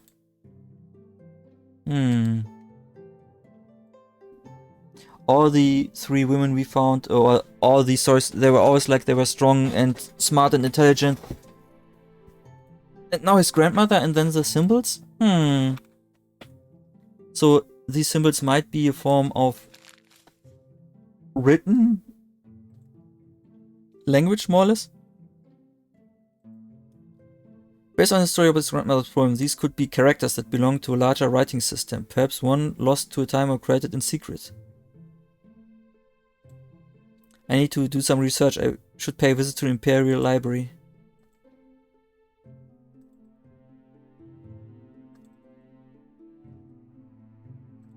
Maybe a writing system for women then. Kinda. That could be an option. But then again... Well, it could be a... They said it's average for a man, but it would be a big woman, but it's still an option that it was a woman who killed all these.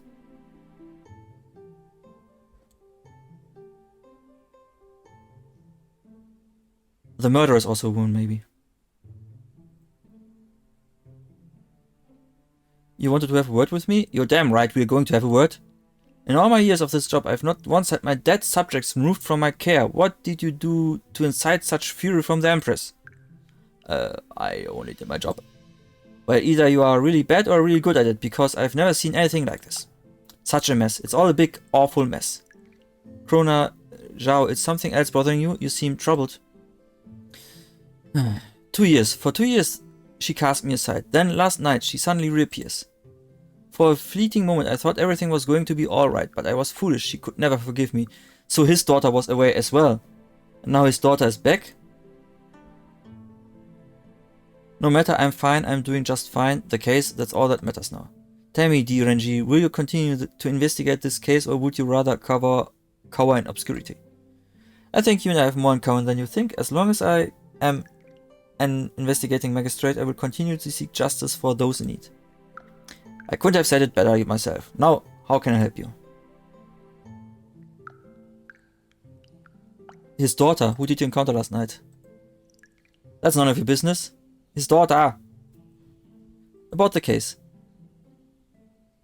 What are your thoughts on this case? If you have my full support, whatever you chose to do, I am, has been and never was, they can't hurt me. But remember, be careful who you choose as your enemy. This town's not for the faint of heart. And it doesn't take a genius to know something fishy is going on, but perhaps you're just the right man to find out what that something is. It's my privilege to have you as an ally, Corona Zhao. Were you able to conduct full autopsies on the 2 victims last night? I certainly did, but alas, my findings only confirmed what we already knew. Shi Wenyan was killed in the same manner as Zhu Linfei, while Yuan Kiki tried to fight off her assailant. However, I did find something else. Yeah, this was tangled up in Yuan Kiki's hair. It's a flower petal of some sort. I don't think Her Majesty would mind us keeping such a small, insignificant item. Wink, wink. Single rose petal added to the inventory. A petal! This must have fallen off the rose that made the killer left behind. It certainly looks like it, but there's more. Take a closer look at it. Can you see, or rather feel, something different about it? You're right. Despite its appearance, it doesn't feel like the flesh of a real rose petal. Why didn't I notice this before? The stems must have been real, but the petals are man-made. If, like everyone else, you were holding the stem to inspect those roses, you would have missed it. Yes, of course. This material resembles silk, but it's firm and soft at the same time. I've never seen silk like this before. Neither have I, but I may know someone who has. In the central market, there's a silk merchant named Gang One. No one knows more about silk than he does. You should pay him a visit. Thank you, Corona. Okay. So we have someone to visit. Ugh.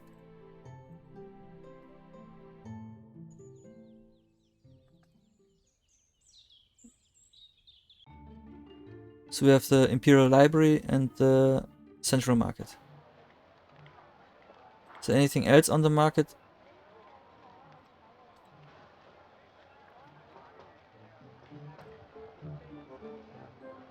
Mrs. Cho.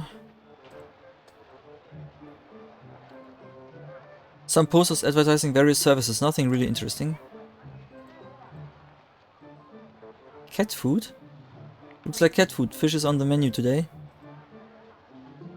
And there's the silk merchant.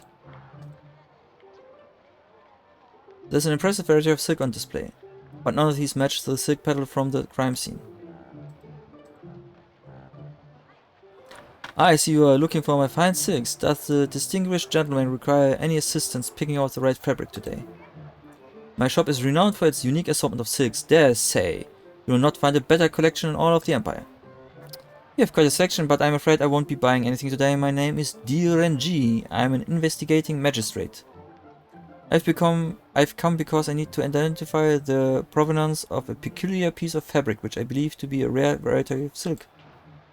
In short, I require the assistance of an expert silk trader. I heard you're one of the best in the city. Ah, you flatter me, Magistrate D. My name is Gang One. What can I do to assist you? Tell me about yourself. I've always worked around silk. Some find it strange when I tell them I loved silk since I was a little boy. Couldn't get enough of it. I'd often sneak into my mother's dressing room to roll around in her silk dresses just to feel the coolness of the material's embrace. But I digress. It called me and I answered. My passion for it has put me where I am. I can't complain. I need to identify this piece of silk. What can you tell me about it? Let me see that. Where did you get this? It was left behind at the crime scene. Oh dear, there must be some kind of mistake. This fabric, I'd recognize it anywhere. It's one of my creations. One of yours? Yes, a rare silk that is thick yet soft, sturdy yet elegant. I designed it as a decoration fabric to be made into curtains or valances? But it was a failure as a commercial product. People lamented its weight and thickness. They also complained that it was overpriced. There was one person who was able to make use of it, a block painter named Gu Chuan. He said the silk was perfect for a new printing method he was developing. Tell me more about Gu Chuan. I can tell you what I know, but it isn't much. Do you know where I can find him? I can't really help you there, unless I'm dealing with a big buyer. I don't usually request an address. But you may want to speak to the soup stand owner, Miss Cho. I think he eats there from time to time. When was the last time you saw him? He came by a few months ago, told me he was retiring, something about his protege betraying him. I haven't seen him since. He looked depressed if you ask me, but then again, I'm no physician.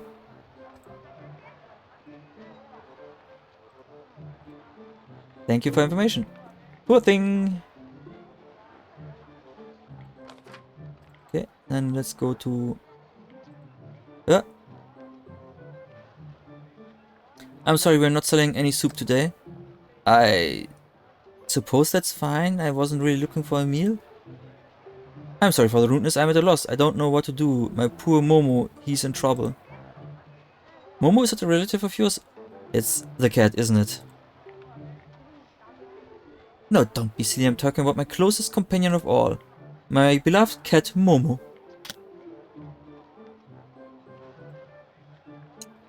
Oh. Look at him up there on the awning.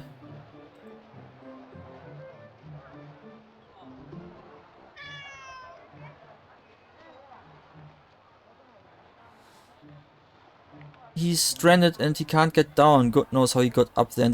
He can get down. He could just jump down from to the other thingy there and then down to the table. It's fine.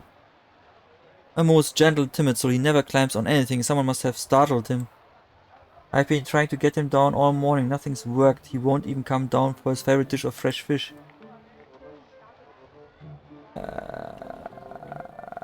I need your help. I'm an investigating magistrate, DRNG. I need your help tracking down a man named Gu Chuan. I believe he's a regular customer here. I've told you I need to rescue Momo. You don't have any children, do you? If you did, you would have known Momo is the only thing that matters to me right now. Alright, I'll help you bring the cat down. You will? Thank you so much. You're some kind of officer, aren't you? I knew it when I saw you. You have bright and kind eyes. My Momo is in luck. Do I have a pistol or something that I can shoot it down?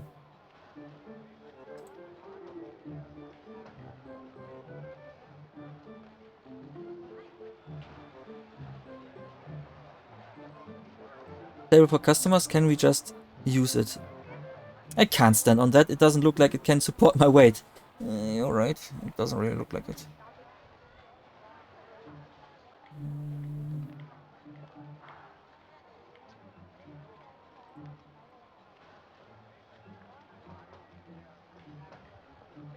Let's see if your little friend is hungry. Can we just put the on the table? We can't be like... We can't reach him? Of course not. But you can't go on the table.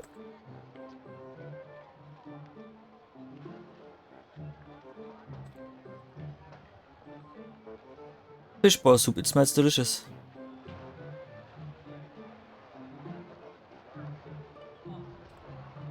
Into the soup.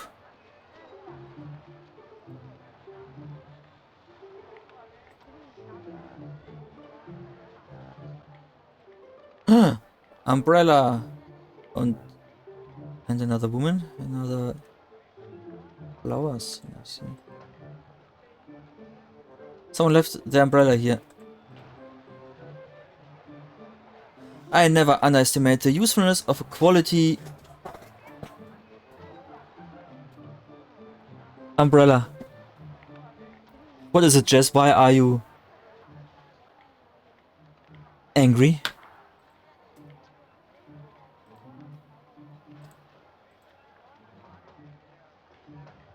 Her bright and friendly face matches the welcoming allure of her flowers. I have no reason to talk to her.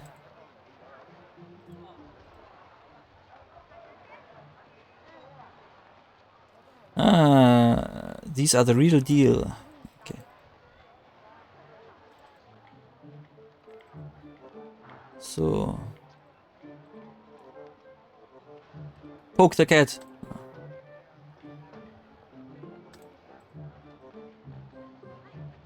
The fish skewer of sorts. We have now an umbrella with a piece of fish.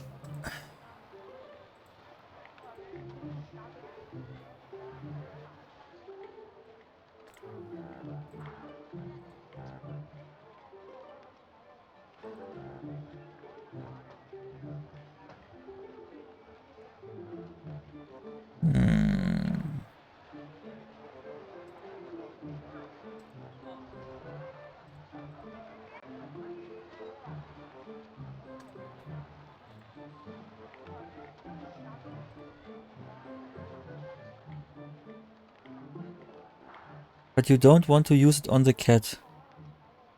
Where do I need to use it? Can't use it with the table.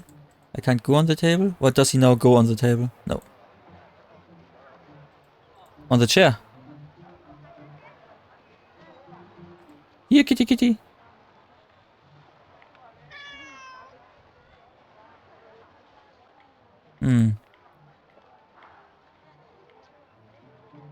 He won't feel safe jumping into your arms. He needs a steady platform to land on.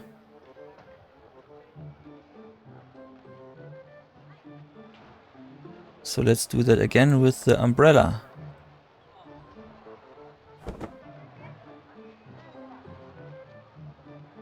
Here, kitty, kitty.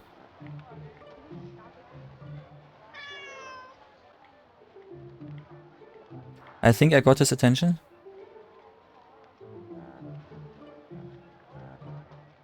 Gotcha.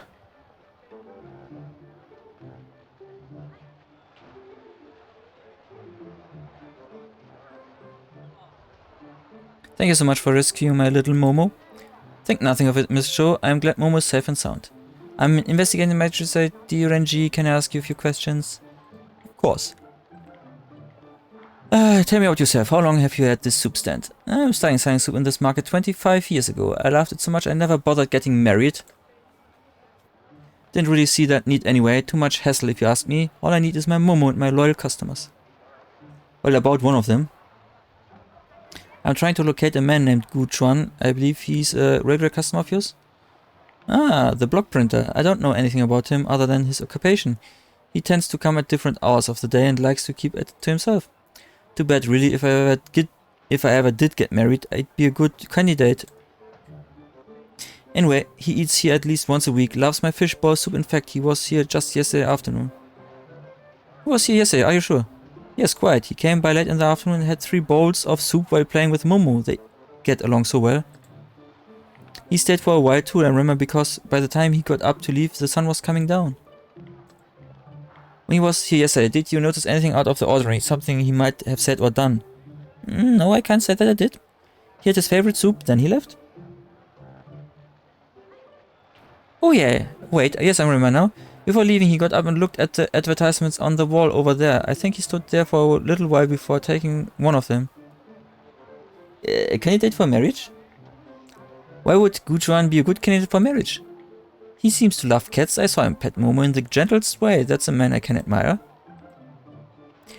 Have a good day. Farewell, Magistrate. I hope you come back and try my soup next time. Gunshu was here this afternoon, then he has an alibi for at least one of the murders. Nonetheless, I need to question him to find out his involvement. And well, then have a look at the posters again. He looked at them. I should examine them up close.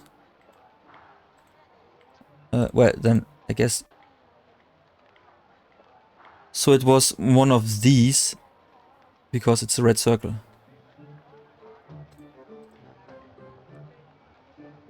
These are posters advertising services at 2 different locations. If I can deduce which poster Guanshu took with him, I may be able to track him down. Well.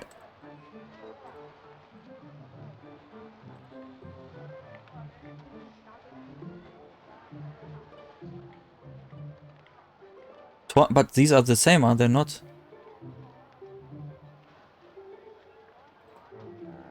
The title in the red ink reads musical show. This is an advertisement for a musical performance. It will take place today at the Golden Gate Theater. The title in the green ink reads Kung Fu. This is an advertisement for a martial arts demonstration. Today at the Green Bow Academy. He took a poster before leaving. He must have taken the one in the middle, but he didn't tear off the paper clearly. I can see red ink on the paper fragment of the left. Then didn't mean the one on the left, but in the middle, okay. The red ink on the torn poster matches that of the musical performance poster. It may be a long shot, but there's a chance that Guanshu will be visiting the Golden Gate Theater today. I should mark it on my map.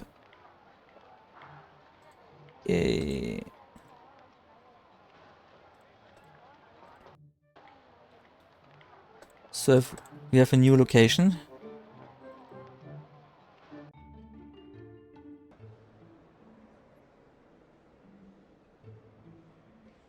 Zhou Twin Sisters. The sign outside introduced them as the famous Zhou Twin Sisters of Canton. They are performing beautifully on the pipa? I don't know this instrument. He's an older man with a small frame. It seems unlikely he could have overpowered the victims the way the killer did. Enjoying the show? Marvelous, simply marvelous. To think the Zhou sisters were in town and only found out about it yesterday. You look like someone who appreciates good music. Are you also an admirer of the twins' famous duet? I do like a good performance. I enjoy a good musical performance, but unfortunately I'm not here to discuss that. I am Magistrate Di Renji from the Justice Department. Are you Gu Chuan, the block printer? Yes, well, no. What I mean is, I am, but I no longer do any printing. Wait, how do you know who I am? Your name has come up during a murder investigation. What? How can that be? I never heard a soul in my life. In that case, you wouldn't mind me asking you a few questions? Well, I have nothing to hide. Tell me about yourself. I was a block printer all my life. It wasn't a very glamorous job, but it was good at it. It's harder than it looks, you know, carving individual pieces of wood reliefs. It takes time and dedication. For years I had my own shop printing mostly on textiles. Business was steady. Some time ago I decided to take an apprentice.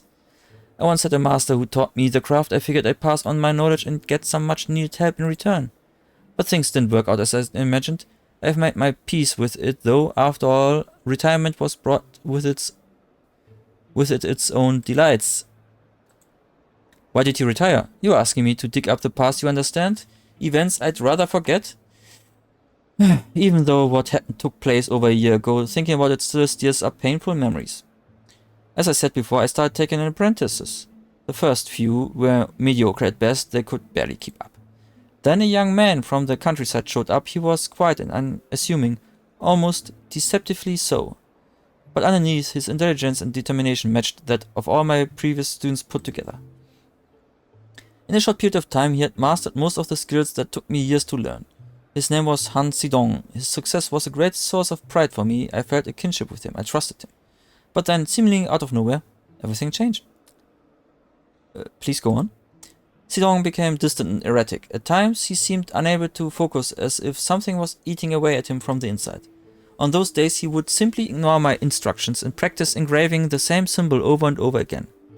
I often wondered what thoughts had him so obsessed, so haunted, but alas, I never did muster the courage to ask. One day, things reached a new low. For reasons I have yet to understand, to this day, I found out that he had stolen an entire roll of silk. When I confronted him he became hostile. He called me a slave for not seeing the truth, for not supporting his mission. But in reality, I had no idea what he was talking about. That was the last straw. I had no choice but to turn him away. That was the last time I saw him. It broke my heart. My business floundered, but I had no wish to carry on any longer. I was ready to move on. Tell me more about Han Sidong. Alright, what would you like to know? Any theories about what may have caused this change in behavior? I often lie awake at night thinking about that very question, but no clear answer ever emerges. Deep down I believe something must have happened to darken his heart, something terrible. He was a decent young man who was suffering in silence, that much I know. And to my everlasting regret, I was not able to help him overcome his inner demons. Could someone else have caused the suffering, perhaps someone who was close to him? You mean a woman? I suppose that's possible. He never spoke about anyone in particular, but in the early days I would sometimes catch a glimpse of him smiling to himself. You know, the way a young man smiles in contentment while daydreaming about someone special.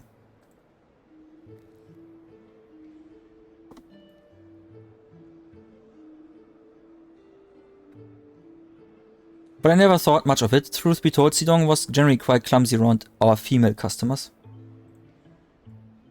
He usually kept his head down, almost too shy to look at them in the eyes. What do you know about his past? Sidong was an orphan and a drifter. He spent most of his childhood moving from place to place on the other side of the Wei River. For most of his life he was poor and maltreated. Never really loved, never completely abandoned. He was invisible. When I met him 2 springs ago, he had just arrived in the city and was looking for work. I took a chance on him, a decision I don't regret. You said he briefly carved the same symbol. Do you recall what it was or what it meant? Yes, how can I forget? Some days his desk would be full of wood blocks engraved with it. Strangely, I never saw him print it on anything. The symbol itself was thin and wavy. It looked like scratch marks more than anything else. I just assumed it was some random scribble. About the stone silk. Did it match that of this rose petal? It looks like it's been dyed, but otherwise its texture and weight is unmistakable. Yes, this looks like the same silk Sidong stole from me. And you bought this silk from Gang 1 in the central market. Is that correct? Yes, that's correct. In fact, Gang 1 is the only silk merchant who carried this unique material. I know because I looked long and hard for a silk like this to complement my experimental printing methods. Innovation, that's the secret of success. I need to know where you were yesterday between midday and sundown. Well, my wife and son have been out of town visiting family up north this past week, so I've been spending most of my afternoons seeing old friends. Yesterday I met up with 3 of them for a friendly afternoon card game before going for a stroll in the central market. That's when I decided to stop by Mrs. Cho's for a famous fish soup. I think I had 2 bowls, or maybe 3? In any case, I stayed there for a while before heading back home at dusk. Do you know where I can find Han Sidong? He used to have a little shack by the river, but I don't know if he still lives there. Here, I'll mark it on your map. But before you go there, there's one more thing you should know. Just before we parted, Sidong handed me a piece of paper. He said it was a matter of life and death and that I should keep it on me at all times. He said someone would eventually come looking for him and that when it happens, I should give that to the person. I don't know how, but I think he knew that you were going to find him. To find me. Here, it's yours now. Maybe you can make sense of it. Thank you for your cooperation. Magistrate D, do you really think Han Sidong is guilty? On second thought, don't answer that. I think I prefer not to knowing.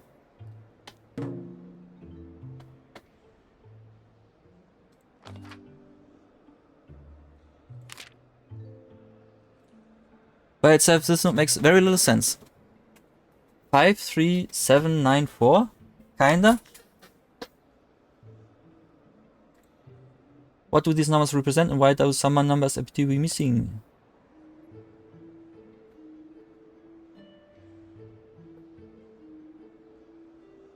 A little code. But we still have one other place we can go before that. We don't need to go there first. We can go to the Imperial Library first.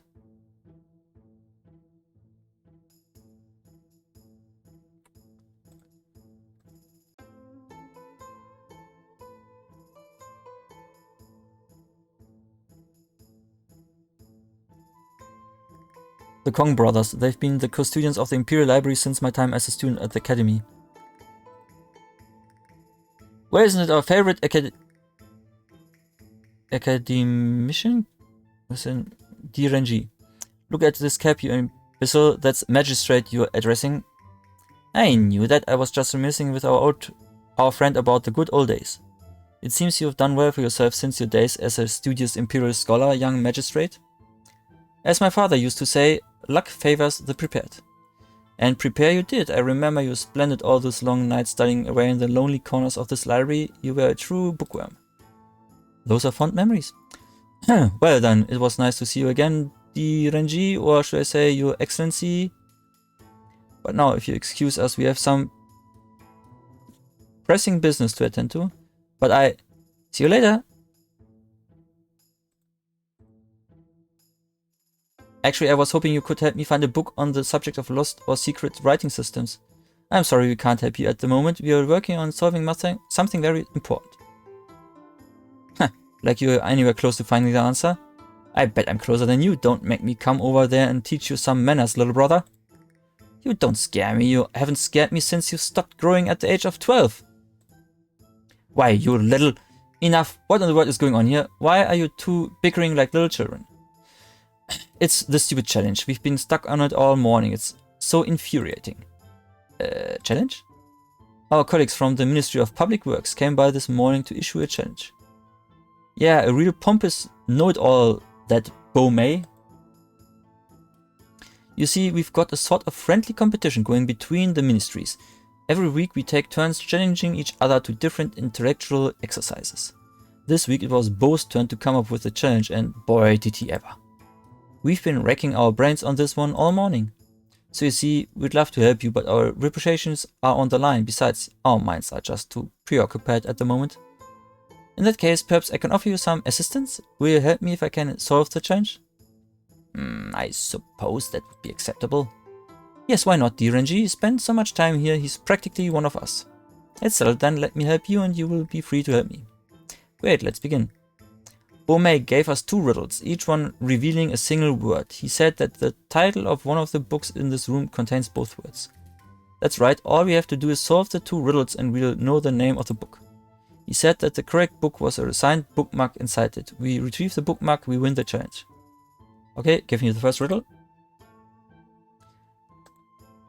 I once stood for more, but the flames ripped through and through. Now I'm but a pile. Do you wish to say I miss you? And second riddle. Riddle number 2 goes like this. I'm in the air. I'm everywhere. If you let me be, then you might just see.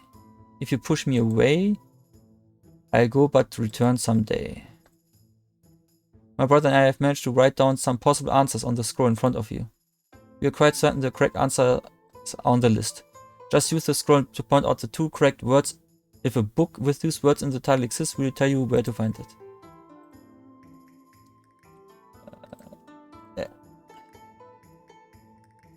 The composers have come up with some possible answers to the 2 riddles. All I need to do is underline the correct ones.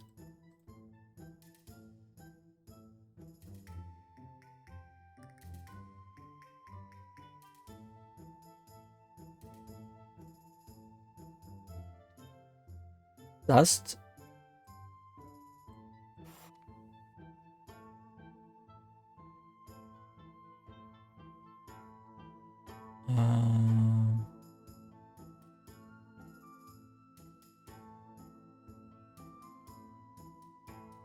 But dust is a bit strange, probably, because what book would...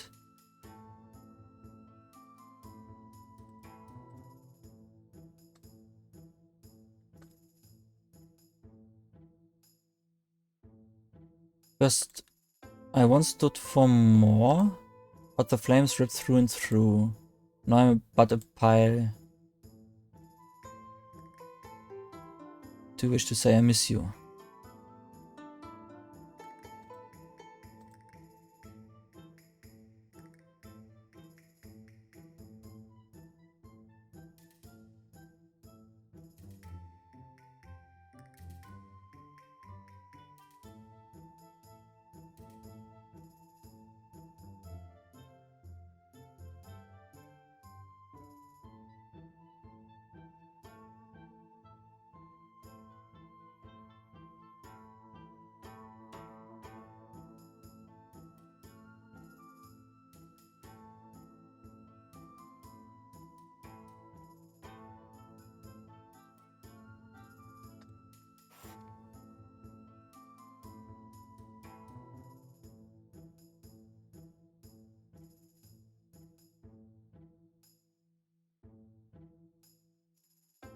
So the first one is stood for more, flames ripped through and through, now I pile.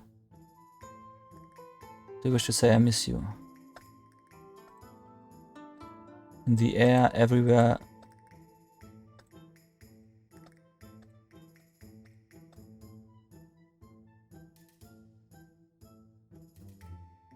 In the air everywhere, but air and air would be a bit strange.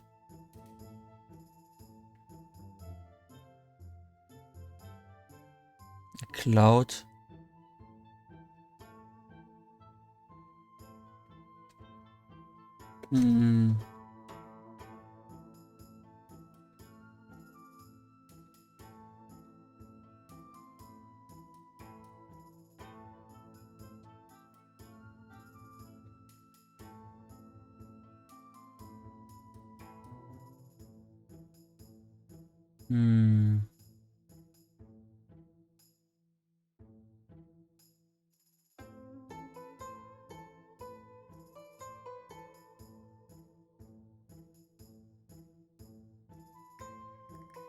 But I still think the second one is dust.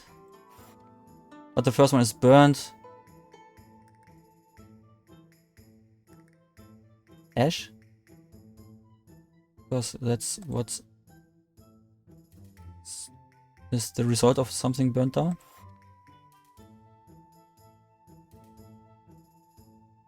Huh! Of course, ash is the answer to the first one and dust is the answer to the second one. Wait, I know the book. It must be Portraits of Ash and Dust. It's a collection of melancholy poems by various writers.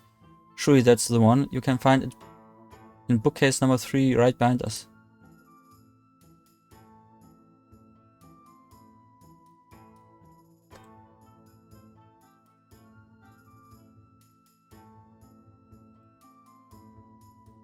Okay. Found the bookmark.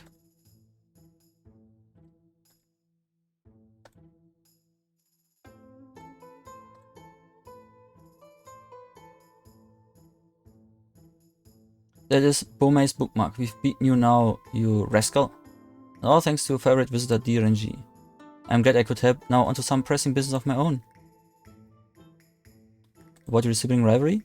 I'm detecting a fair amount of friction between the two of you. Has something come between you? I'm sorry, I worry about him. He just turned 13. He's still single with not a prospect in sight. That doesn't mean you have to rub it in my face every chance you get. I tire of your constant reminders. Did you know my big brother has a wife, at first a second and a third concubine? How about his 6 beautiful children? Have you heard all the adorable tales about them? If you haven't, all you have to do is spend 10 minutes with him and he'll tell you all about his perfect family. My dear little brother, I never meant to offend you. I was just trying to tell you about my family so you could see how worthwhile it is to pursue one of your own. I'm sorry if it was insensitive about it. I only meant to help. It's not your fault. This bitterness I feel should not be directed at you. I should be happy for you. I'm sorry, brother. Please forgive my inadequacies. It seems you two care for each other very much. Now, perhaps if you could each control your tempers a bit better. Just like the good old days. Didn't I tell you, Mengpu, brother D is just as witty as I remember him? You can say that again. So I'm looking for a book. I'm conducting some research on lost or secret writing systems. Do you know of any books on the subject? Lost or secret writing systems, you say? I know only of one book that discusses that topic, but... Oh, that book. The one you let that woman steal from right under your nose? I let no such thing happen. She asked to borrow it for a little while and I obliged. You're turning red just thinking about her, aren't you? You know it's against the rules to let outsiders take anything from this library. But all it takes is a wink and a smile from a pretty girl and you even forget your last name. I'll have you know she told me where to find her. I just haven't had the chance to go down that way, that's all. So you have a name and an address? Yes, I do. Her name is Jing Jali. She knows... sells flowers down there. We already saw her, but we didn't have a reason to talk to her. Now we have a reason. Wait, you mean to tell me you've known where to find her all this time and you did nothing? Oh, brother, I have to take you out more often.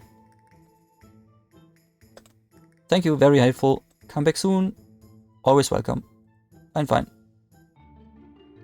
Back to the market.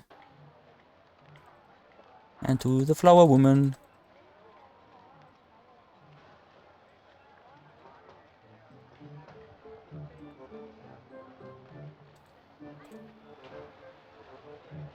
Pardon me, are you Jing Jali?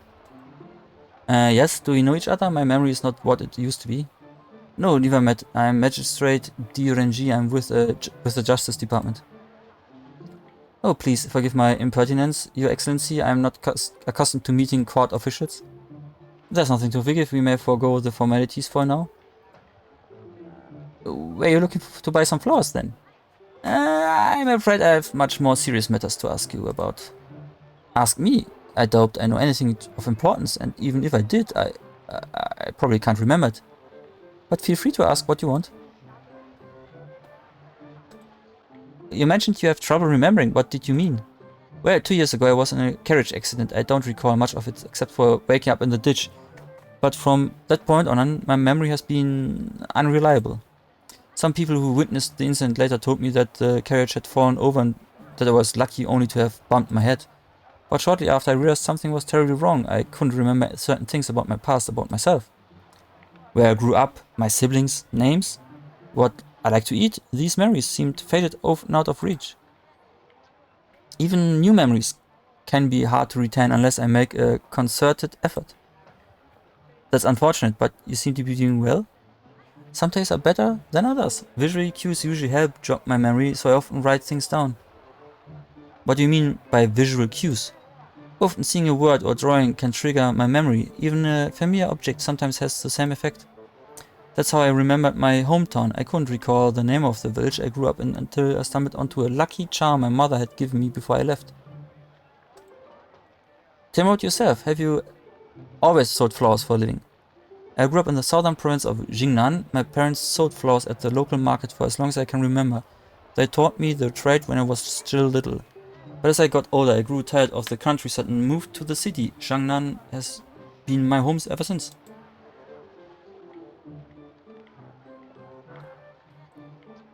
About the library book. You visited the Imperial Library not long ago. Why? I visited the Imperial Library? I honestly can't remember. A man named Kong Mengtao let you take out a book even though that is strictly forbidden. Do you remember that? He and his brother Kong Mengpu are custodians of the library. I believe you left quite an impression on both of them, especially Mengtao. I'm sorry, I don't remember any of that. I have no more questions for now. Thank you. You have a great day, sir.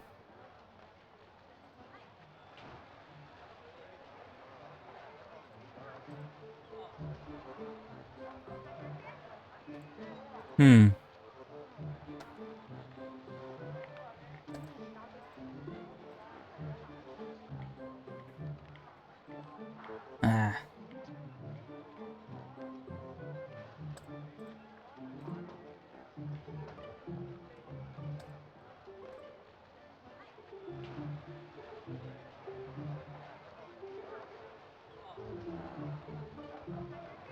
Okay.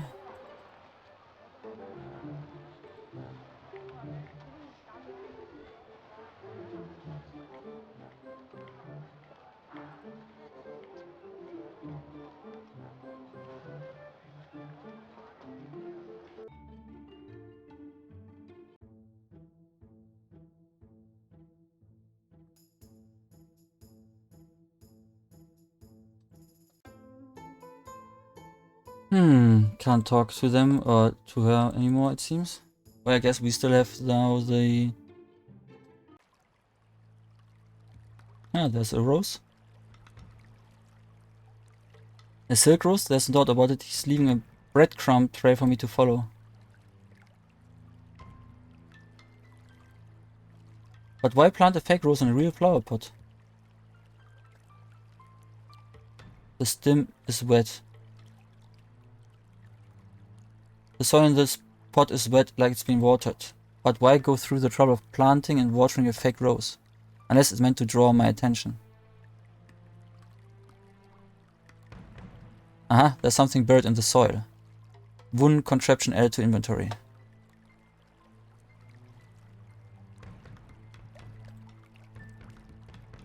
An intricate wooden contraption, but what is it for?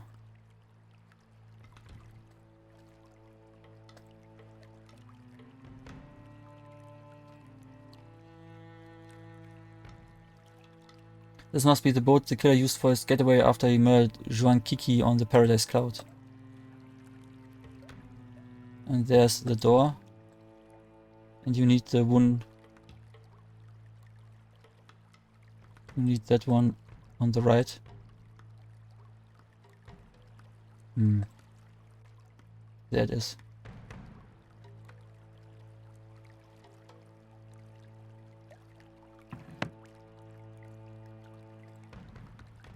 So now there was something 579, but there's also something else.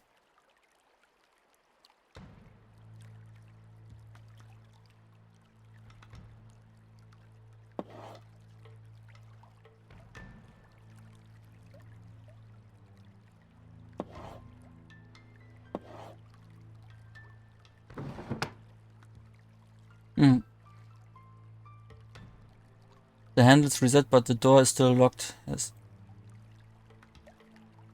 3 turns.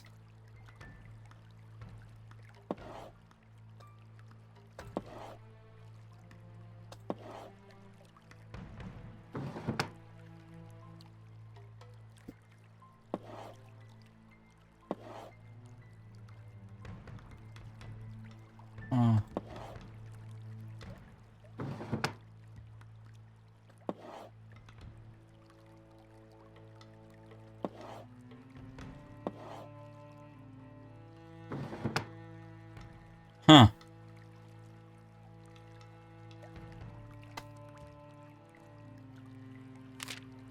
I guess 3 and 4 are not...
Okay.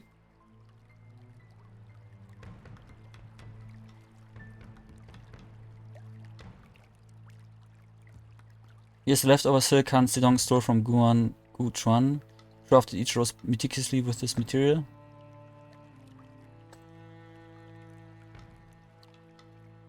Han Zedong never stopped practicing his wood block carving skills. He was obviously very smart, gifted even. What turned him into such a violent predator?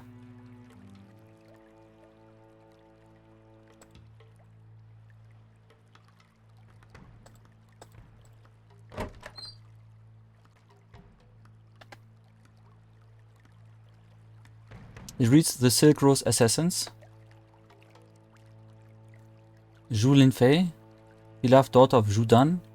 The walking stick is her weakness. Her name is circled and crossed out.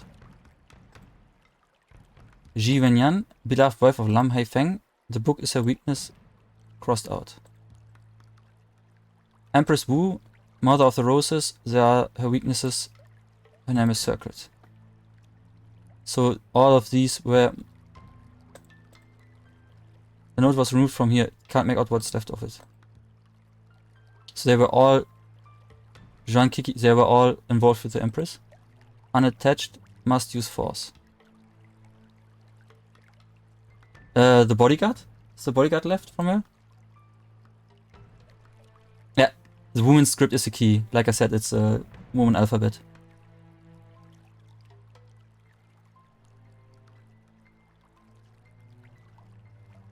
It's a piece of silk cloth, something printed on it.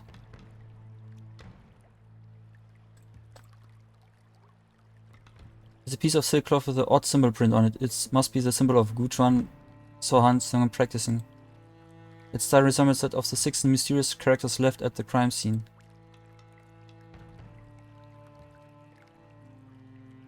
So the rumors were true. Not only did the Empress sanction the use of clandestine forces, she gave birth to a secret weapon of her very own. A group of 4 female assassins codenamed the Silk Roses. Zhu Linfei, Ji Wenyan, and Yuan Kiki, all 3 were once the members of this group, but one person has been taken off this board and remains unaccounted for. The bodyguard.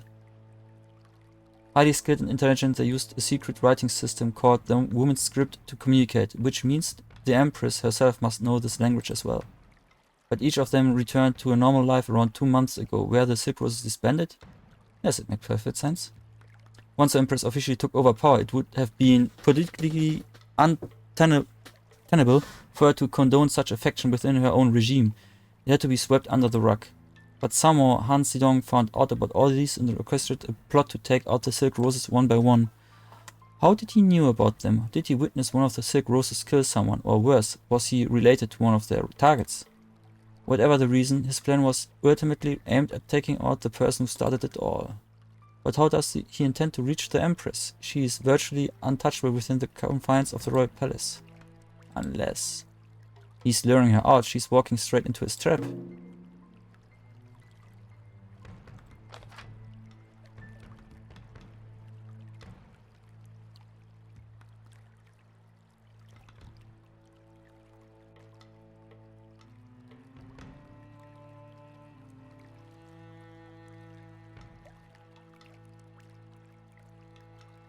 Okay. So far.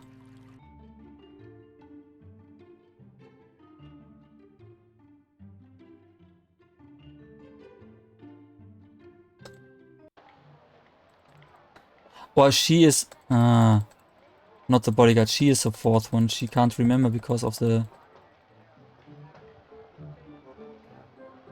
Can I show her this with this Joker memory?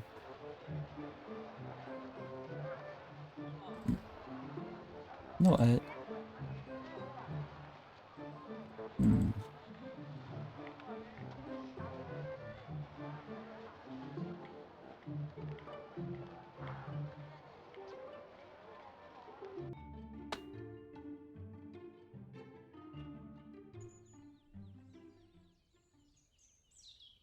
Hmm.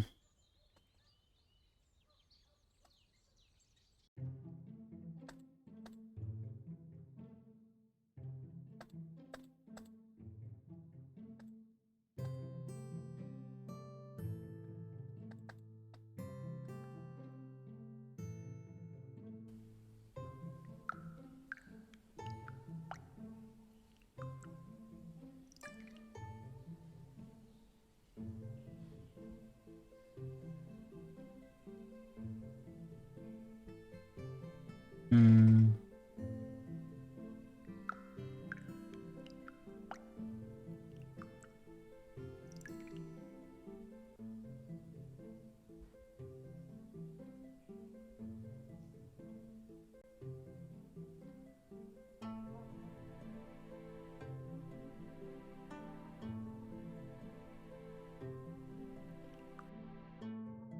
I must have missed something somewhere.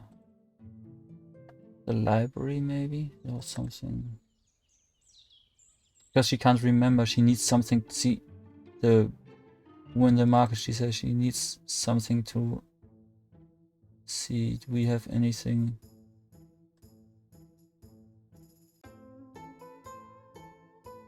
Silence is golden. Okay. May I borrow this plaque? That thing, you can have it. Sometime someone ordered an entire crate of those by mistake. We've got more than we know what to do with. In that case? So let's see.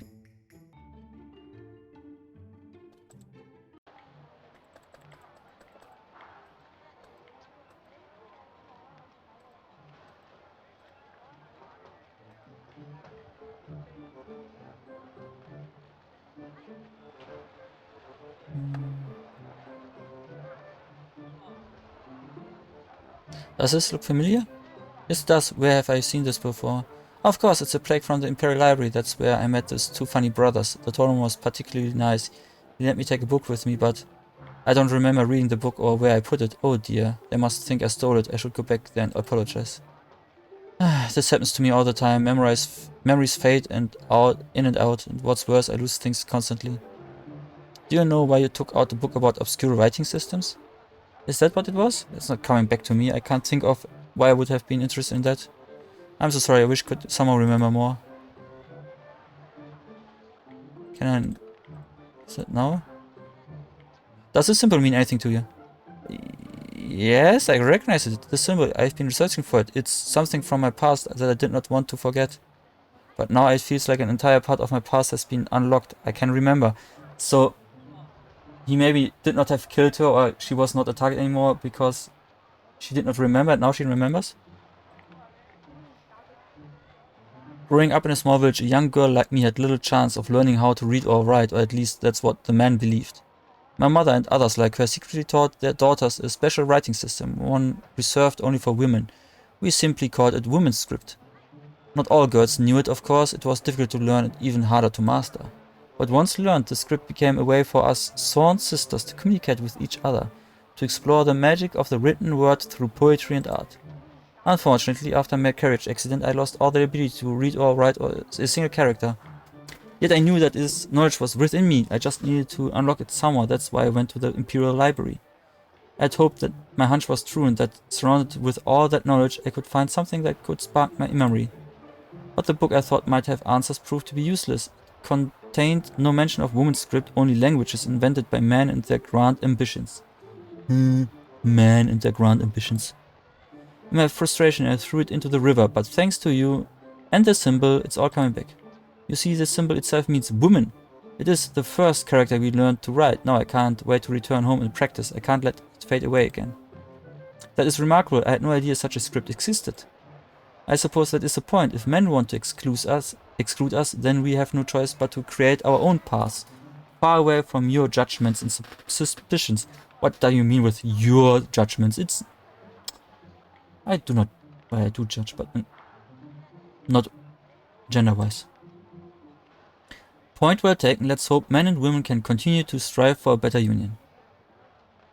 So now I know that, but it did not give me anything.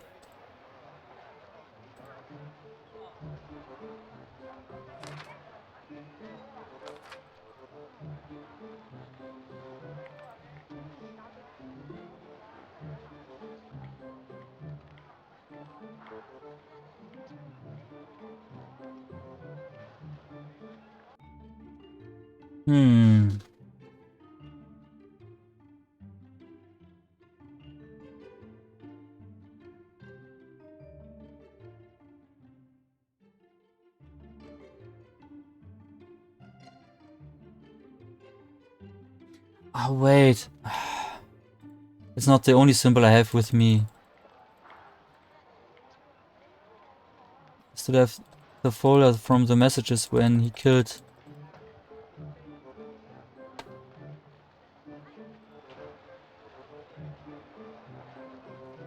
I need you to look at one more thing for me. Can you tell me what this, if this is woman's script? Well, yes, this is indeed woman's script, but I'm a bit rusty. Can you read it? I think so. I believe it says, meet alone, Crown Prince, resting place. Does it mean anything to you? I'm afraid it does. It's the final stage of his plan. This message was for her all along. The murders, the notes, the handmade silk rose. It was all leading to this, a way to lure her out of the royal palace and into the open. He knew she would recognize the victims and the symbolic roses. He knew she could read woman's script. But most importantly, he knew she'll do anything to cover up this dark stain in her past. That's why she can't refuse to meet him. That's why she may go alone. How foolish of me. All these clues, all these deductions. I lead her directly to him. Now with these messages, he's told her exactly where to find him. Darkstain Royal Palace, are you talking about the... I'm sorry, I've said too much. Must go now. Thank you for all your help. You're welcome. Best of luck to you. The Crown Prince, that must be a reference to Jizong, the Emperor's firstborn son and the heir to the throne before he died suddenly at the age of 23. Some speculated that the power struggle between him and his mother was the true cause of his demise, but those rumors of foul play were never proven. Jizong's tomb is on the outskirts of the city, on the mountain to the east. That must be what he means by resting place. The Empress confiscated the evidence from the Justice Department last night, which means she would have left this morning. If I make haste, I would still catch up to her. I must hurry. I'm still missing one piece.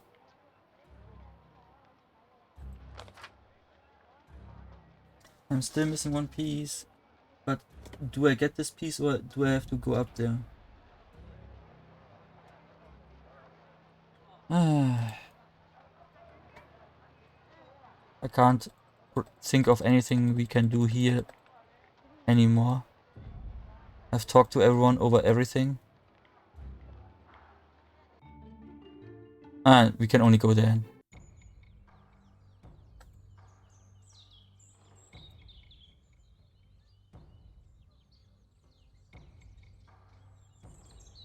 This abandoned cart looks like it's been here for a while. And like always, we pick everything up.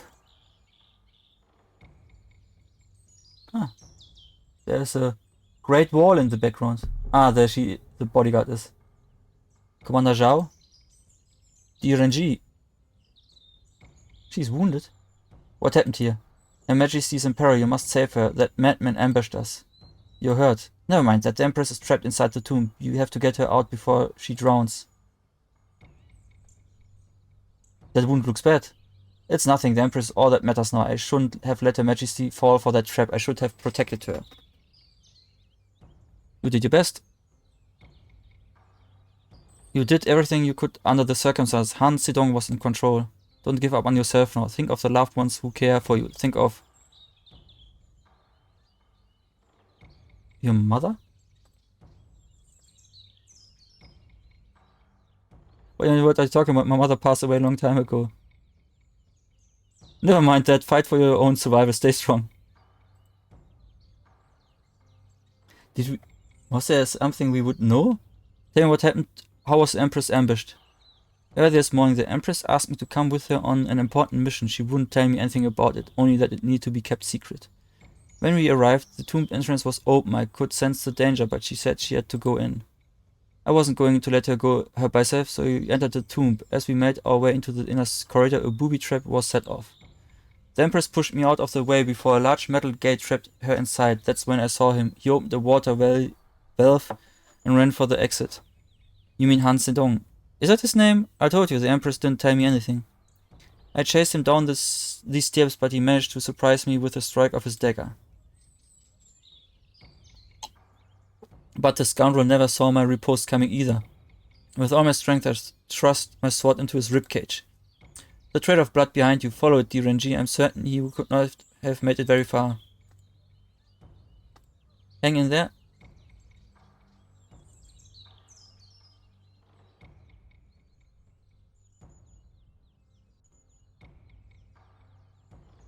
Keyhole, so we need to... A key probably... Ah, there he is. Here he is, my love, just like I promised you. It's over now, Han Zedong. I know what you've done and why you did it. Give up now before it's too late. Do you hear that, my love? The great Renji thinks he knows the truth. Tell me, detective, what do you think you know? I know that you are a murderous coward. You killed Zhu Lingfei, Shi Wenyan, and Zhuan Qixi, and now you're attempting to kill the Empress. No more games. Tell me how to open the tomb's doors so this madness may come to an end. A coward? Your precious Empress corrupts the souls of innocents and sends them to do their bidding, and you say I'm the coward? You know nothing of the truth, Renji. You know nothing of the depths of that woman's depravity. But you will know the truth, my beloved. Sun Ying will not die in vain. Sun Ying, that was the one from the first, from the prologue, from the first case. She who murdered someone, or should have murdered someone, well, we will see. But we know her. Who did you say? Sun Ying? You mean the maidservant who killed the Korean ambassador in Penglai? He remembers you, my love. Think hard, detective. You were there that night. Did you really believe that Sun Ying committed suicide because of that odious rat? Or that she loved him? I knew something was off, that much is true, but it was just a feeling. I couldn't figure out why, but it all seemed staged. You're beginning to understand, aren't you? All you need is the willingness to look behind the curtains. Why do you think I've kept you so close all this time? I wanted you to see. You were fooled once, but now open your eyes and see the truth.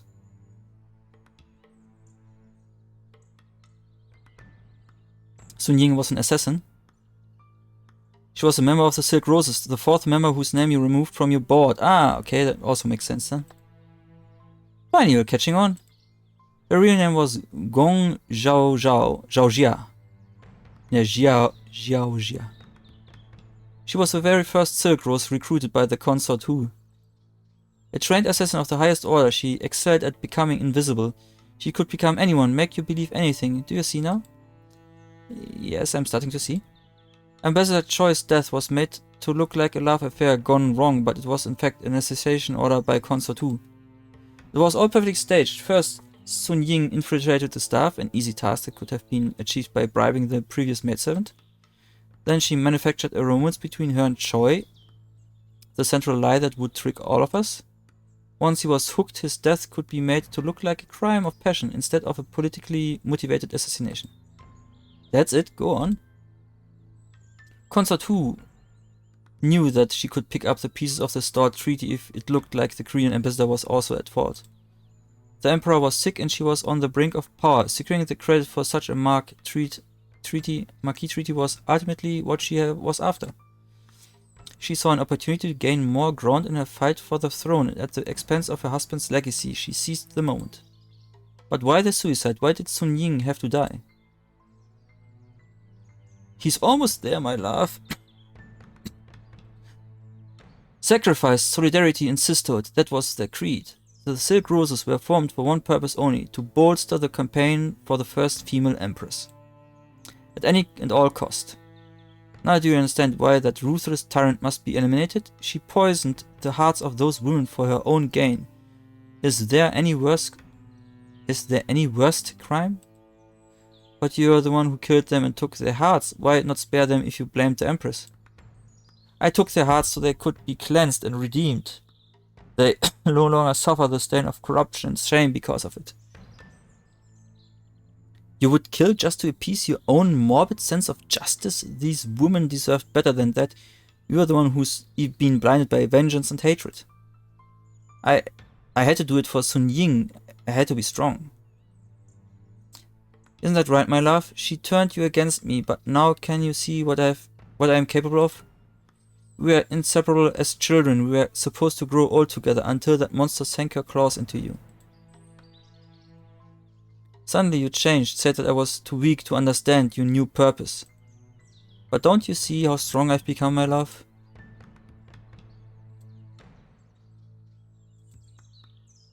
Enough, your wound is worsening. Tell me how to open the doom's door. Enough damage has already been done. At least we will be together, my love. No more distractions, no more missions. I'm so tired. So tired. Tell them what happened to us, Di Renji. Tell them what kind of person sits on the throne. You must tell them.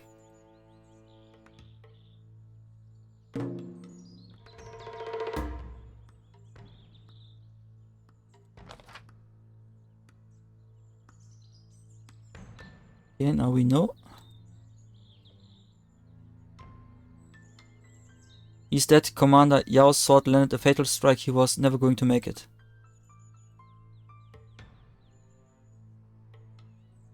Sun Yang's real name, Gong Xiaojia, is engraved on it.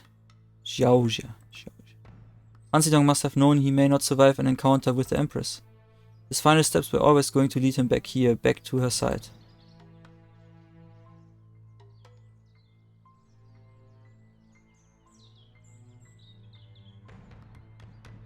So we got the key.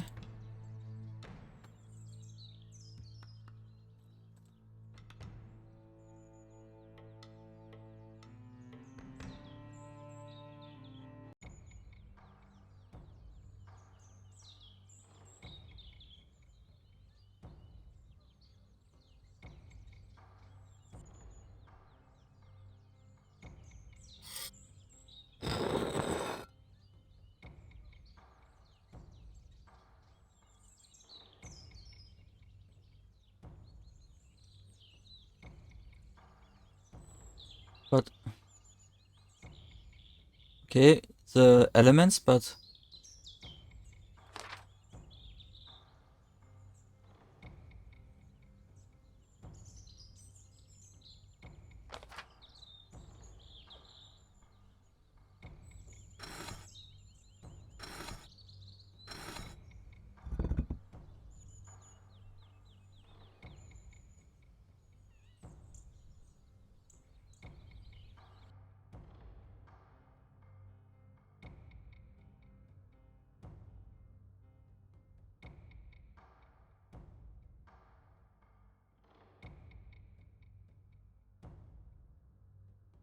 first plane and now hollowed earth. Later forged by fire and sealed by water. Earth, fire, water.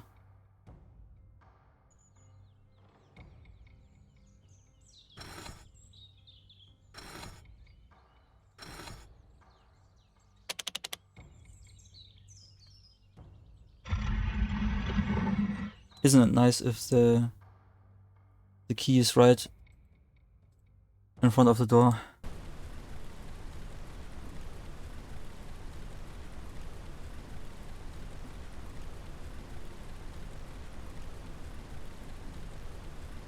Dear Renji, you're here. How did you find me?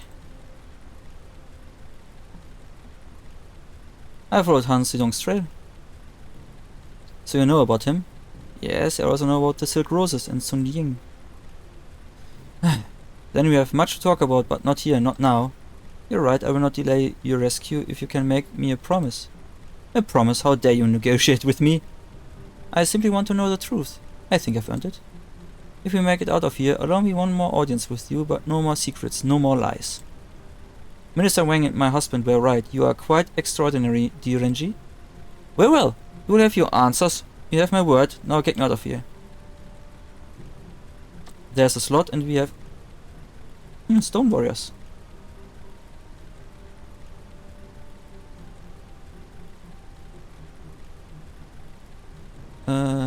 Is the wood enough, or do we have to...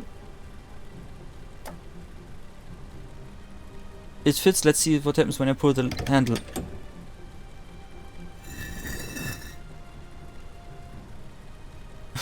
Not exactly what I was hoping for. No, I also would have hoped for the gates just to open. It's a panel with 3 brass wheels.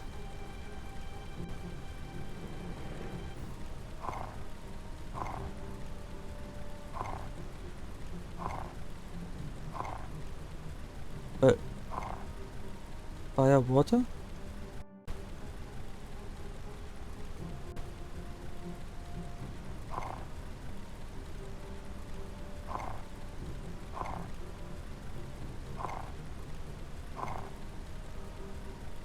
So it's not the same combination again?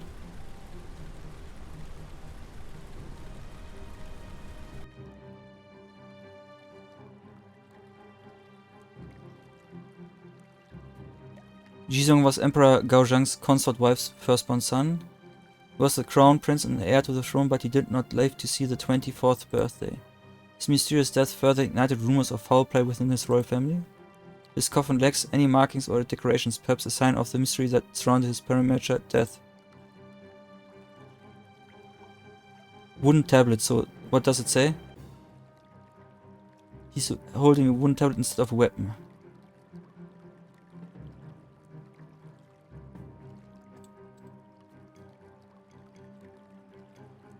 There's no text on the tablet. But what are these wavy lines carved all around its surface?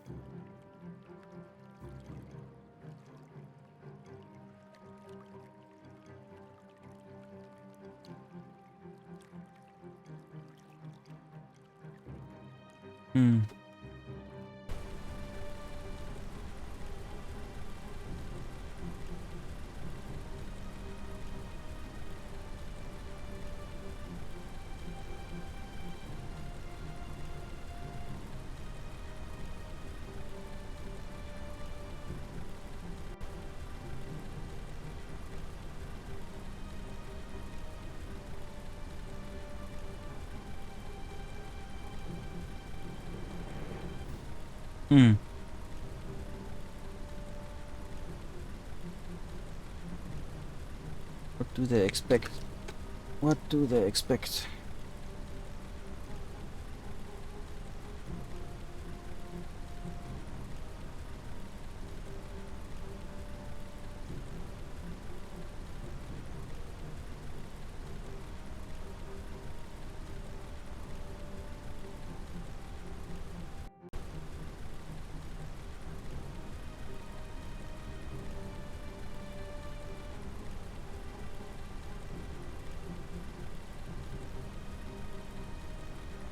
Water's rapidly rushing in. It won't take long before this tomb is entirely flooded.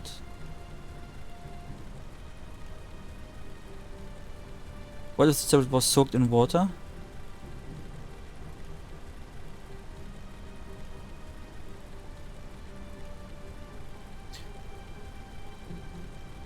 The characters on this tablet were painted on with some kind of water repellent. The water has darkened the wood and revealed the dry symbols in the process. They are water, fire and metal.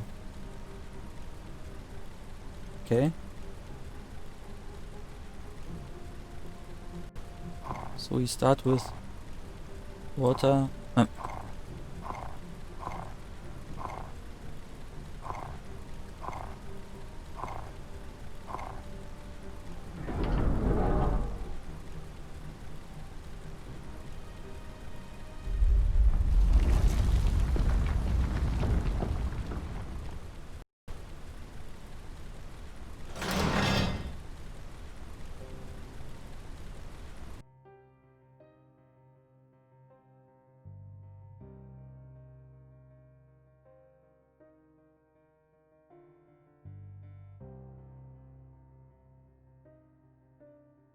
A short time later,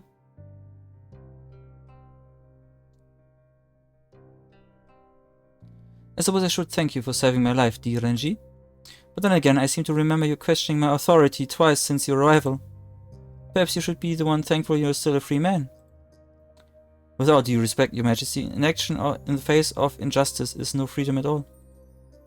What use is the mantle you've given me if I cannot perform my duty to maintain order?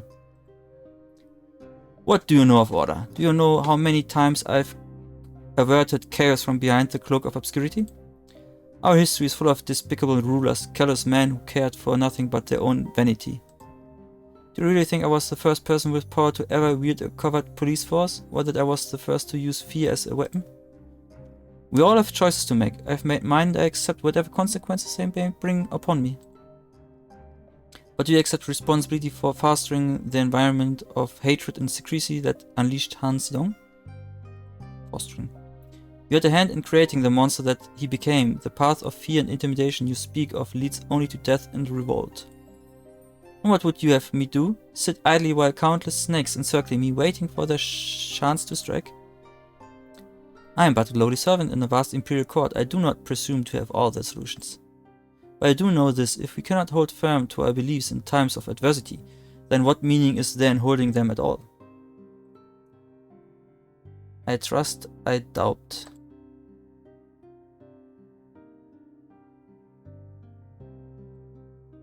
I trust your majesty will do the right thing. My only wish now is to bring this case to an end. I need to hear the truth from you.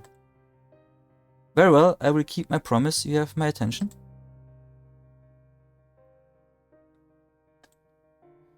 It was you who formed the Silk Rose's assassins. Why did you do it? My husband, Gao Zhong, was becoming weaker with each passing day. He was deteriorating both mentally and physically. Unless I took charge, others would have stolen away what was rightful mine. I couldn't let that happen. Whether anyone believes it or not, the throne was my destiny. So I formed the Silk Roses in order to control my own fate. Those women were like sisters to me. I chose them because they were loyal, beautiful, deadly. Today one last member joins our ranks. By doing so, she swears to live by our code of sacrifice, solidarity, and sisterhood.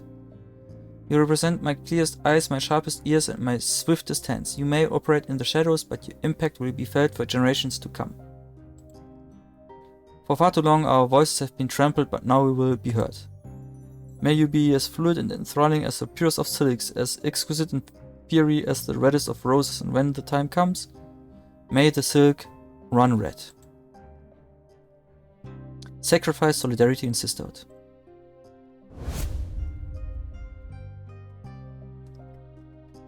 Okay.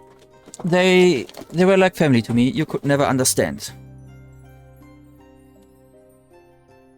Sun Ying was the first Silk Rose, wasn't she? Did you order her suicide?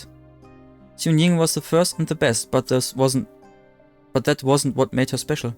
She was unique because she believed in me more than anyone ever did. Sometimes I think she believed in me more than I believed in myself. The assassination of Ambassador Choi was never meant to be her last mission, but she insisted that it was the only way. She planned all of it. The setup, the timing, the ending. She even planned your involvement. My involvement? She had done her research, a young, newly appointed magistrate, eager and inexperienced. You were the perfect investigator for the case. But I suppose she underestimated you. I suppose we all did. What do you know about Han Zedong? Not nearly enough, apparently. When first I met Sun Ying, she told me about a boy from her childhood. He adored her, followed her everywhere. That boy was weak. He was no match for her strength and intelligence. Was a setback waiting to happen. That's why you asked her to cast him aside? I asked her to rid herself of things that could endanger the cause. I never imagined he was capable of such destruction. Why use woman's script to communicate? I heard rumors of a secret language passed on from mother to daughter many years ago, but at the time I did not understand its power. I had lived a privileged life, but then I imagined a world in which I was forbidden to learn how to read or write. If I was to succeed, it only seemed fitting that I use woman's script to vanquish the naysayers. After all, my sisters are my allies. Thank you, Your Majesty. You spoke when you could have stayed silent. And you Di Renji, will you repeat the story of the Silk Roses? Will you tell of my past misdeeds?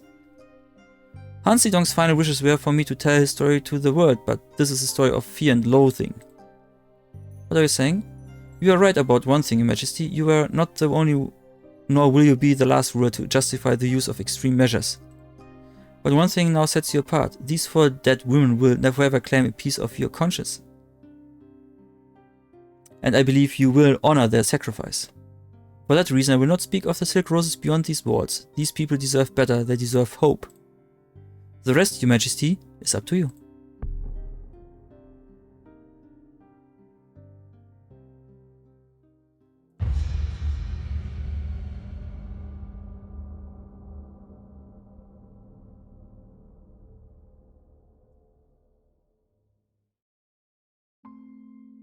Let him pass.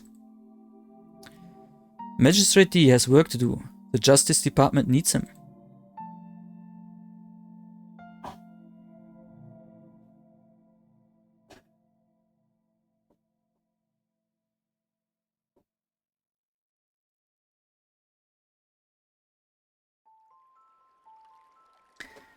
That night by the Dream Pagoda.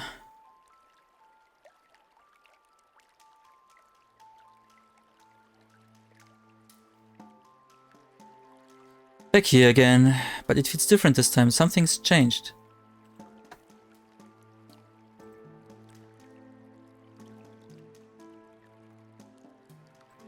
Do I have to do the music thing again? I will miss you, dear Renji. Is this a farewell? For a little while. But tell me, you solved the case, yet your heart still does not rest. Why? How can I rest when I know I could have done more?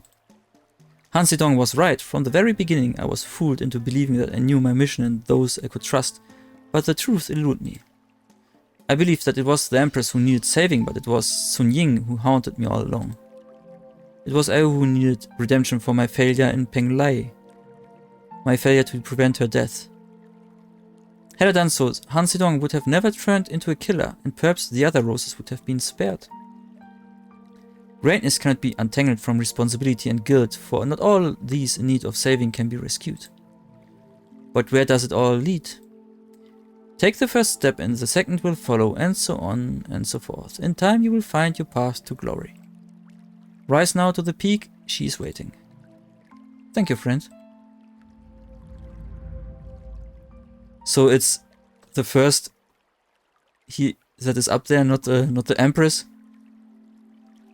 but the one who committed suicide in the beginning to get the mission done? Yeah.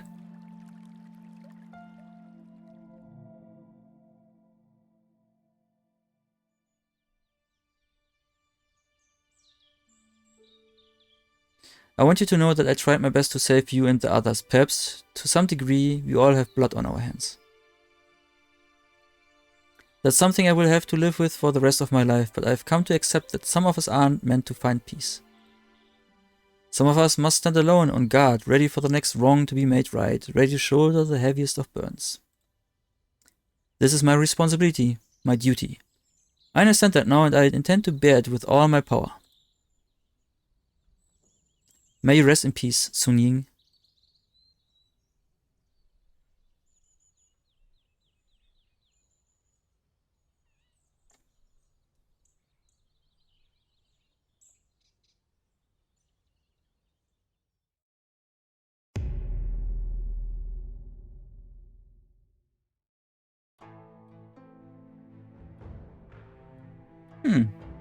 Was a nice game.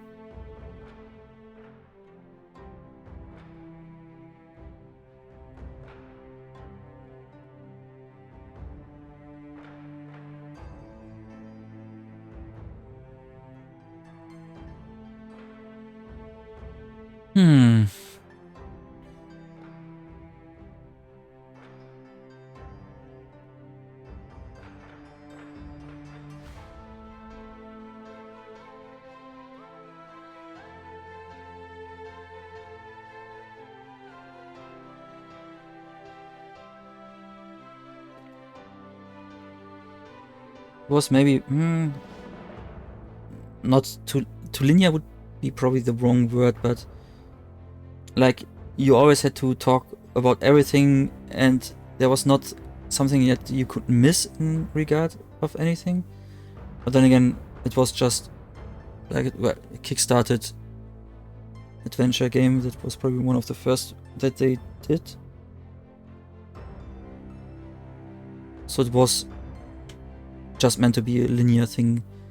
No other endings and stuff. It was just the one, so it was meant to be like this story and done, so that was good. But it's still, there was what is the word I'm looking for?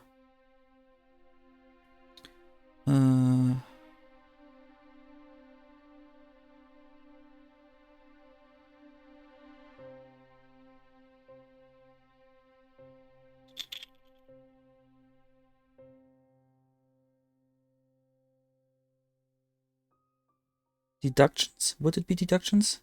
To come to conclusions, to... So it was always like you talked to everyone, and then the game was like, here's the point that it was made, why it is like this and stuff. So the...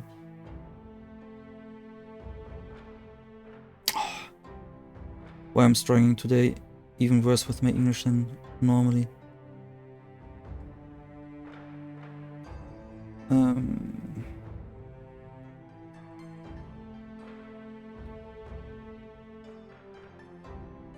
The riddles, the puzzles, these could have been a bit more, well, not harder and that, but that you would have to do a bit more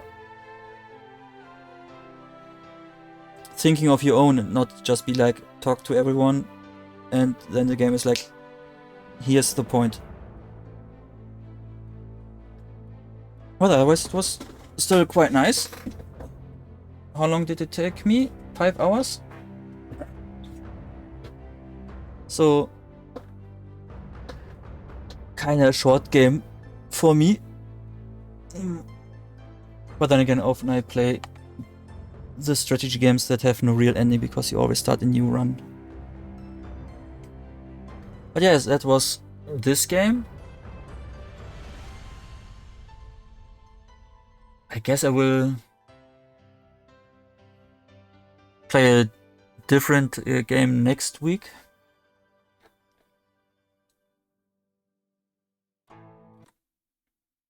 Let me have a look. I have a few more.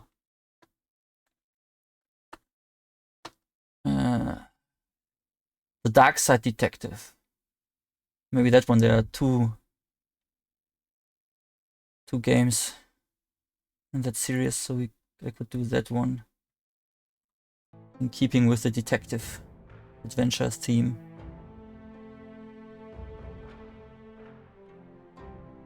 I think that might be the next game next week. Otherwise, tomorrow there will be more Crusader Kings. Continuing with the Reconquista.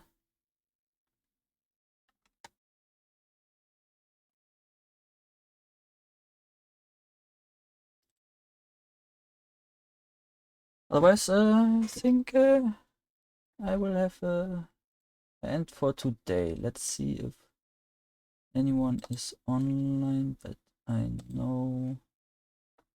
Dilsig plays Subnautica. Okay.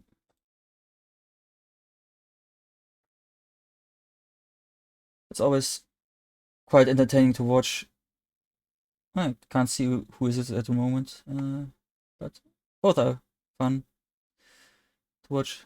So let's go over there.